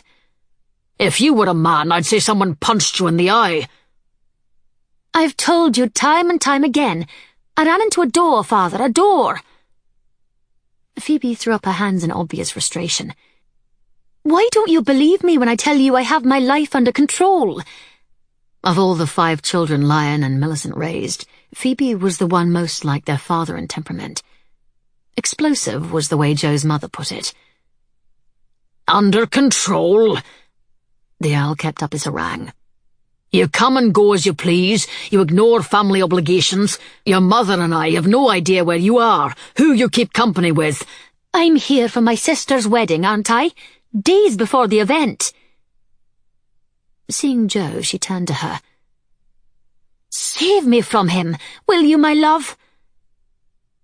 Jo cringed at the bluish-black mark beneath the young woman's eye. Phoebe crossed the room and gave her a warm hug, whispering in her ear. "I need to steal Anna for an hour. There's no one better for hiding ghastly bruises." Before Jo could start her own interrogation, Phoebe ran from the room. "I've already told Millicent," the Earl said, stretching a hand toward Jo to come and sit by him. "We are hiring a Bow Street runner to follow her. Your sister's up to mischief again, I know it." She didn't doubt it. Phoebe was the writer, the adventurer. Growing up, they'd always thought her head was in the clouds, that she was safe in her imaginative world. But lately, Jo had begun to find subtle clues that hinted of a hidden life. Men's clothing stuffed into a corner of her sister's wardrobe, copied ship's manifests on scraps of paper in a desk drawer, the hilt of a dagger with only an inch of broken blade. And now this black eye today. When confronted, Phoebe simply laughed off Jo's concerns, telling her they were props for dramatic presentations of her plays at an upcoming house party. And Phoebe's confidant, their youngest sister Millie, stayed silent and tight-lipped in the face of all Jo's questions. "A runner might be a good thing," Jo said, taking a seat next to him on the sofa. "But she'll be angry if she finds out." "I can live with her being angry as long as she's safe. Each of you is too precious to us." Each of you. The stress he put on the words, the way he looked at her as he said them, wasn't lost on Jo. The Penningtons knew about the family connections Jo had found in the Highlands. The Earl also knew that Charles Barton had walked her to the church to marry Wynne at Rainford. "I know. And I hope you know you're still my father. The father who raised me, prized me, appreciated me, and made certain I've wanted for nothing my whole life. The father who taught me the values I have today," she said, taking his hand and bringing it to her lips. "I'll adore you and love you and cherish you to the day I die." "I needed to hear that," he said, drawing her into a bear hug. "I was ready to call out Charles Barton and duel with him over you. After all, I've loved you longest and by far the most deeply." She smiled and stabbed away a runaway tear as Jo's mother hurried into the room. "What are you doing, making my daughter cry?" Millicent scolded her husband. Without waiting for a response, she crossed to the windows and peered out into the gardens. "I can't see them, but it's taking far too long. They didn't take their pistols out there, did they?" As Lord Justice, Hugh Pennington used his study at Baronsford as his local seat of power. In no way was Wynne planning on grovelling before the man, and he demurred at the suggestion of meeting in a room where he would be at a disadvantage. The Viscount's peculiar suggestion of taking a balloon ride while they resolved their past was out of the question too. He didn't trust the man not to throw him out of the basket. And if events turned out otherwise, Wynne wouldn't know how to land the contraption himself. He had no desire to fly to the moon before this wedding took place. Walking with Hugh in the gardens was not exactly the manly setting he envisioned for this conversation, but it was the only option acceptable to both Jo and Grace. Neither woman trusted them out of sight of the rest of the family. Both men, smart enough to recognize the value of listening to their wives, accepted the suggestion. The speech Wynne delivered was the same that he'd given to the Earl and Countess Ayton. The Viscount listened to the words like a judge hearing final arguments before handing down a sentence. "Today is exactly 10 days before the wedding," he said finally, facing Wynne. "We can still meet at dawn, say, the glen down by the lake." His reference to the date wasn't unintended. Wynne had ended his engagement to Jo 10 days before their wedding, 16 years ago. But he saw no humour in the suggestion of another duel. "She won't receive any letter from me today. I'm not breaking our engagement. I love Jo, and in case you've forgotten, we're already married," Wynne told him. Regarding apologies, her acceptance of mine was the only one required, and she gave her forgiveness freely. She knows what my reasons were then, and she shares my feelings now." The Viscount's gaze was steady, and Wynne met it without blinking. "Does she also know, Melfort, that she meant to die that day? You shifted your aim away from me at the last moment. You had no intention of firing your weapon." Wynne wasn't surprised that he'd noticed. Hugh Pennington was a cavalry officer then, and a crack shot. "And you could have easily buried your bullet in my heart," he replied. "But you didn't. You chose to spare my life." Both men were as tall and as broad as the other. Both were secure and confident.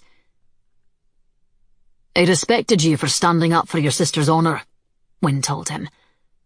"One way or another, I was leaving her, and I wanted to make sure she had the protection of a good man." Hugh considered this for a moment before speaking. "It took me years before I finally came to a clear appreciation of what war and absence and death does to the one left behind," he said. "I understand you now." Wynne knew Greysteel's first wife had taken their young son and travelled to war-torn Spain in the middle of winter to be with him. The mother and child had died of the camp fever while Hugh fought to get to them. Jo told Wynne that for many years her brother lived his life with a death wish. Grace's arrival at Baronsford was the light that saved him. "War takes too many innocent lives," Wynne said, extending his hand. "I'm sorry for your loss, I truly am." A short time later, while they were discussing Jo's natural father and his road of recovery, Gregory Pennington and Cuffy came hurrying toward them. Wynne saw his son glance over his shoulder, as if fearful of whatever was pursuing them. "What's wrong?" he asked, drawing him to his side. "I'm helping him hide from Ella," Gregory admitted. Wynne had already met the 5-year-old niece of Gregory's wife, Freya. With enough energy and noise to put a summer storm to shame, the child was a force to reckon with. This morning, upon their arrival, she'd immediately run to Cuffy, declaring that she liked him and asking if she could teach him to dance. Freya, who was expecting their first child, had been reduced to stammering. Gregory, colouring deeply, had instantly set out to distract the child. From their reactions, Wynne had a suspicion that there was a great deal of confusion with regard to dancing that the couple had no desire to explain. "What do you think?" Gregory asked Cuffy. "The stables, the kennels, or the lake?" "Cuffy!" a little girl called from up near the house. "The stables first," Cuffy said, taking off on a run. "You can show me the lake after." Chapter 26. 7 days later. The note from Lady Nithsdale arrived as she had expected. Their neighbour would be calling this morning. Jo asked Grace and her mother not to receive the woman, but rather to have a footman escort her ladyship up to her dressing room, where a seamstress and Anna were putting the final touches on her wedding dress. She didn't have long to wait. Anna spotted the Nithsdale's carriage coming along the drive. Jo stared at her own reflection in the mirror. The short-sleeve pleated silver dress, embroidered with pearls, was costly in both materials and labour, but her mother had insisted on it. She'd made it known that Jo was her first daughter to marry, and she would have the most elegant dress imaginable, just as she deserved. Wynne, too, had made it clear to everyone that he wanted Jo to enjoy every aspect of preparing for this ceremony, even though they were already married. He wanted the whole world to know about their happiness. He'd gone so far as to have an official wedding announcement printed in all of the London and Edinburgh newspapers, naming the Earl of Ayton and Mr. Charles Barton as the fathers of the bride, in addition to mentioning the rest of the family. A few moments later, Lady Nithsdale was announced. Jo took a second glance in the mirror, surprised at the serenity in her expression. She recalled all the times over the years when she'd feel sick to her stomach in this woman's company. Lady Nithsdale had made a long career of conveying Jo's personal history, true or invented, to whomever she could find to listen. She never looked forward to receiving Lady Nithsdale, but had borne it with stoic civility. She nodded to Anna to let her in.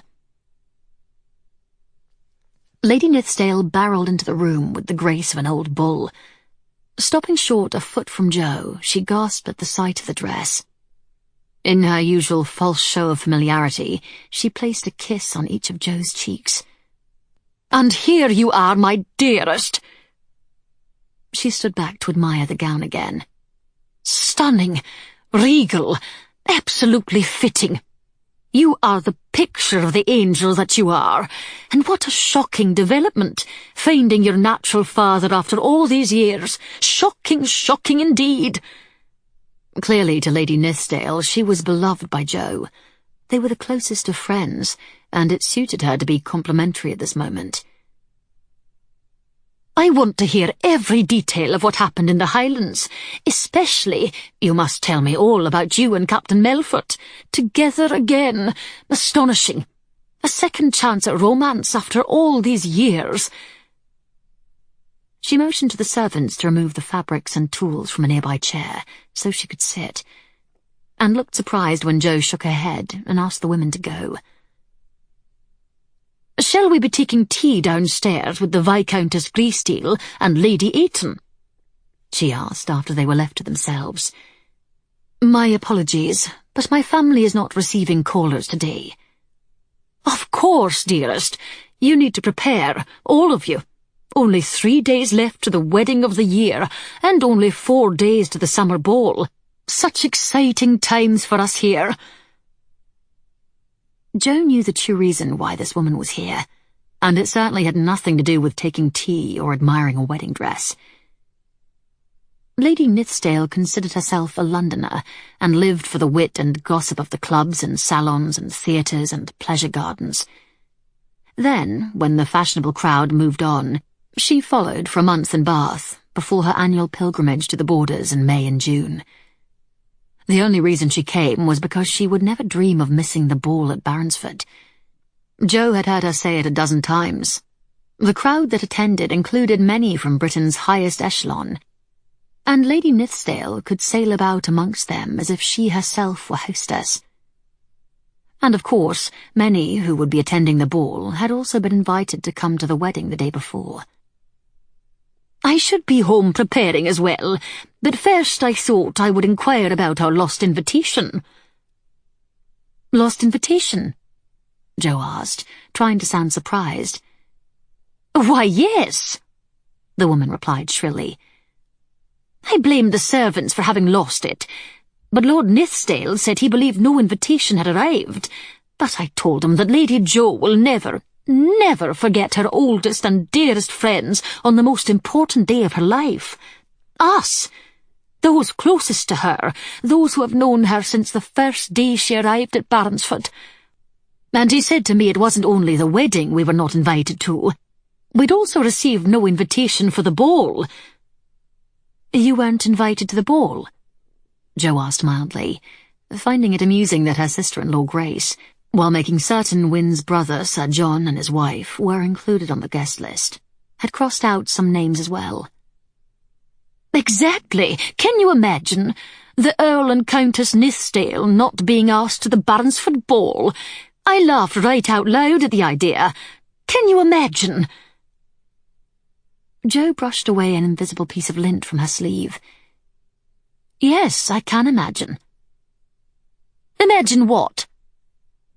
The woman's shrewd eyes narrowed. "There is no mistake, no invitation. It means that you and Lord Nithsdale have not been asked to attend either event." "You're saying—" Deep red blotches appeared on Lady Nithsdale's face.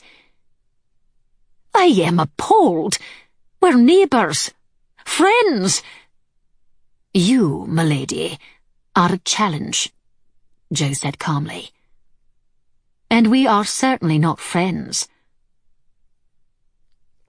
She would have been satisfied if Lady Nithsdale had chosen to flee at this moment and spared both of them further discussion. But the woman was, unfortunately, too accustomed to the polite and reasonable Jo she'd been maligning and bullying for decades. "You had better reconsider your actions very carefully, young lady," she said coldly, making her threat clear. "I could ruin you. It would so easy. So tread lightly at this moment. Consider, if you will, what your other guests would think if I'm not present to— Pray allow me to tell you what the friends that we have invited to these events will think," Jo said, cutting her off.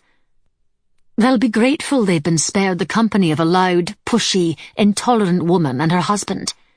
They'll be relieved, for they will not need to listen to your malicious gossip, your sharp tongue, your arrogance, your bold and unceasing interference." The woman's mouth hung open as she searched for a response. But Jo was not finished. "People I think of as friends, Lady Nithsdale, are tired of seeing the pleasure you take in besmirching a faultless reputation or running down something of value with no regard for the truth or for decency. Now, would you care to hear more on this subject, or have I made myself clear enough?" Lady Nithsdale's face had lost all colour, but she managed to close her mouth. When she dropped a curtsy and fled the room, Jo watched her go with no small feeling of surprise. Her ladyship had surrendered the field. Turning back to the mirror, she examined the expression on her own face. Relieved, satisfied, in control, strong. She liked the person she'd become. And after 16 years, she'd finally found the right words to say. Epilogue. A month later. They stopped at the kirkyard in Melrose Village before starting off for Glasgow. Waiting with Cuffy by the carriage, Wynne left Jo to spend some time alone at her mother's gravesite. She'd brought him here many times while they were at Baronsford, and once they'd returned from their honeymoon, he and Jo planned to bring Charles to the Borders. He wished to visit the place Josephine was really buried. When he came to the south, he would also have a chance to meet the Pennington family. He was continually improving. The news had reached them only a day ago, however, that Leanna Barton had died. Jo was ready to return to the Highlands if her father needed her, but his letter insisted that they continue with their planned trip. He understood the importance of it for them as a family. Wynne watched Jo stand up and place a farewell touch on the new gravestone they'd had carved. He was relieved to see a smile on her lips as she walked back toward them. "Are you ready for our adventure?" she asked. "I still don't know why I need to come with you two. It's your honeymoon," Cuffy complained, following Jo into the carriage. "I can stay with Dr. McKendry." "We want you with us," Wynne insisted, closing the door and sitting beside his wife. "But I can look after your father for you." Cuffy turned to Jo, obviously hoping she'd take his side. "Mr. Barton likes me. He asked me to call him Papa. I think I will." "You're coming with us, sweetheart," she told him. She'd adjusted quickly into her role as mother of a 10-year-old son. She was stern and yet loving, strict and yet flexible when the situation warranted it. "But I'll miss him." "As will I. But we'll be back soon enough." She didn't wait for any more complaints, but moved across to sit next to Cuffy. She showed him the books she'd borrowed from Baronsford's library. Wynne watched them put their heads together, arguing or laughing over the passages they read. By mid-afternoon, Cuffy was back to questioning them about the trip. "You're taking me with you and showing no regard for my education or my teachers," he teased. Cuffy was clearly working on the art of debate. "How is Mr. Cameron going to stay clever with his arithmetic when he has no pupil to teach?" "I think he'll manage somehow," Wynne smiled. "And Hamish," the lad said, mimicking the Scottish brogue of the lead man on the farm. The man'll have nobody to scold, no laddie to take to task. He'll get by, I should think, Wynne remarked. As Cuffy continued to rattle off the names of all the other people at the Abbey who would miss his company, Jo sent Wynne a pleading look to tell him. The trip was to be a surprise, but the boy would know their destination once the carriage reached Glasgow's docks at Greenock. All this complaining, and not once have you asked where we're going, Wynne reminded him. Cuffy shrugged. What difference does it make? I'm doomed to travel with newlyweds. Jo joined the game. Very well, then we shan't tell you. The silence didn't last a full minute before the 10-year-old's curiosity got the better of him. Are we travelling by ship or by carriage? By ship, Wynne said. Cuffy's brows were drawn together as he studied Jo first, before looking at his father and then back at Jo. Are we going to visit the rest of the Penningtons? In Boston or Philadelphia, or one of those other places in America? Jo shook her head. Not this time. We're sailing to the continent to look at paintings and sculptures and snow-covered mountains, Cuffy guessed, looking pained. No, try again. An expression of hope edged its way into the lad's face. He stared at Wynne, waiting, not wanting to ask. Tell me. Jo smiled, nodding to him to continue. We're going to be gone for 3 months, he said. 3 weeks at sea to get there, and 5 weeks to return. That should give us about 4 weeks at our destination. Jamaica! Cuffy squealed, throwing himself into Wynne's arms. We're going to see Nanny! Holding his son tight against him, Wynne looked gratefully at his wife. They talked about this trip the night of their wedding at Rainford. They both agreed that if Cuffy was to be at peace with his life in the Highlands, they couldn't allow him to feel irrevocably separated from his past and the grandmother who raised him. They'd made a vow that every so often they'd make the journey to Jamaica, and if Nanny was amenable to the idea, she could come and spend time in Scotland as well. Cuffy went across to Jo next, and he hugged her affectionately, fiercely. "Thank you," he whispered. She placed a kiss on his forehead and hugged him back. They were a perfect pair, Wynne thought, gazing at the two people who completed him. He was the most fortunate man in the world, for he had them, and they were family. His family, his life, his love, his past, his future. Author's note. We hope you enjoyed our novel It Happened in the Highlands. As many of our listeners know, we rarely let our characters go without a fight, so you get to see them in the numerous stories that spring from our imagination. Jo's first mention in our stories can be found when she arrived at Baronsford as an infant in Borrowed Dreams, the first book in the Scottish Dream trilogy. Years later, she also played a major role in Romancing the Scot, the first book in our new Pennington family series, which features Hugh and Grace. Gregory, Freya, and Ella come together in Sweet Home Highlands, another tale in the Pennington family saga. You might have already guessed that Phoebe Pennington will be the heroine of our next novel. Look for Sleepless in Scotland in 2018. Also, Millie Pennington and Dermot McKendry's tale is not far behind. As with all of our novels, in this book we have tried to depict a place and a time in a way that mingles the real and the imagined in an entertaining way. The story of Maroons of Jamaica is an integral part of global history and the people who have contributed to the movement toward freedom and equality.